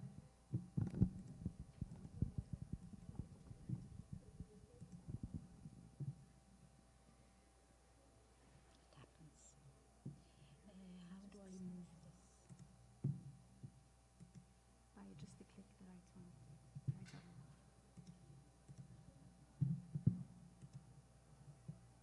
40. This is yours. Just a minute. Now try, test. I'm not sure this is the one. Can I? Yes, that's the one. Assalamu alaikum, everybody. Thank you for your patience. And I know how it feels like at the end of the day, so I hope that my presentation would be interesting enough. Of course, I would like to start by thanking the WIDS conference, but I would like to add something personal here. I have, right from the very beginning of the initiation of the conference, I was presenting a paper about digital humanities. And I would tell you that this was the only time that I ever heard of digital humanities or attempting, not heard about it, attempting that I would present something in digital humanities, because I thought that there is a link between humanities and data science and technological advancement. And I would say that I'm indebted to the WIDS conference, that ever since I have started looking into this field of digital humanities, I would say that we have assembled a wonderful team of digital humanists. And to do so, what you need to do is to start a collaborative work. Our collaboration, of course, that would bring me to our beautiful team. So we have created a research group that experiments with the field of humanities in relation to computational tools and data analysis. So I'm, of course, indebted to my good friend and team member, Dr. Randall Jani from the Computer Science Department. And we are very happy that in a humanities team, we have a member from the computer science. We have Ms. Amani Khayat, she's from Columbia University, also interested in the field of digital humanities, and her work is more for extended realities, virtual realities, and their applications. Of course, we have our original humanities members, Dr. Hala Ismail. So you see, our team is versatile, and I would like to show you today a sample of our work, how our work would be a combination of this amazing field of data science and data analytics in relation to the humanities. And when I say the humanities, what we are doing is that we are continuously looking for something that is related to people's lives. And I would like to think that everything we speak about makes relevance to what people understand and what people know about. When we speak about, okay, I would like to stop at the title, definitely. Our title seems a little scary. What do you think? Too long, okay. Crowdsourcing sentiment analysis, content analysis as an ethnographic study. What is happening here is that we are looking at some types of data analytics tools. And the data analytics we are looking at is the field of social media analytics. And the reason why we chose social media, of course, is our conviction, our interest in this amazing platform where people are allowed to have their own self-expression. We consider social media to be real-time expression, not an artificial type of collection of data where people are having a survey, answering a survey, or answering interview questions. People are actually expressing what they feel, what they know, how things are related to their own lives. And linking things, of course, okay, I'm going back. So we decided that we want to look at some of the interaction that is taking place on social media in relation to climate change. Why do you think we speak of climate change? Are we hearing this word a lot today, these days? You know how everybody is talking nowadays about climate change and sustainability. And what we were looking at is this gap that can actually happen between what upper areas or upper societies are talking about climate change, environmental change. Is there a possibility that we can see this reflected in everyday life, in people's lives? So we decided to look at social media to see what people are really thinking about when they think of climate change or social change. So we decided to choose two incidences. We decided to choose two particular, very simple incidents, not great calamities or environmental phenomena. We decided to choose an earthquake that happened in the Mediterranean area during the month of January 2022. The other incidence was here in Saudi Arabia, where there was an unprecedented case of snowfall. And we decided to see, because you can understand how the snowfall in Saudi Arabia, in the middle of the desert, and the earthquake in the Mediterranean affected the area, because people actually felt the quake. And what we wanted to see is how people would interact to such climate phenomena. And I want to tell you that the slide we have here is a manifestation in itself of the availability of data. So as ordinary people, we don't need to be specialized in the field of environmental change or anything. What we did is that we would find the impact of the Mediterranean earthquake, and it was evident on the USGS, which is a platform, an online platform, where you can detect these terrestrial phenomena, like earthquakes, for example. They would tell you what the magnitude is of an earthquake, when exactly that it happened. So this is the scientific explanation, or not explanation, it's the scientific projection of this incident ever happening. What is left for us to see is how people interacted to this phenomena, what people, ordinary people, decided to take out of this interaction or this conversation. It is worth mentioning, of course, that we decided to look at the Arabic interaction. And when looking at the Vision 2030, we speak about the advancement in technology, we speak about sustainability, we speak about climate change. And when we looked at the data, we saw that there is quite a divide between the amount of data and the amount of information that is available in English language. Don't you agree? There is a precedence of the English flow of data. And I wouldn't say that the other languages or the other reflections of people interaction is not there. In fact, it is there, but maybe it's not well represented in the way that we would like to think. So in linking, of course, in thinking of the climate change, we did link it to the Vision 2030 because it is one of the important topics that is presented, but also we were looking at the idea of diversity, that data itself has to be diverse. I hope you would agree that it is a good idea that we would have good representation of everybody in this amazing ecology of data and data analysis. So what we wanted to look at is people's interaction in social media. And what happened is that we decided to look at different types of social media to see the difference in interaction, measuring those two incidents that happened, as I said, in our region. So it directly touched our lives. And we were very interested to see people's interaction there.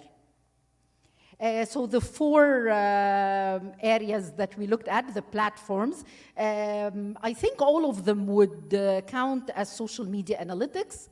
The first one is Google Trends. And for those of you who are familiar with Google Trends, what happens on Google Trends is that you get a measurement of the actual conversation that people are having about a topic. So you can choose a topic at a certain time in a certain location around the world.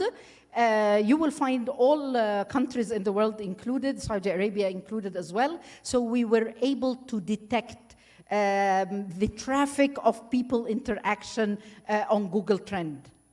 Then we decided to take things further, and that's where crowdsourcing happened. And crowdsourcing, again, is a very interesting research technique where people are involved in research. And as I said, it's not about distributing surveys or making interviews. It's about actually engaging people in the research that you are conducting, and the people, the crowds. That's why it's called crowdsourcing. That's how the crowds become part of your research. The third, sentiment analysis. And for sentiment analysis, we definitely had to go to the area of business, of course. So you see how interdisciplinary this type of analysis is. So sentiment analysis is about measuring people's opinion, whether it's good or bad. Content analysis, of course, was the deepest type of analysis we had, because we'd actually look closely at people's expressions and people's interaction to understand what they feel or what they have. I will show one slide only of each of these types, and this is how the Google trend search looked like. What we do, as I said, is we choose the term that we are looking for, and we decided to choose the term in Arabic. As I said, one of our main objectives was to think of where we stand in terms of the Arabic data ecology.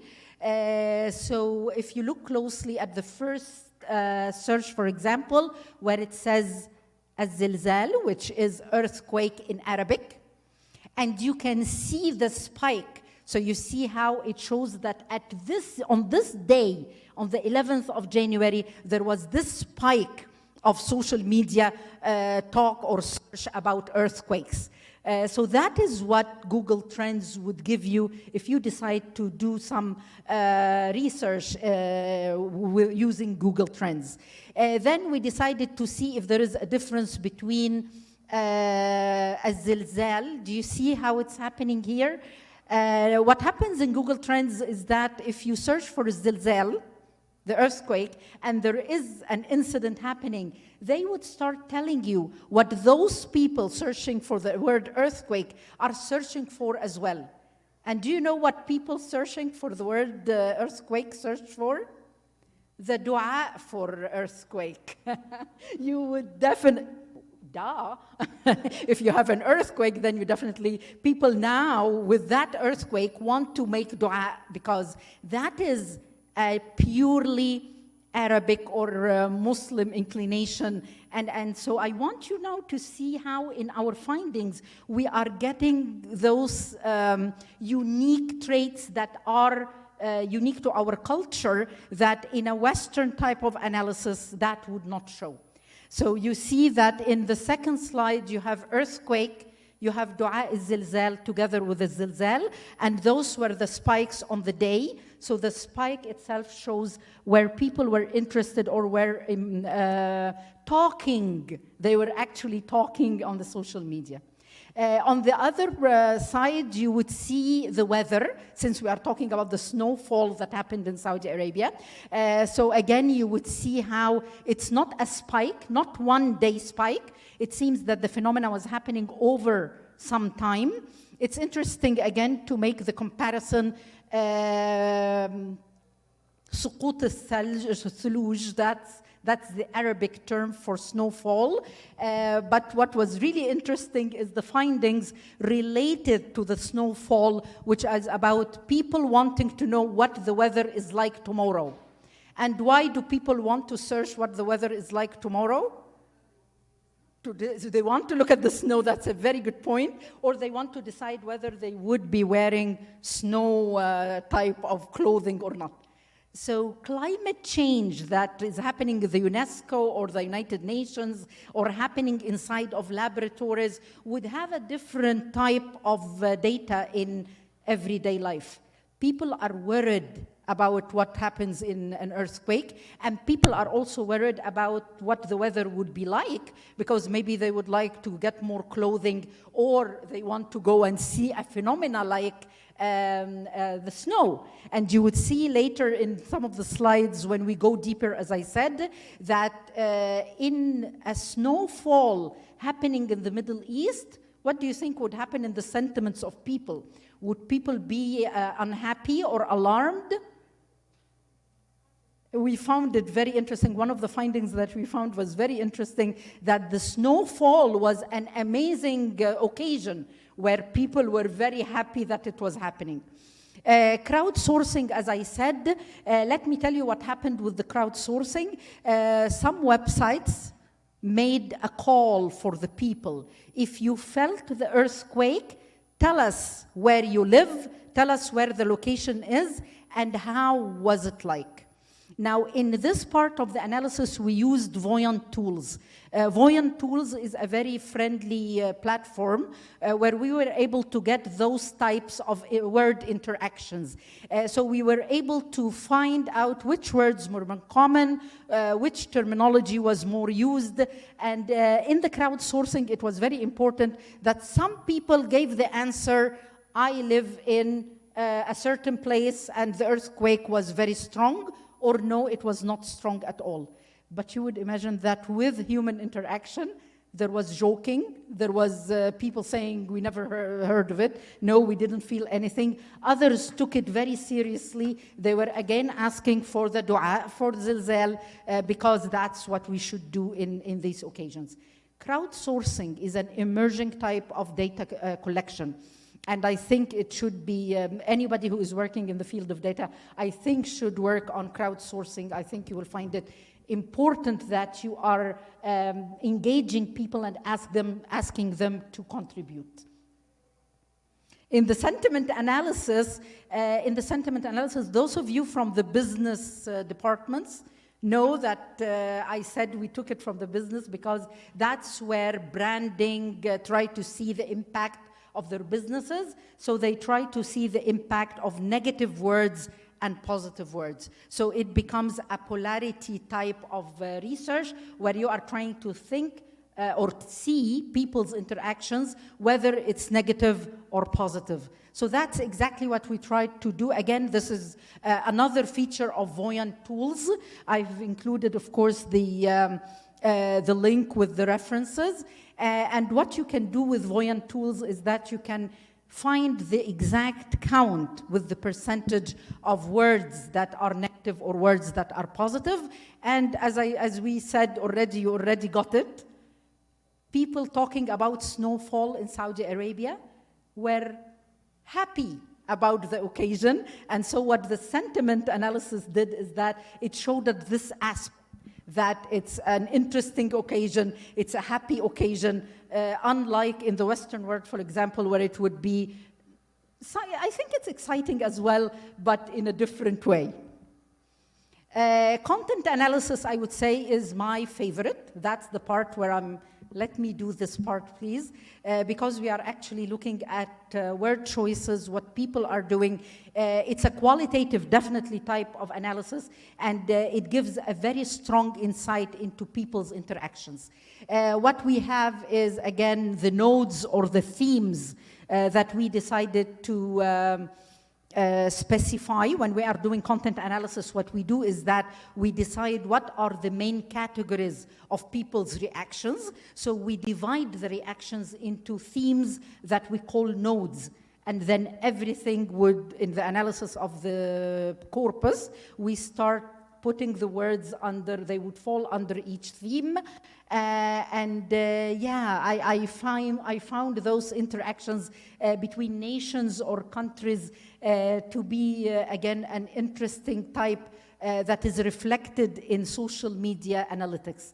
You can see how people are sympathizing or empathizing with others. What we see in here is a tweet from Saudi Arabia in solidarity with people who felt the earthquake, that may Allah make it good for everybody.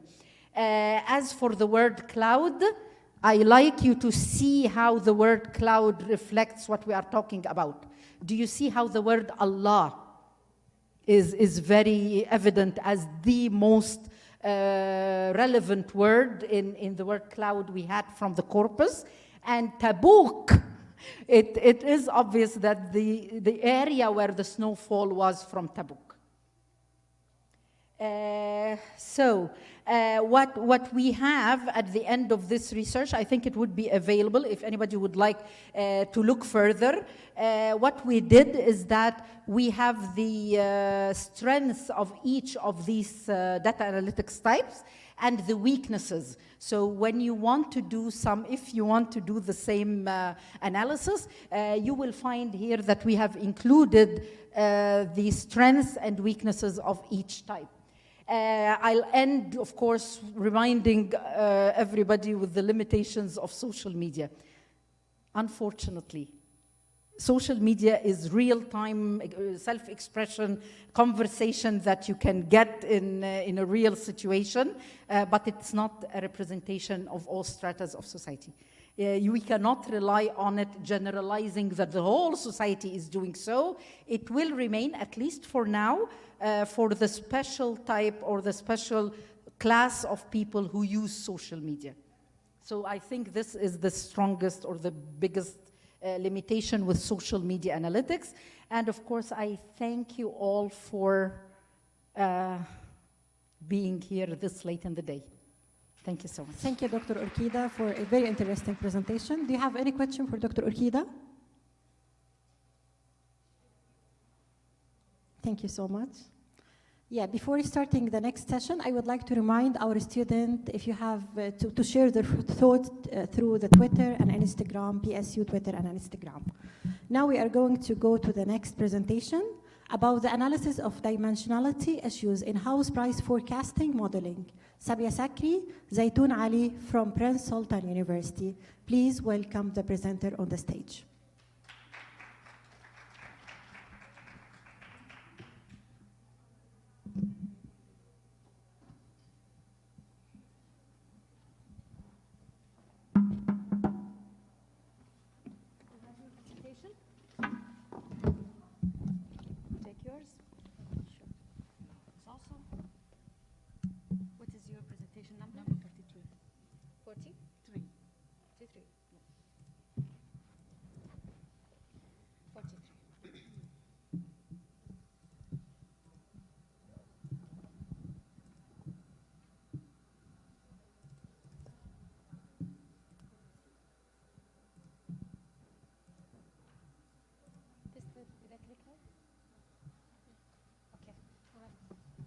Okay, thank you very much. Assalamu alaikum and very good afternoon. The paper that I'm going to present is called Analysis of the Dimensionality Issues in House Price Forecasting Modeling. Okay, this paper is jointly written by the main author, Dr. Sabia Sakri from Princess Noura University, who is the expert in machine learning, yeah? Whereas my contribution from the real estate field, the real estate area. So this is the outline of my presentation today. Okay, so we start off with the introduction. All right, first of all, the curse of dimensionality is termed by this mathematician, Bellman, yeah, where when we have more features in our data set, it will increase errors. Okay, so basically, how are we going to handle this problem when we have a large data set, yeah? Therefore, we are trying to prove this, yeah, how we're going to handle these high dimensionality issues, yeah, in house price data set. So we attempt to build models to forecast the house price using the Ames housing data set, which is a big data. We have 2,930 entries with 82 explanatory features. Now, the problem statement is how are we going to predict or to forecast the house price? Because these issues is not local, but it is globally, yeah? So there are many models, yeah, that being introduced in order to find the best model for predicting housing price. So we know that house price is being influenced by many factors. And we know that housing has heterogeneous factors, yeah, heterogeneous features where it is very unique. So the features can include size, location, number of bedrooms, yeah, materials, yeah, gardens, or proximity to shopping center, and so on. Okay? So the current approach that we have, okay, to find the market value of a house, the mean method being used is sales comparison, or also known as market approach, yeah?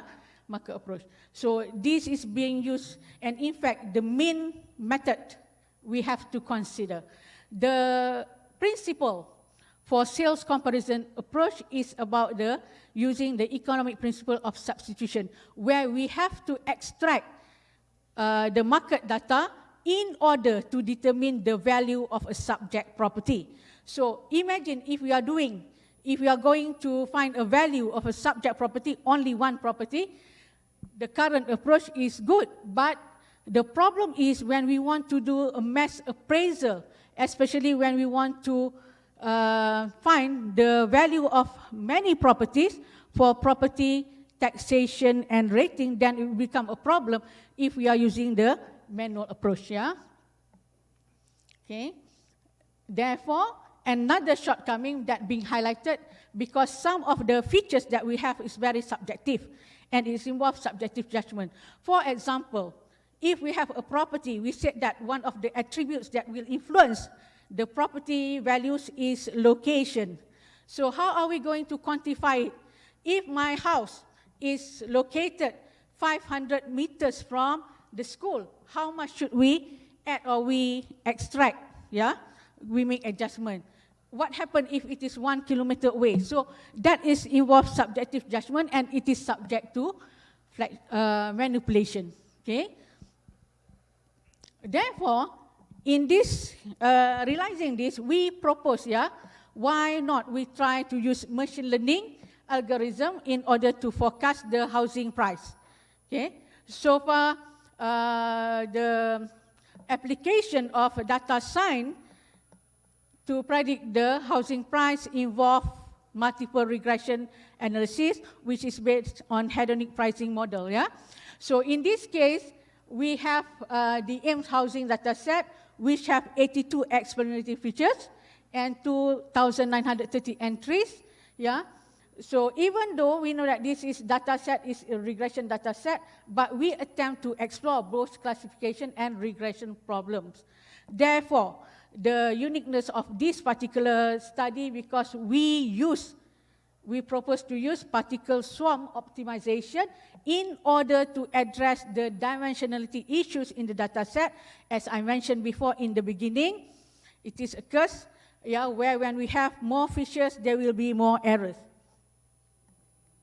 All right. Now, so we use the particle swarm optimization feature selection for both classification and regression models. Yeah. So before that, I would like to highlight in terms of related work.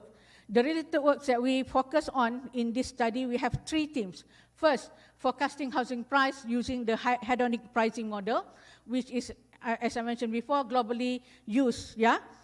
And in fact, the characteristic of houses depends on the attributes, yeah, and then it may differ from one to another. I would like to highlight some related work. The related works that we focus on in this study, we have 3 themes. First, forecasting housing price using the hedonic pricing model, which is, as I mentioned before, globally used. Okay. Yeah. Now, and in fact, the characteristic of houses depends on the attributes, yeah, and then it may differ from one to another.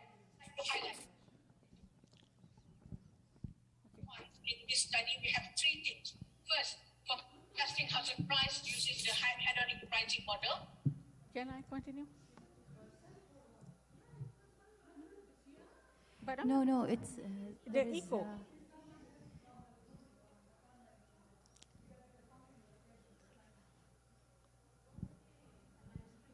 Okay, you can complete now? Yes. You can complete. Okay, can you? Yep.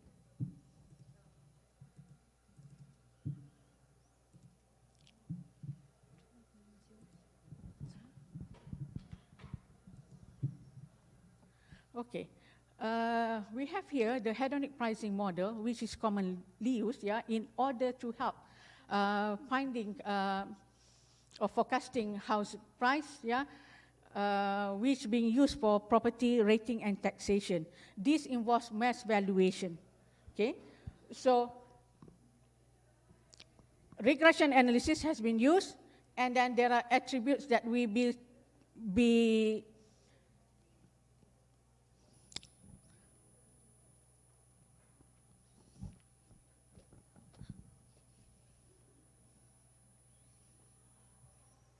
excuse me, it is not working. Try now. No. Try from the. Yes. Okay.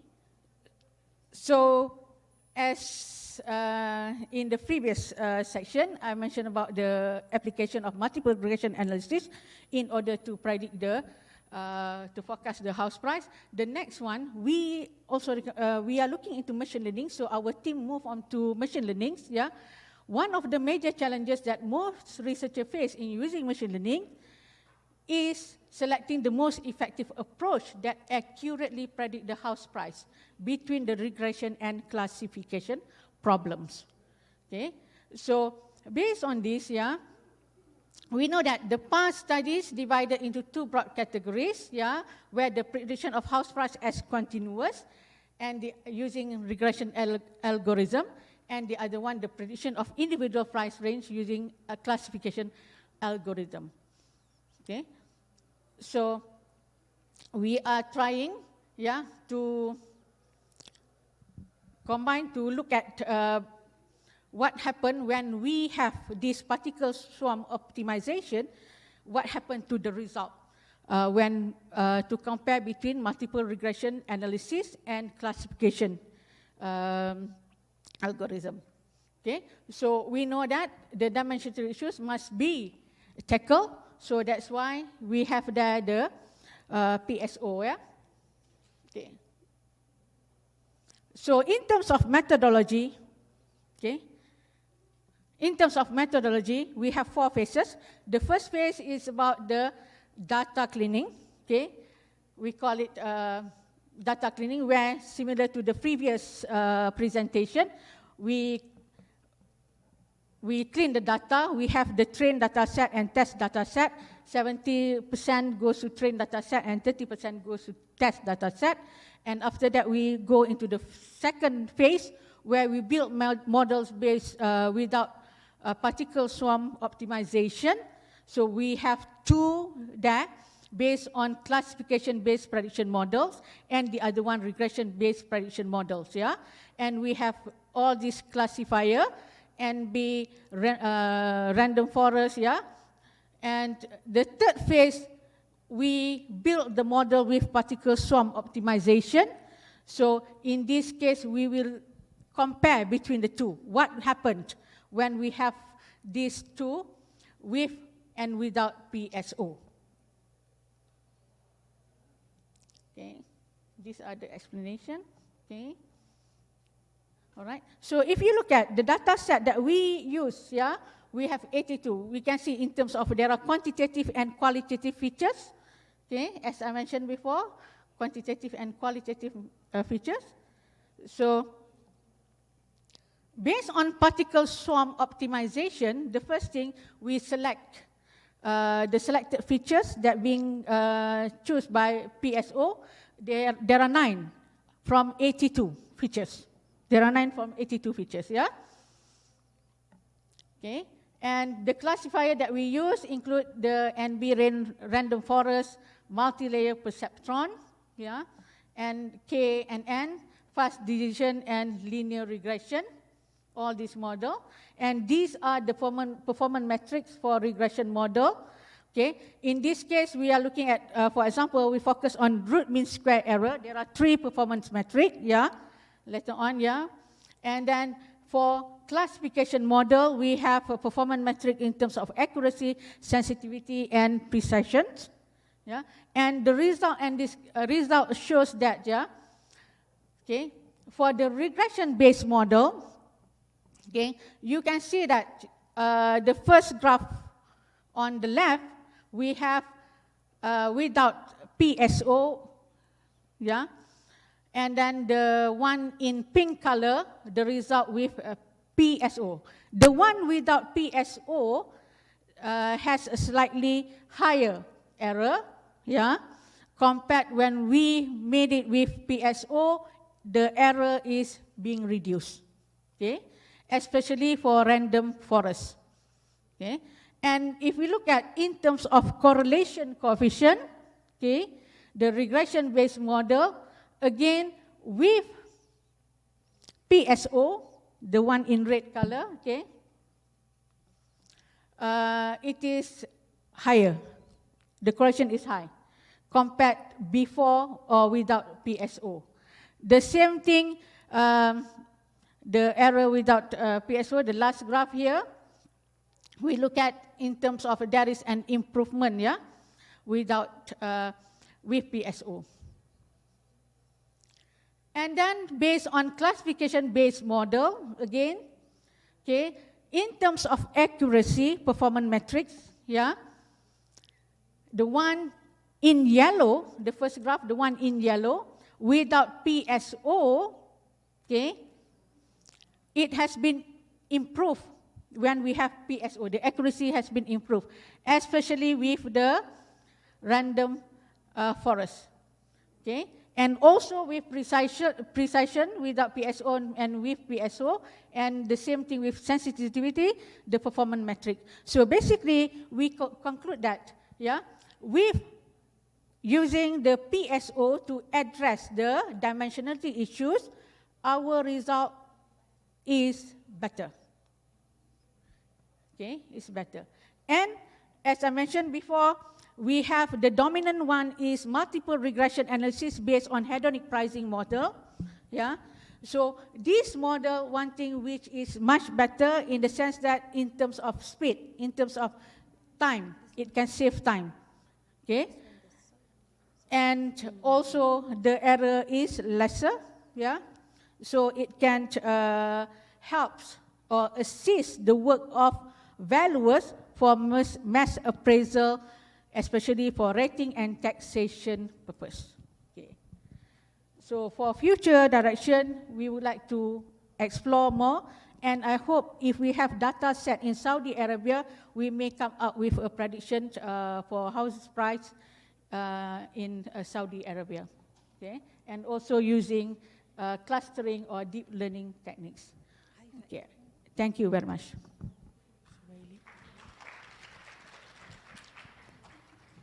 Thank you so much for the interesting presentation. Do you have any question for the doctor? Okay, now I would like to announce the Best Poster Award. We'll go for the topics, the integration of software architectures for a quantum computing system, presenter by Haifa Abu Sari. Congratulations, Haifa.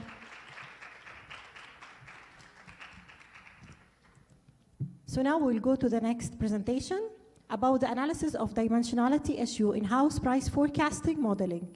Sabia Sakri, Zaytun. Sorry, this is what we done. So we will go to the next presentation, data science approach for crime analysis and prediction, Saudi Arabia use case, presented by Nofit Dosari, Amal Jivins, Fatma Masmoudi, Irham Kariri from Prince Attam University, KSA. Please welcome the presenter with me.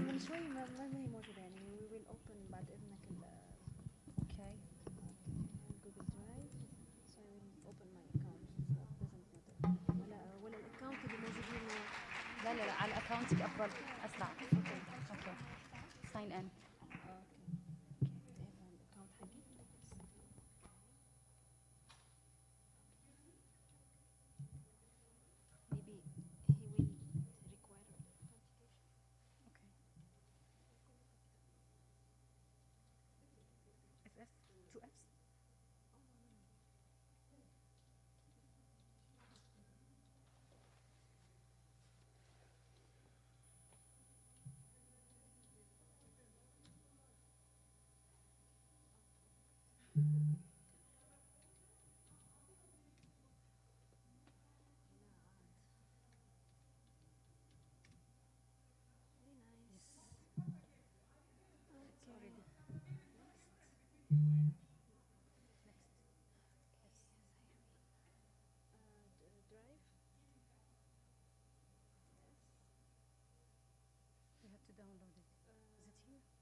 Recent?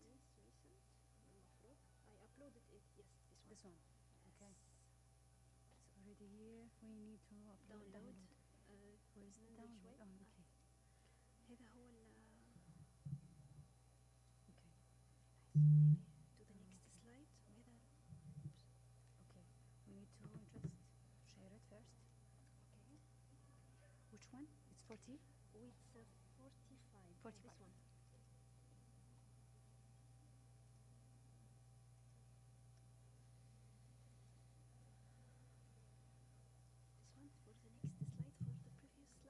This one. Previous. Take.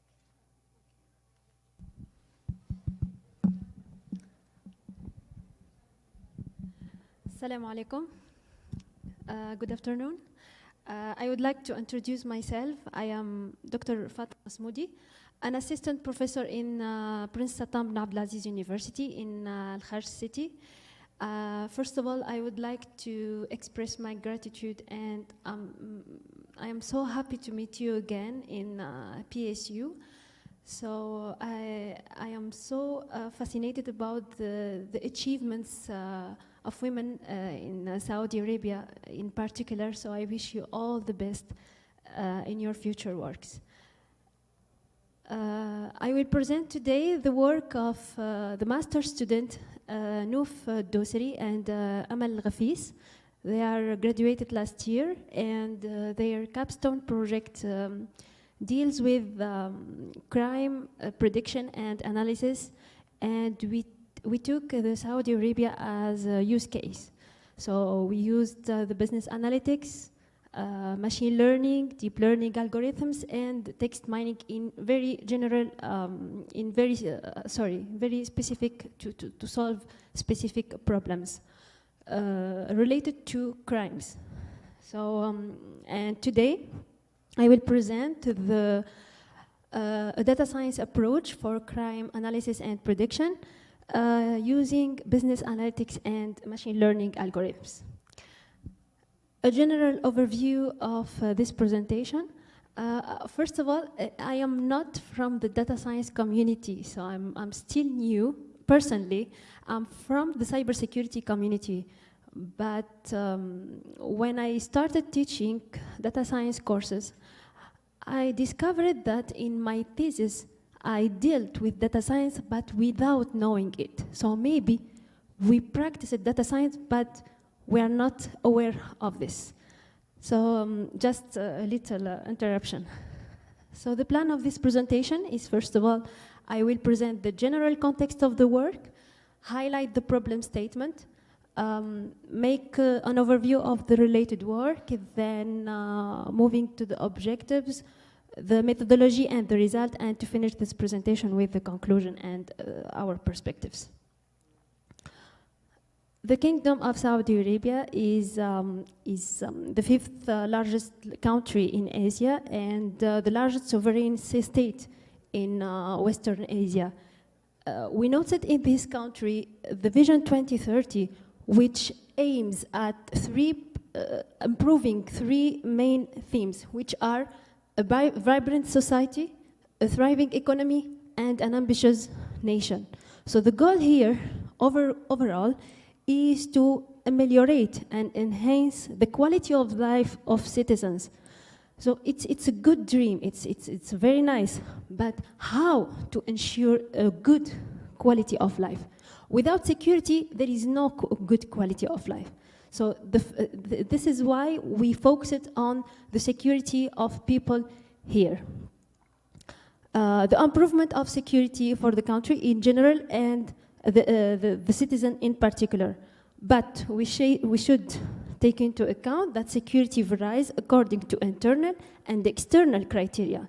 Internal criteria such as unemployment, demographic distribution, urban facilities, and external criteria such as, for example, COVID-19 pandemic.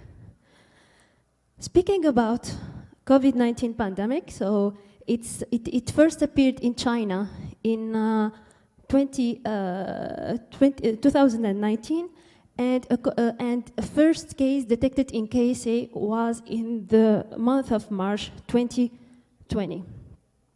Here, from this date, the Kingdom of Saudi Arabia faced many temporal stages.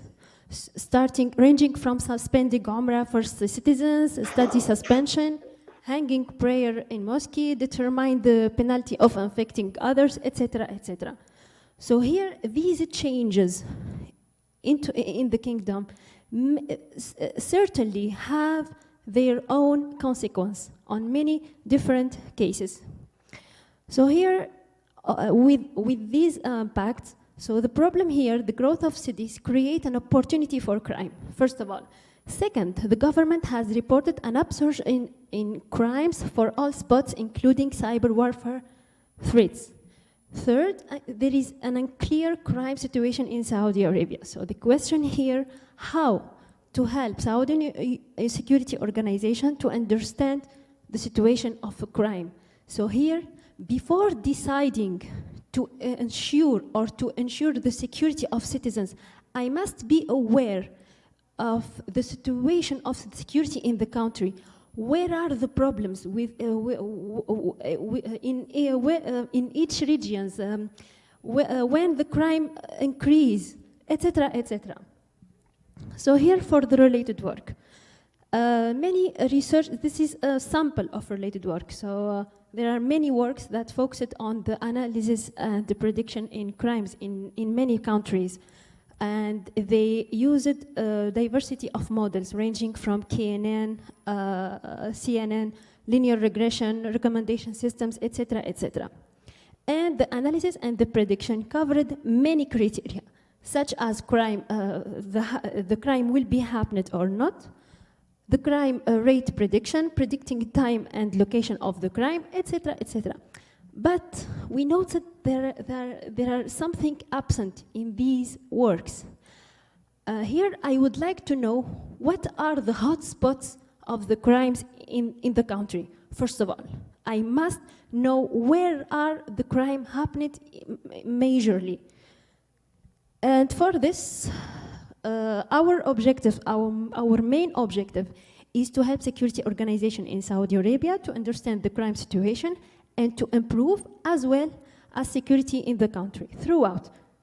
First of all, the crime analysis, I must understand the problem, the density of crimes throughout the time, throughout the regions, throughout before and after COVID-19, etc. And after that, I could be able to predict the crime in the future. So our methodology starts as usual by the data collection. Our data set used in our paper is publicly published from the global database of events, location, and tone. This public database contains all the events that happened around the world. So here we extracted the events that happened in Saudi Arabia, and then we chose the code of the event related to the crime. So the events related to the crime are 13, 14, 15, 16, 17, and 20. There are the codes of the crime, of the events related to the crime. Of course, we extracted the events before and after COVID-19 so that we can study the impact of this pandemic on the crime happening in the kingdom. And we obtained a number of dataset records reaching 59,000 events. After that, before analyzing or predicting, we must do the data preparation. Concerning the data preparation, and in particular, we made a feature selection because the public dataset contains a dozen of attributes. So we extracted the important attribute according to our context. These attributes are the geolocation of the event, the actor 1 and the actor 2, knowing that the actor 1 is the person who did the crime, and the actor 2 is the victim of the crime. We see here the longitude and latitude. They are the coordinates of the place. So from these two codes or from these two features, we extracted the place or the region where the crime happened. And some other features related to the month, the year, the nationalities of the actor who performed the crime, and the nationality of the victim, etc. After that, we have the feature engineering. So here we did some actions on the features, such as separating the month from the month-year column into a new column called month. So here we have the month and the year separated. And concerning the region, as I told you in the previous slide, we deducted it starting from the latitude and longitude of the place, the coordinates. So here, everything in the global Earth is parameterized by X and Y, specifying the place.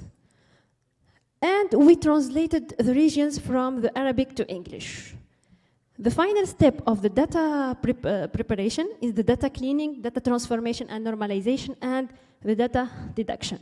So here our data is ready to be used. The title of this paper is Data Science Approach. So here we used the business intelligence and machine and deep learning for analyzing. The first one for analyzing, and the second one for predicting. So just quickly, I will explain the analysis so that you can ask your questions. So here, we performed many disciplines or approaches for analyzing. First of all, the crime distribution per region in the kingdom, the crime occurrence count before and after COVID-19. We have the correlation between the crime and urban facilities, and finally, the crime type occurrence per year. Let me show you the result of the visualization. It's better. So here, as you see, we have the map of the kingdom. Every color refers to a region, and if the color is too clear, and as the color will be so we know so I don't know I didn't find the word. So it's according to the density of the color, we can conclude what are the regions that suffers from a high rate of crimes. So here, the hotspots in the kingdom, we conclude that the hotspots in the kingdom are Riyadh region, the Eastern, and Mecca region. After that, concerning the crime types, so here the code 20 is the mass violence crime, which has the high rate throughout the regions of the kingdom.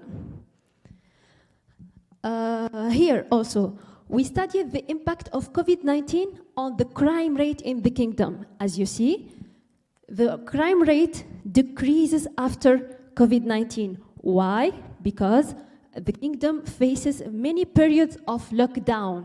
So here, everyone goes out, it will have a penalty.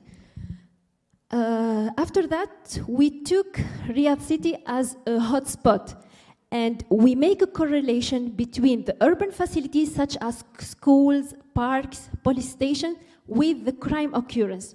We concluded that most of the crimes happened near to the police station, out far of the parks and school.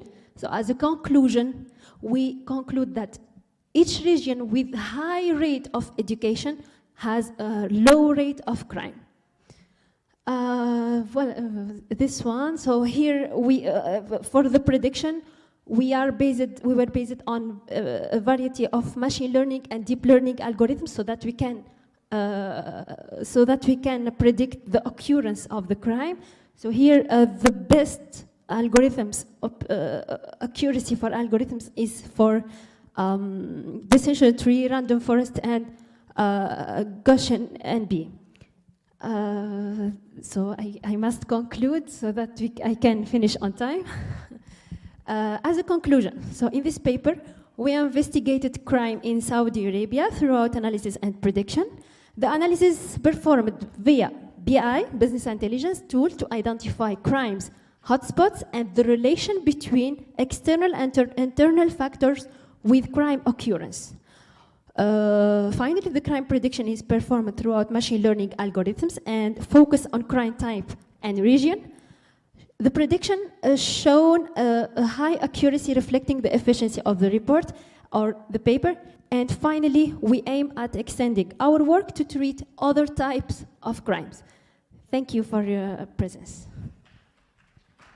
Thank you, Dr. Fatma. If you have any question. Thank you, Dr. Fatma, for the great presentation. Do you have any question for Dr. Fatma? Okay, before starting next presentation, I would like again to congratulate Haifa Al-Busili for her great work and for getting the Best Poster Award. Congratulations, Haifa. Now, next presentation is about a survey in resource management and security issues in IoT operation system, presented by Noura Dosari, Sarah Qahtani, Haya Al-Abidan, from Imam Abdulrahman bin Faisal University, KSA. Please welcome the presenter with me. Thank you.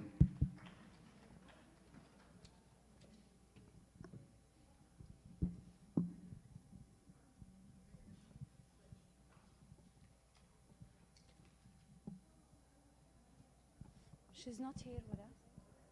Doctor, she's not here.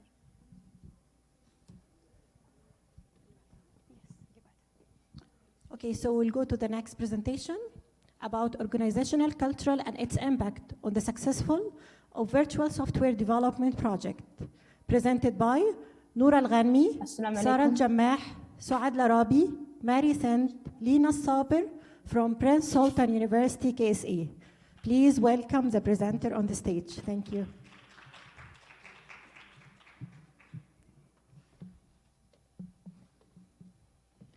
What's the idea of your presentation? Six, okay.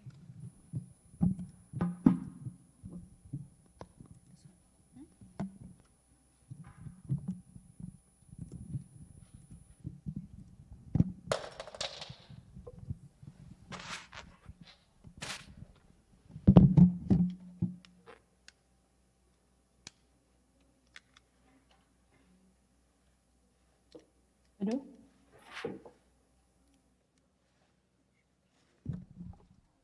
Development project, presented by Noura Al-Ghanmi. Which is yours? It's two.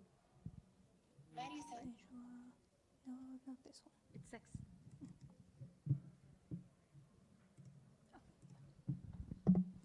Just a minute. Now test your. Okay.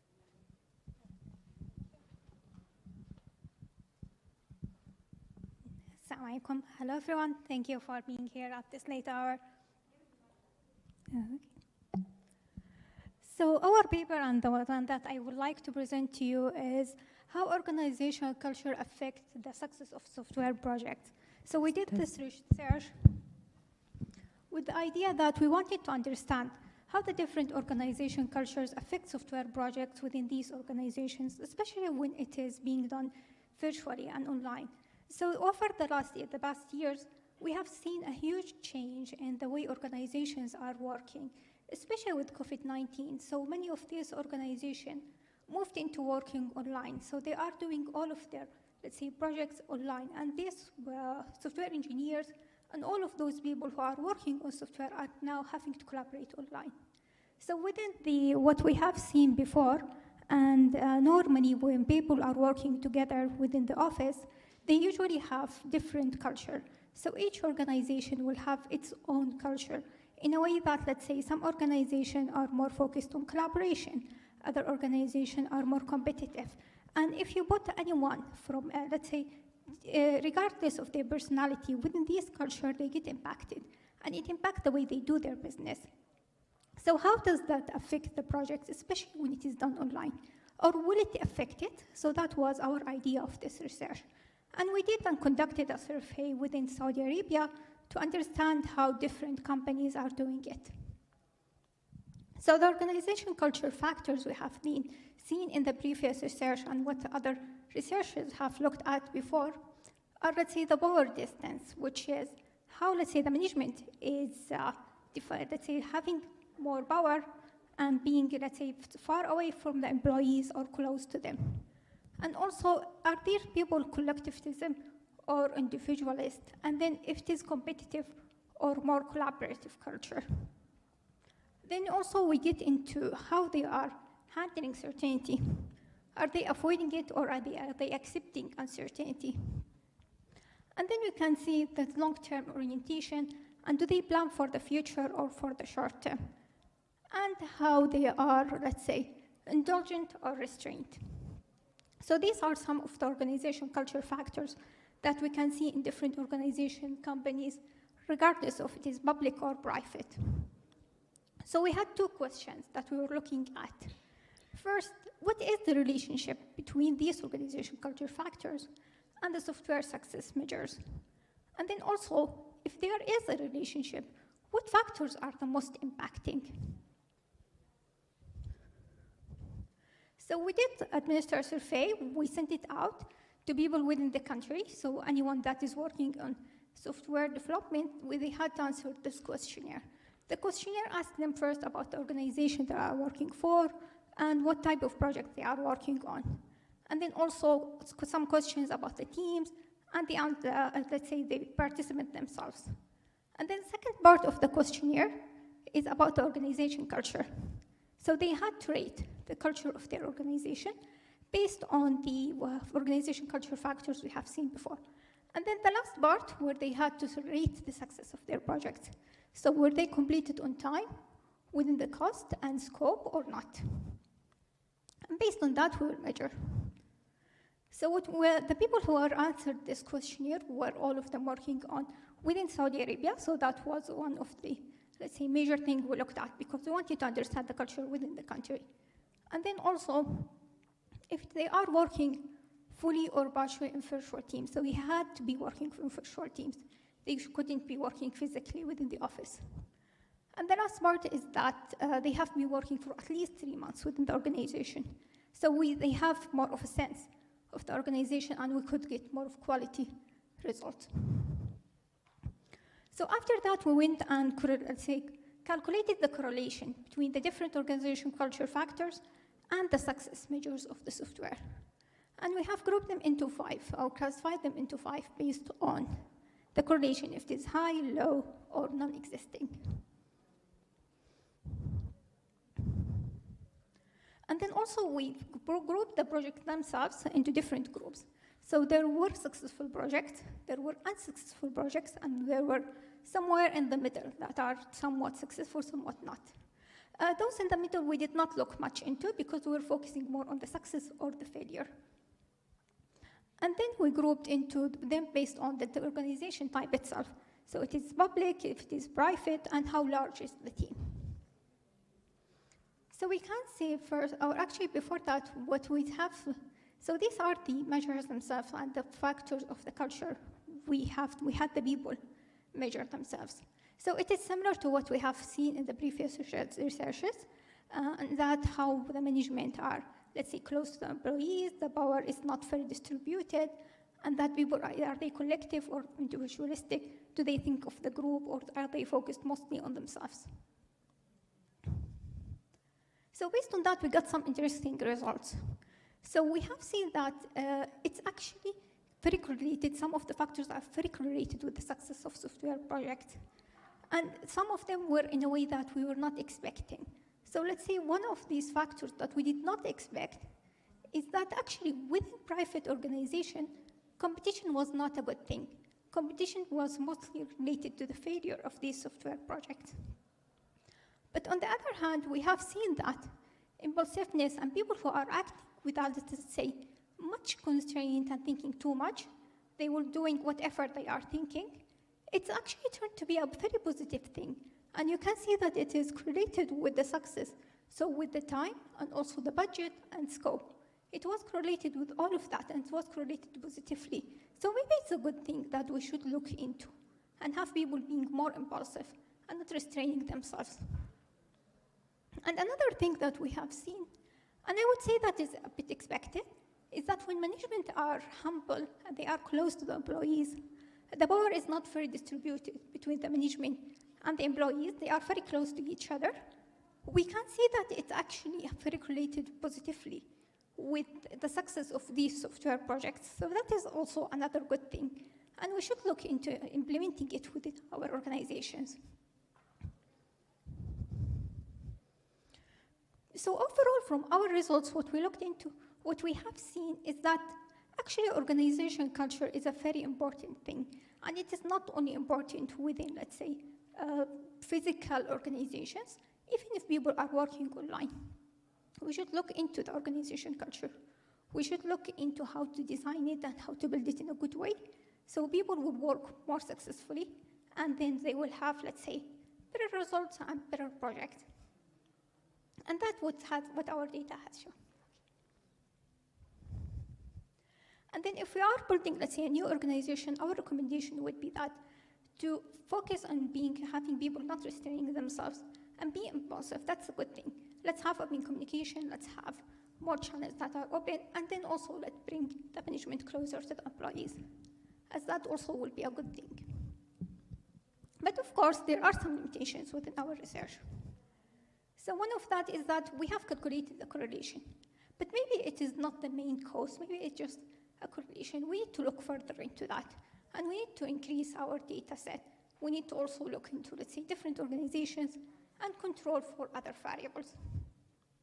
And so in our future research, we will look into these to control the different variables, and also to implement this research into more different organization types. So we focused on software projects, but we will look further into other type of, let's say, organizations, and if we can see some similar results or not. So overall, this is what we have done with our research. If you have any questions, I will be more than happy to answer them.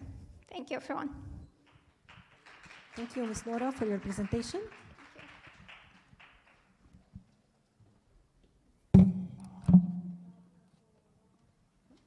Now we'll have the presentation online under the topic, a survey in resource management and security issue on IoT operation system, presented by Noura Dosari, Sarah Qahtani, Haya Al-Abidan from Imam Abdurrahman bin Faisal University, KSA. Ms. Haya, can you hear me?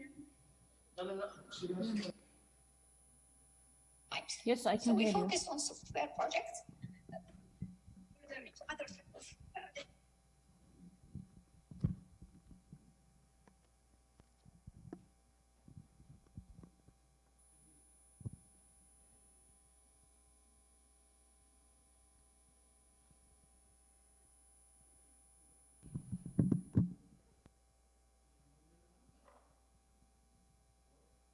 Yes, hello. Yes, I can hear you. Now we'll have the presentation online. There's a topic, a survey in resource management and security yes, issue I on will IoT operation system, presented by Noura Dosari, Sarah Qahtani, Haya Al-Abidan from Imam Abdurrahman bin Faisal University, KSA. Can you hear me? Ms. Haya, can you hear me? Yes, I can hear you. Can you hear me? Yes, I can hear you. Yes, Haya. Yes, can I start?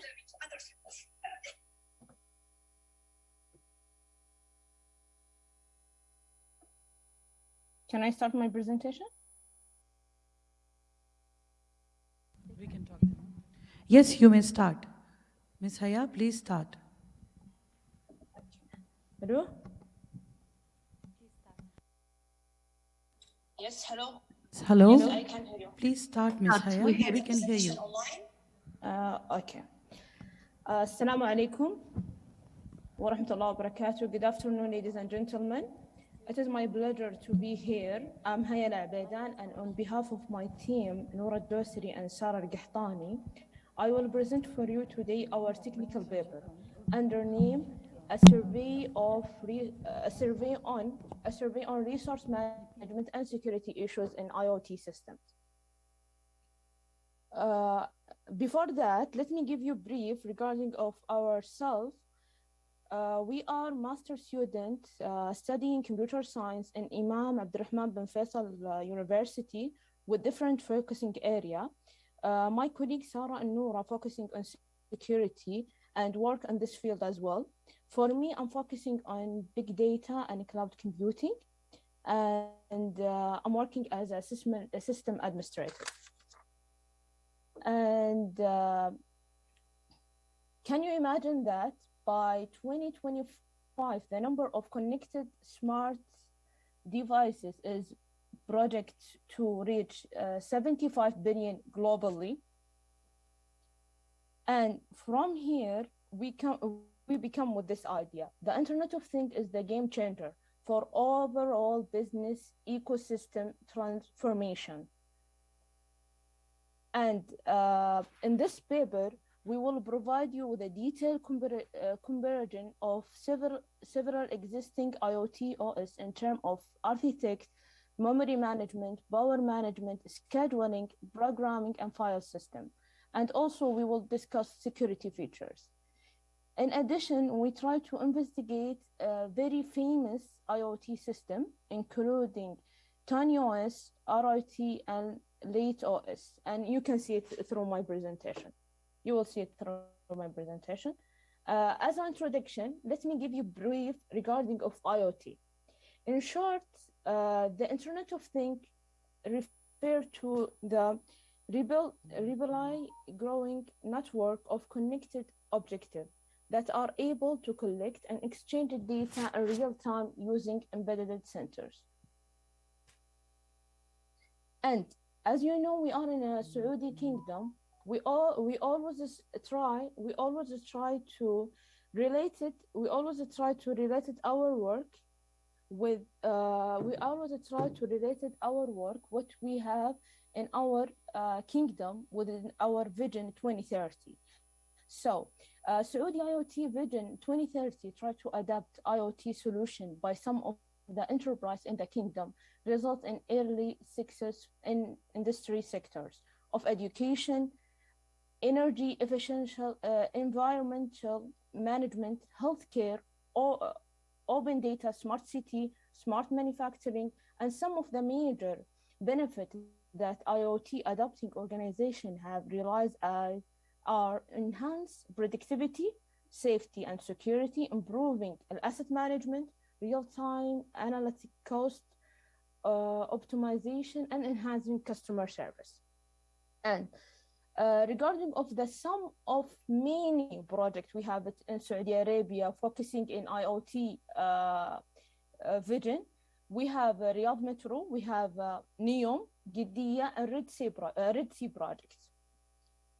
And to do certain of these studies, we have to go through related work. We go through over 15 papers, and to address a gap between these 15 papers, as you can see here at this table, we do just summarize for the previous studies talking regarding of IoT. As you can see in these tables, most of previous studies focusing on certain area, and on the other hand, they didn't discuss another area. So in our paper, we will go through the architect, memory management, memory size, power management, security algorithm, programming language, file system, and security features. This I mentioned, as I mentioned before, this is our resource management. We discuss this in this research. And regarding of IoT system conversion, as you know, there is many IoT OS in the market. We have a Windows IoT, we have Android things, we have Riot, and many things, many operating systems running in the market. But in our study, we focus on the 6 famous one, starting with Contexty, TinyOS, ROT, LateOS, FreeRTO, and Embedded. As you can see in this table, I just summarize what we have done. You can see here, all of them have been written in C language. Also, regarding of the memory management, some of them focusing on statics, dynamic, allocation, since another of them, like RIOT and late OS and free ROT, focusing on dynamic allocation. I think this table can summarize everything for you if you have looking on it, and you can see here we mentioned the security feature beside all of the operating systems. Okay. We have been proposed and suggest a security model for IoT, ensuring three things. We try to ensure confidentiality, integrity, and availability. We, according to the iOS IEC 20001 Information Security Standard, the CIA is the main goal of information security to go between three focusing areas: confidentiality, availability, integrity. That means only authorized people can access data. We prevent unauthorized change of data. Also, we have to make sure the data is accessible when needed. As you can see here in this figures, the security model have to make sure the main information security goals are achieved by applying security control. In fact, IoT is dealing with a huge amount of sensitive data that must be safe and secure. To ensure these factors in our model, we have to go with encryption during data transmission from end to end. IoT OS can encrypt data using a security protocol in the transparent layers, such as DTLS. In addition, in the IoT environment, we must ensure data is not exchanged between users and ensure the authentication of each connected IoT devices. Usually, accessing control security mechanisms that allow only authorized entity to accessing the IoT network. Moreover, the IoT must be available and accessible for all IoT devices entity. One of the most common attacks happen to IoT devices is availability is going with DDoS attack, which can be prevented by monitoring the IoT network and to block the attacker from the source. However, these security controls play a fatal role in preventing the IoT devices from any attack from outside. And in conclusion, in our study, we proposed a security models and we discussed different IoT system focusing on open source system. Also, we go through the security feature and protocol. As a future work, we will plan to implement this proposed model and do more research to make sure that it will affect in the right way with the IoT devices, especially it is open source for it will be open for everyone to interact with the system. So we have to make sure that security is the most important thing for these devices. And this is our reference. Thank you for your listening, and I'm more than open for any questions to ask. Thank you so much for the great presentation. Do you have any question for them? Thank you so much. Now we are going to move to another track. The next track will be about the artificial intelligence, current applications, and future challenges. We have 4 different presentations. It will be online, all of them. We will start with intelligent identifications of authorized of Internet of the Things devices.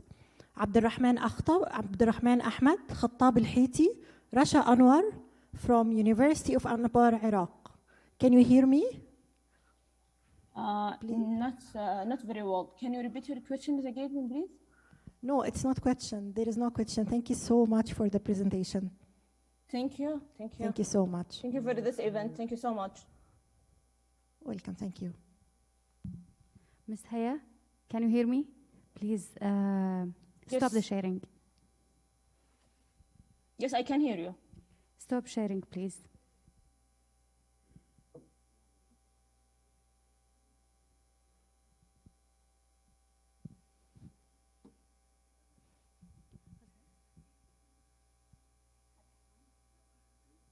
Next is Abdurrahman Ahmad. Please share your screen.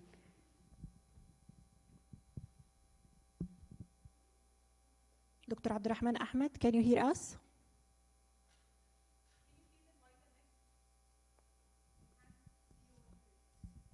Okay, next one, enhanced code optimizations, algorithm of dimensionality reduction. Presented by Rehan Mustafa from Mansoura University, Abdelazim Husseini from Lincoln University, Muhammad Atiq Khan from High Tech University, Saifuddin Adri, Noraf University College, and Fatma Al-Hashim from Hilwan University. Can you hear us? Are you with us? Dr. Abdurrahman Ahmed, can you hear us? Hello, I'm Riyam Mustafa. Hi, Dr. Riham, how are you? Can you please share the screen? Fine. Okay, Yes, next sure. one, enhanced code optimizations, algorithm of dimensionality reduction. Presented by Rehan Mustafa from Mansoura University, Abdelazim Husseini.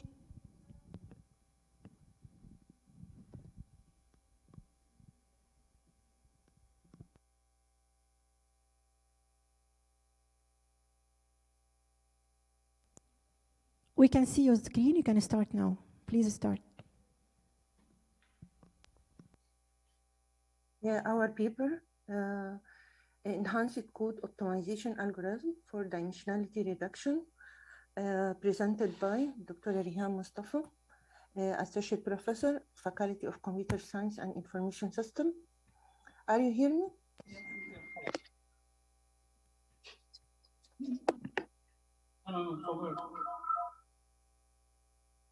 Hello? Yes, we can hear you, Hello? doctor. You can continue. We can hear you. Okay, this is the outline of the presentation. A huge amount of data is generated due to the rapid development of technologies and their overuse in different fields in science and engineering. These data create high-dimensional data sets containing thousands of features which are often redundant, irrelevant, or inaccurate. These features may mislead the learning algorithm or cause data overfitting. Accordingly, feature selection is a pre-processing step that selects the most informative features, resulting in increased effectiveness of the learning algorithm, reduced computational cost, and enhanced generalization ability of machine learning algorithms.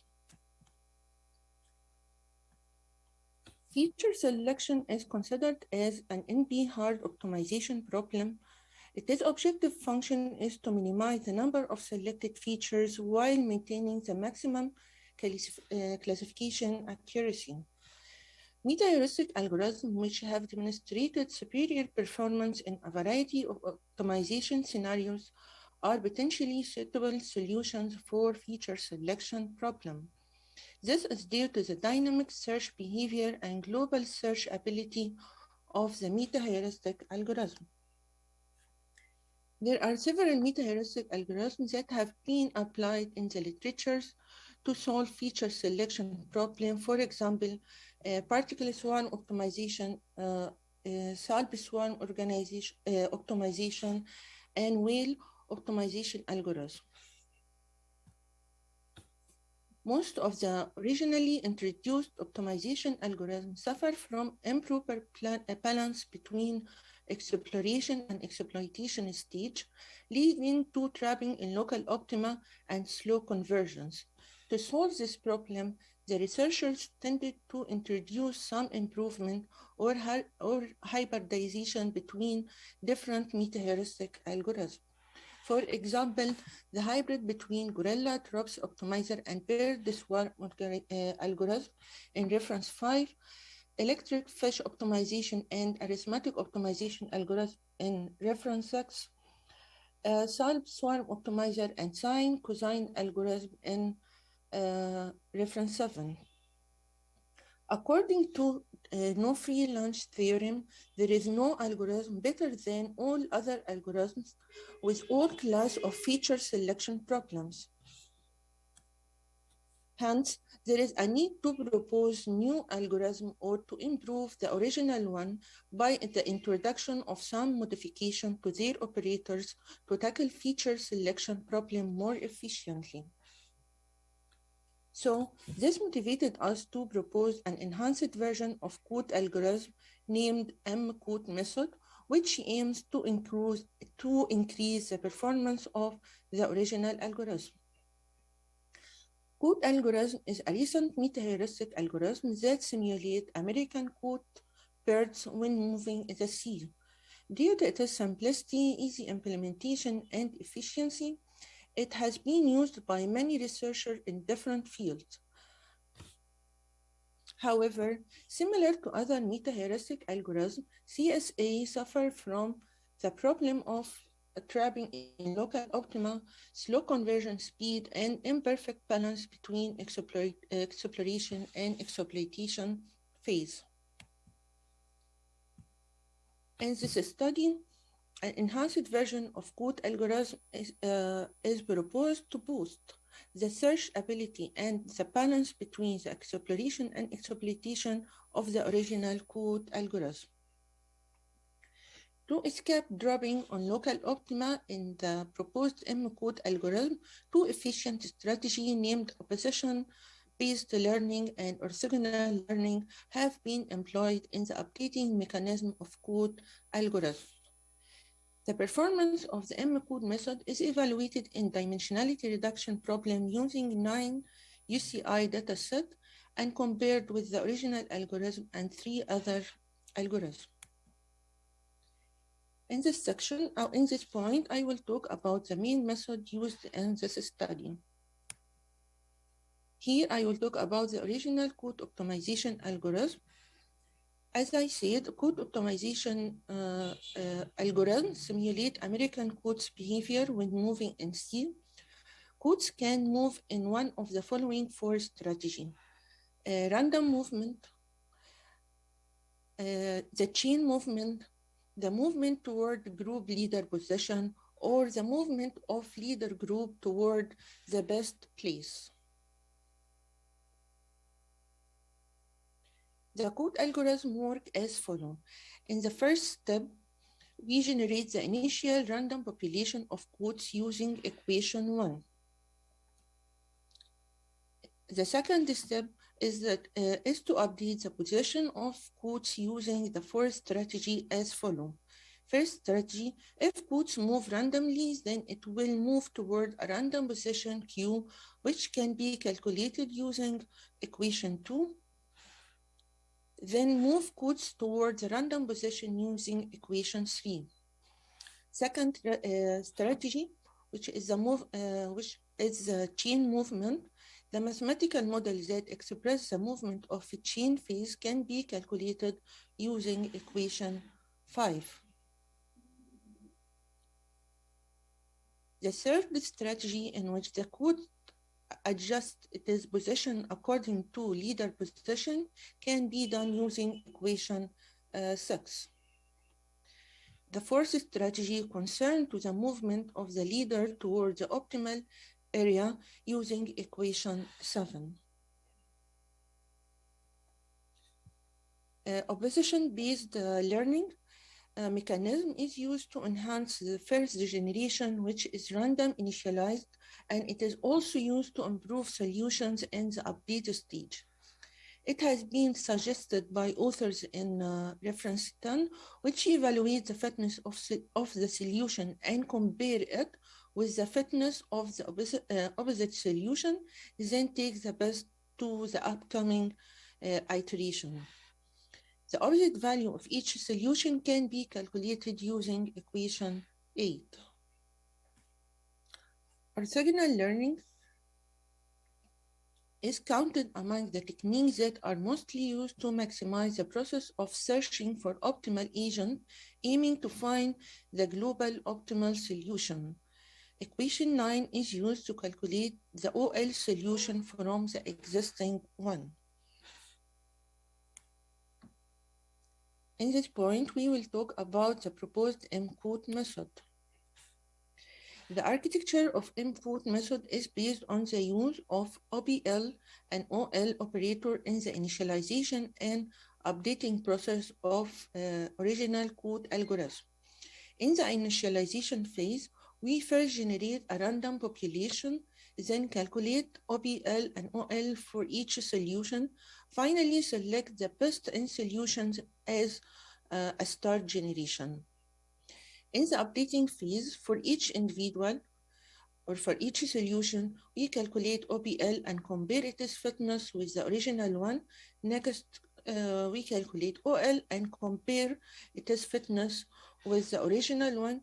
Finally, we select the best solution between the original population, OL solutions, and OBL solutions for the next iteration. Experimental results.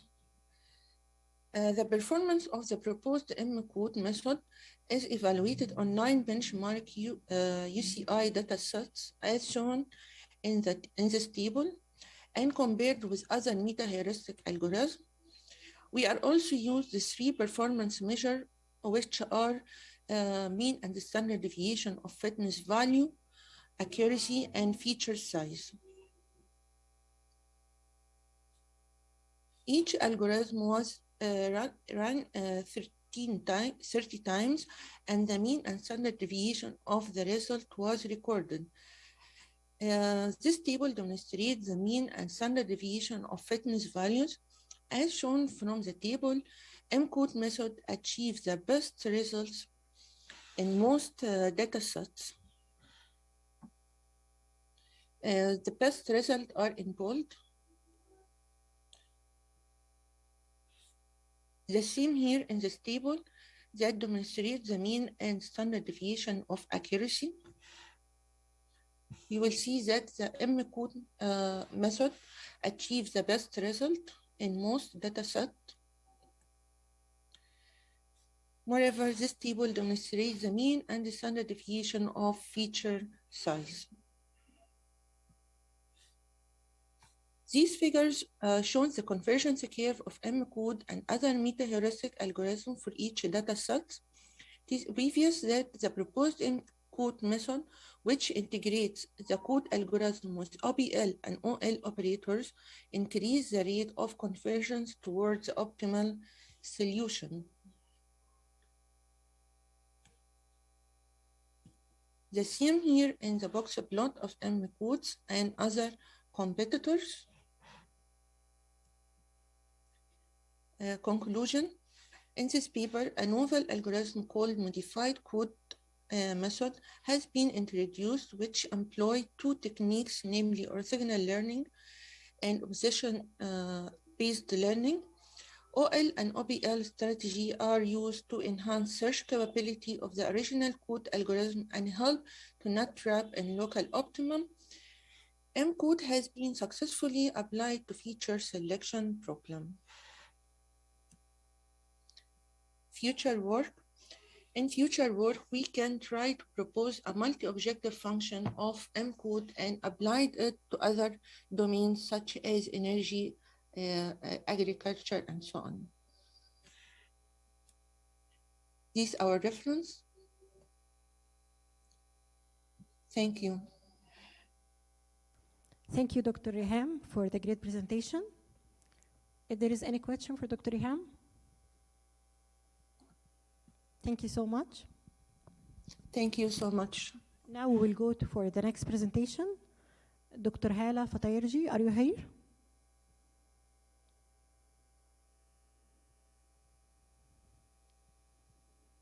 Dr. Hala, Dr. Saeed Mayan? Yes, I'm Hala. So now we will start the next presentation about the SEMG signal for features extraction and machine learning based gesture recognition and prosthesis hand. هاي الفطيرجي، سعيد ميان، رباب الطليب، أسمى القريشي from عفت University, Jeddah, KSA. Please share your screen and start. Thank you. All right, so good evening, everyone. I will be discussing my colleagues and my paper with the topic of SEMG signal features extraction and machine learning based gesture recognition for prosthetic hand. Let's start with the introduction. The hand is the most adaptable and dexterous organ complex of the body, capable of executing vast range of activities in order to join with the world via a range of distinct motion strategies, such as touch, grip, manipulation, and so on. However, the contemporary trouble is that the present models fall well short of precisely recreating flexibility and movement. As a result, the use of surface electromyography or SEMG signals has been incorporated into limb design process because they are expected to produce more accurate bioelectrical signal that may additionally be used to execute movement and more complex motion, which is where machine learning comes into play. Machine learning is basically algorithms that learn ideas and patterns by using the mathematical models. They learn methods, train models, and automatically determine output using the learned strategy. It can also adapt to varying conditions. A model can be understood as a machine learning tool, which learns to recognize specific patterns, like the movement signals in this case. With the help of an algorithm, it analyzes data and uncovers latent structures in data sets. The sensor fusion problem is used in this study to determine then compare the accuracies of the most common machine learning methods for this and other situations. So our work seeks to provide a research intuition into examining the efficacy of several strategies to tackle the problem in addition to addressing additional data fusion challenges with similar data characteristics. This is our system architecture block diagram. And now I will be discussing each and every step in detail from start to finish.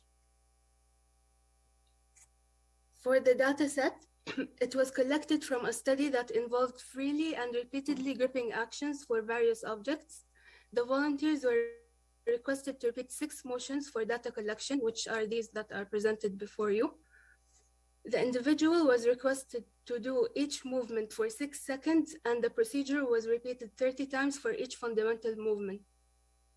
As a result, 180 EMG signals were obtained for each patient.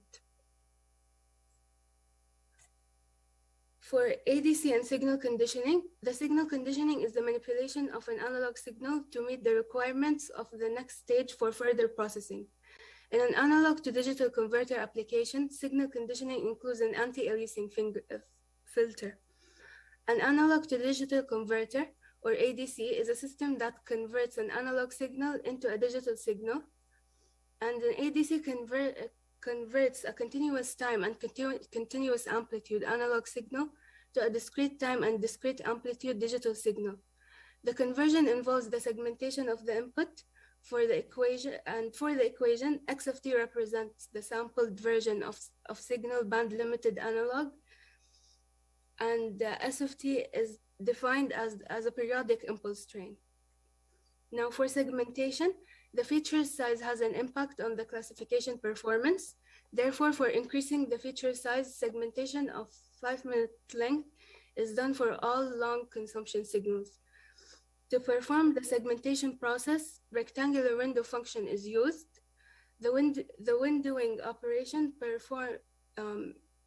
in this case is given by the equation displayed, where Zn is the digitalized version of an EEG band limited signal, and Wn indicates the window function coefficients vector. And finally, Zwn shows the segmented version of the signal. The coefficient vector has a duration of 6 seconds. And it consists of 3,000 coefficients, and the magnitude of each coefficient is 1. Moving on to wavelet analysis, the discrete temporal wavelet change is used for advanced sign assessment. The decay of subbands is performed by using half-band advanced channels with subsampling with an element of 2. As a result, each fragment, in this case XDN, in the proposed framework is degraded using Dobit-Cheese algorithm-based wavelet. This allows for the extraction of subband coefficients approximately specific approximation and detail coefficients at each level M. This interaction might be mathematically detailed by using the equations displayed, where a fourth stage of disintegration has been achieved. Following that, G2n minus K and H2n minus K are the half-band low-pass and high-pass channels for length M+1 respectively. Moving on to features extraction, the attributes mined from each considered subband are standard deviation, minimum, maximum, and mean of absolute values of approximation coefficients, ratios of the mean of average absolute of successive subbands, energy of subbands, root mean square value of the main signal, skewness, kurtosis, and absolute peak-to-peak difference for subband coefficients. For our classification techniques, we picked decision tree and KNN. Decision tree creates classifiers in the form of literal decision trees, but it can also generate rule sets which are easier to understand.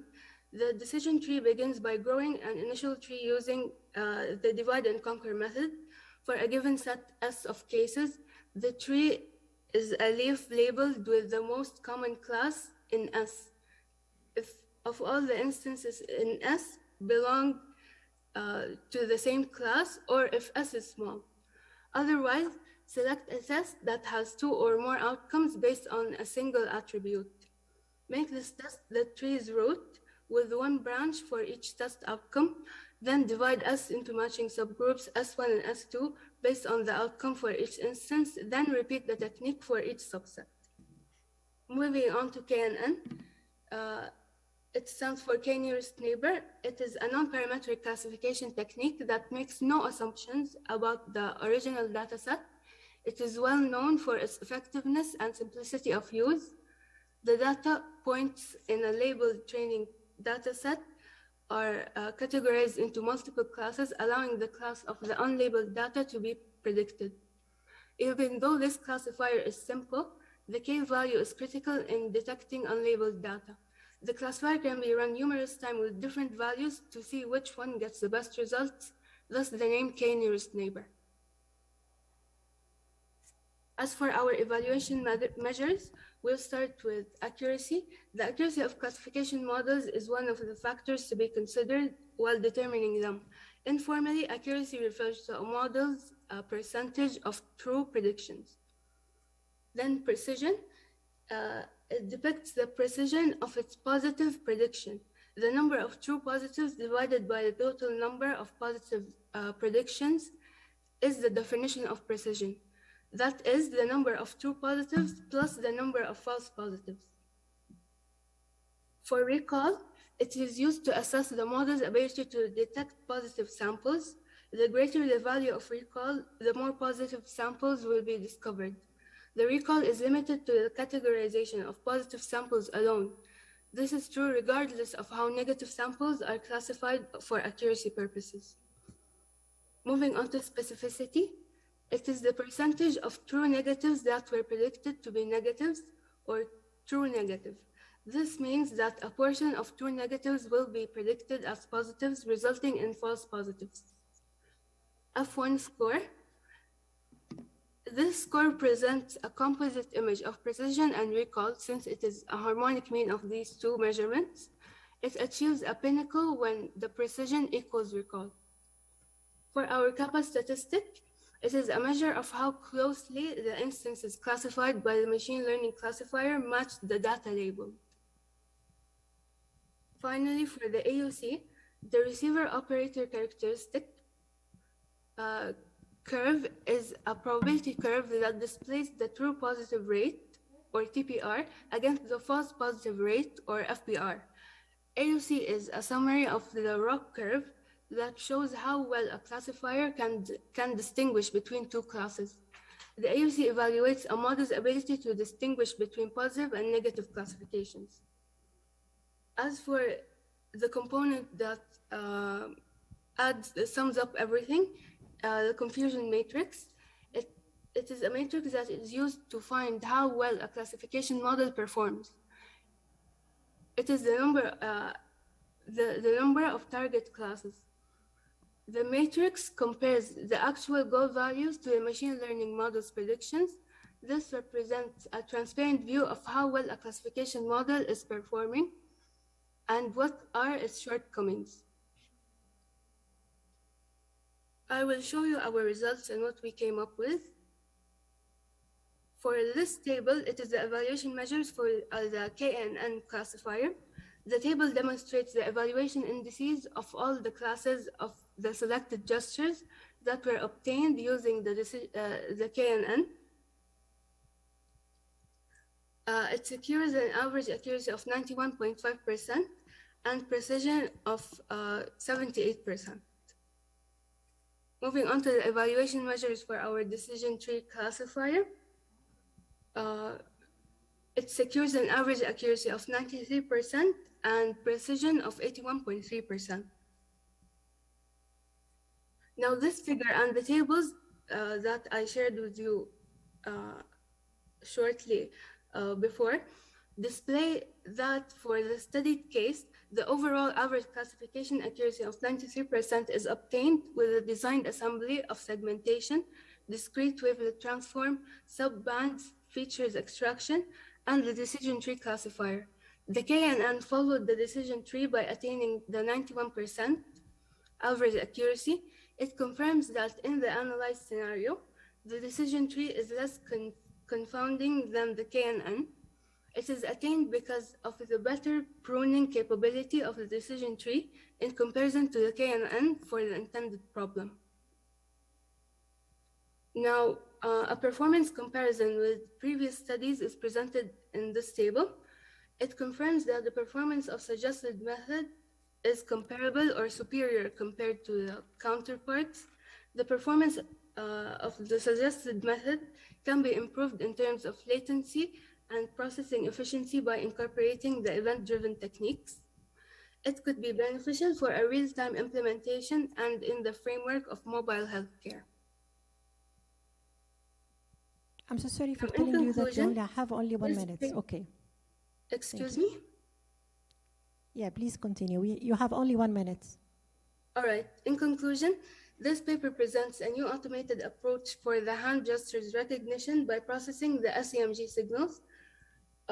These findings are encouraging in future, and in future, the performance of device solution will be evaluated for other available subjects in the considered dataset.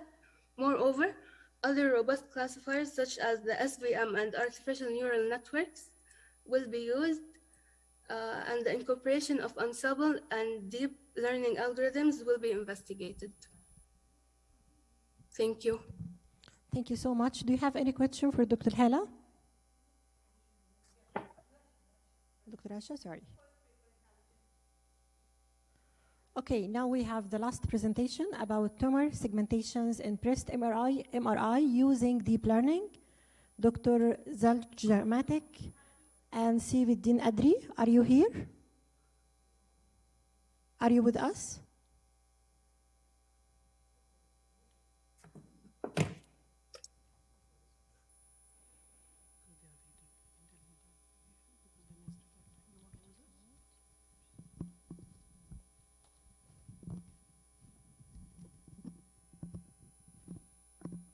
Dr. Abdurrahman Ahmad, are you here? Dr. Khattab Al-Haiti, Ms. Rasha Anwar, are you here? Can you hear me?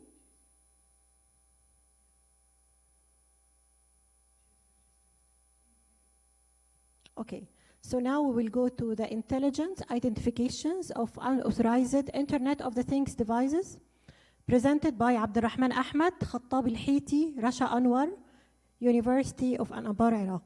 Please share your screen.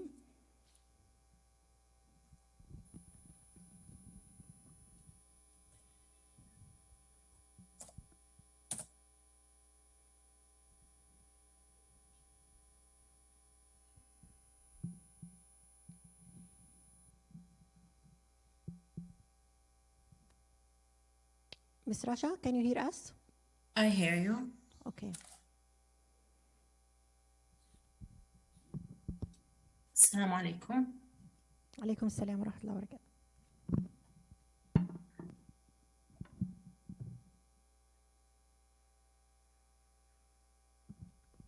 You can start and share your screen, please. Assalamu alaikum, everyone.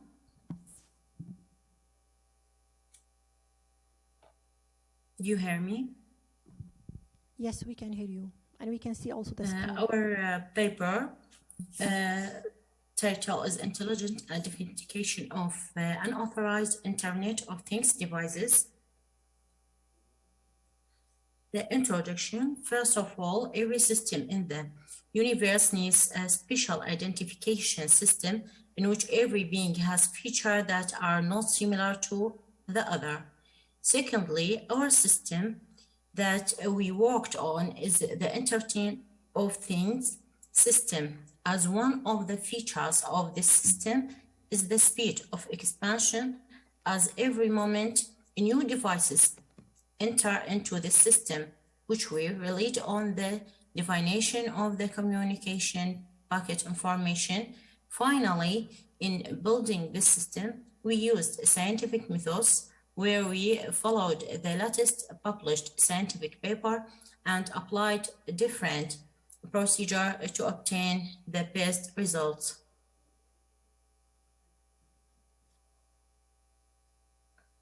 Problem statement.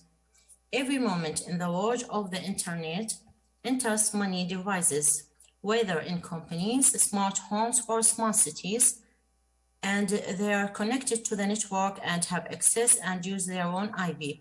But sometimes some of these devices represent a threat to the network, and in general, the Internet of Things suffers from many weaknesses that lie in its simple components and computer capabilities.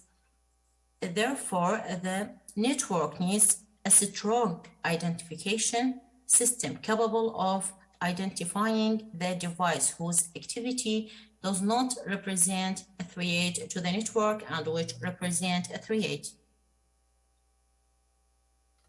Objectives: create an identification system that can protect the Internet of Things, testing new techniques of machine learning in the identification system, determine which techniques are most efficient in the identification system. A proposed identification system data source. We obtain real data for the Internet of Things published and referred to in the source. Pre-processing.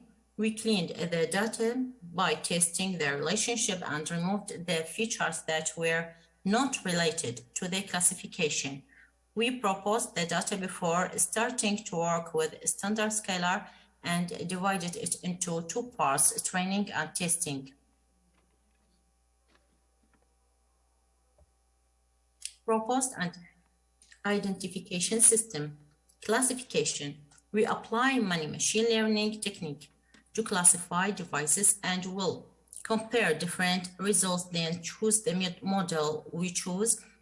ADA post classifier, SVC decision tree classifier, K-neighbor classifier, logistic regression, XGPRF classifier, random forest classifier, XGB classifier, LGPM classifier, and gradient posting classifier. Then the result was as below.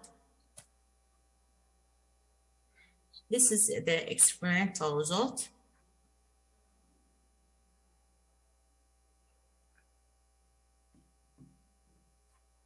As show the best result we have with the gradient constant classifier, we have 0.85%. Conclusion, we choose to study the Internet of Things due to the speed of its development and its entry into the most of the systems that surround us today. We reviewed some previous studies regarding the application of machine learning techniques in the defining the system to protect it from the attacks that may be exposed. We choose data and processed it according to a mathematical model, and we tested some machine learning techniques to test the efficiency of each one and compare it with others. We trained the system on every technique we chose in this study. In the end, we got good results with an accuracy of 85%. Thank you for listening. Thank you so much, Ms. Rasha. If there is any question for Ms. Rasha? Thank you so much for your presentation. I just would like to check about that Dr. Zalka, Dr. Saifuddin Adri, are you here? Are you here with us? So finally, it was a great pleasure for me to be with you in the 5th International Conference for Women in Data Science. I would like to thank you all for the listening. And also I would like to thank our organization, Princeton University, for organizing this amazing event. Special thank will go to Dr. Hiba Khushaim, Dr. Fahda Sunayan, Dr. Tanzila, and Ms. Fatima Khan for organizing this event. Thank you so much. Wish you all the best for tomorrow, inshallah, and see you tomorrow. Thank you. Assalamu alaikum wa rahmatullahi wa barakatuh.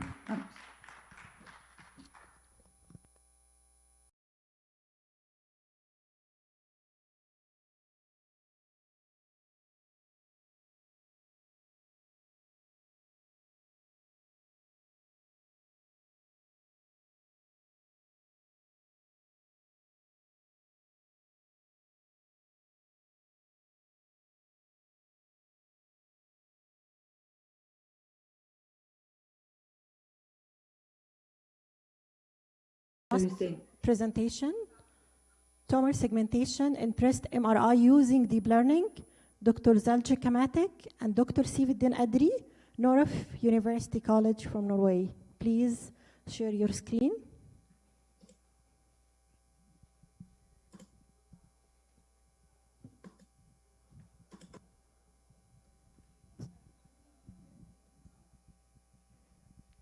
Yes, okay. Hello, everyone. Greetings from Norway.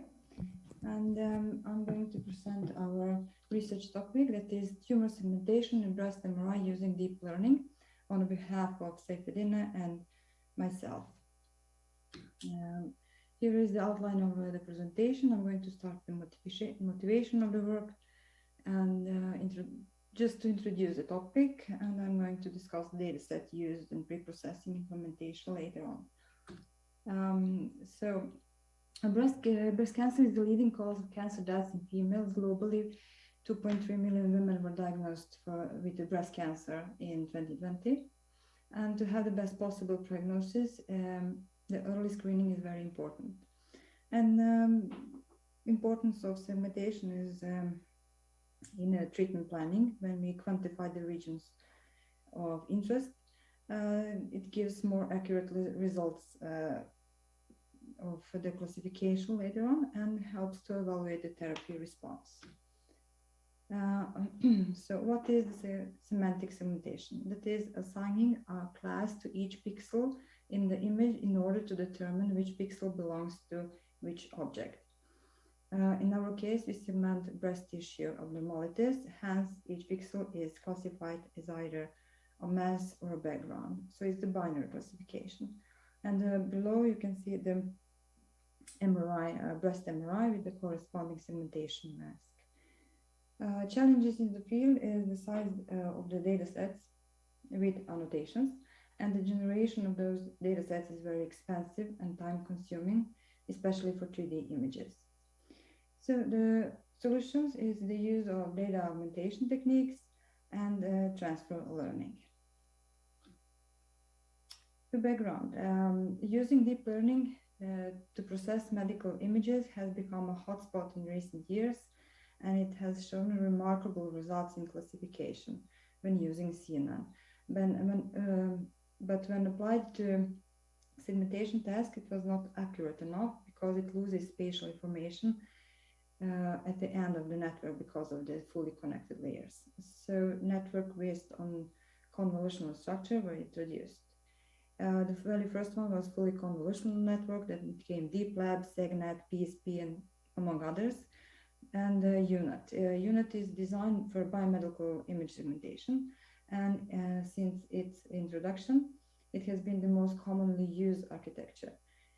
The UNIT works very well with small data sets compared with other deep learning models, so that can be one of the reasons. So our aims and objectives is to address the main challenge in the field when obtaining large data sets for training neural networks is either impossible or too expensive. So we aim to investigate and understand the role of and the importance of transfer learning. And we are going to do that by building the model of the network from scratch and training on the data. And the other one, with the use of the transfer learning, then we are going to compare results. What is the transfer learning? Transfer learning applies previously gained knowledge to solve similar problems more effectively. It is the method is superior to training the data set on the small data set one network from scratch. So apart from the network that has been trained on the similar task and transferred to another, and while adding one or more layers at the end of the network that can be retrained. So we can do two things. We can either freeze the weights and then retrain just the rest of it, added layers, or we can fine tune transferred weights. Data set used in this project is collected from the Cancer Imaging Archive. It is publicly available and it is created by the National Cancer Institute in order to evaluate the therapy response. It has MRIs of 5 patients and in total 1,400 2D images. Here is the scope and the methodology used. On the left-hand side, you can see that programming language is Python and some of the libraries and frameworks that has been used. And on the right-hand side is the workflow of the project. So after we collected the scans, we needed to explore with the data to see what we are dealing with, and then we cleaned the data. We checked if is the scan in axial view. If not, we needed to reconstruct the 3D image and then to extract the axial view. Then we filtered out the slices that does not contain masses, divided the data into train and test, and then applied augmentation techniques to increase the training data set. Then we came to the stage where we needed to modeling stage, when we train models with and without the transfer learning, and then at the very end we need to evaluate the performance and compare results. So here is some visualization of the steps I talked about. The dataset obtained after all cleaning consists of 99 images that we can use. Train test ratio was 80-20, and 15 images were produced after each image was passed to a pipeline of augmenters, applied one or more at random. In the middle is an example of some augmentation techniques that we have applied. Right, rotation, scaling, zoom in, zoom out, elastic transformations. And on the right-hand side, one scan was not oriented in axial plane, so we needed to reconstruct the 3D image and then extract the axial Excel view slices. When it comes to implementation, we implement the original unit structure that was introduced in 2015. The architecture consists of two paths, contracting and expanding path. Each path has four blocks, four convolutional blocks that contains two convolutional 3x3 followed by activation function. After each convolutional block there comes max pooling, and the same goes for the expanding path of the network. Just instead of max pooling we have up convolutional 2x2. At the very end of the network we have the convolutional 1x1 followed by sigmoid, and the output is segmentation mask. For the network with transfer learning, we use models like ResNet, VGG, EfficientNet without the less dense layers as the encoder or contracting path of the network for future extraction. And those models was pre-trained on image data set, and they learned about the edges and shapes already, so we can just modify it with MRIs for our problem. And to conclude, although research into medical image segmentation has made great progress, there still is a long way to go, and the size of annotated data sets appears to be the main challenge in the field. So to overcome this challenge, researchers use data augmentation techniques and or transfer learning. And we are now at the modeling stage progress, and hyperparameter tuning and etc. And we expect that transfer learning is going to lead to better segmentation results. Yeah, that would be all. Is there any questions? If there is anyone has any question for Dr. Zalchka? Thank you so much, Dr. Zalchka. Thank you so much. Thank you for your time. Thank you for listening. Wassalamu alaikum wa rahmatullahi wa barakatuh. Assalamu alaikum.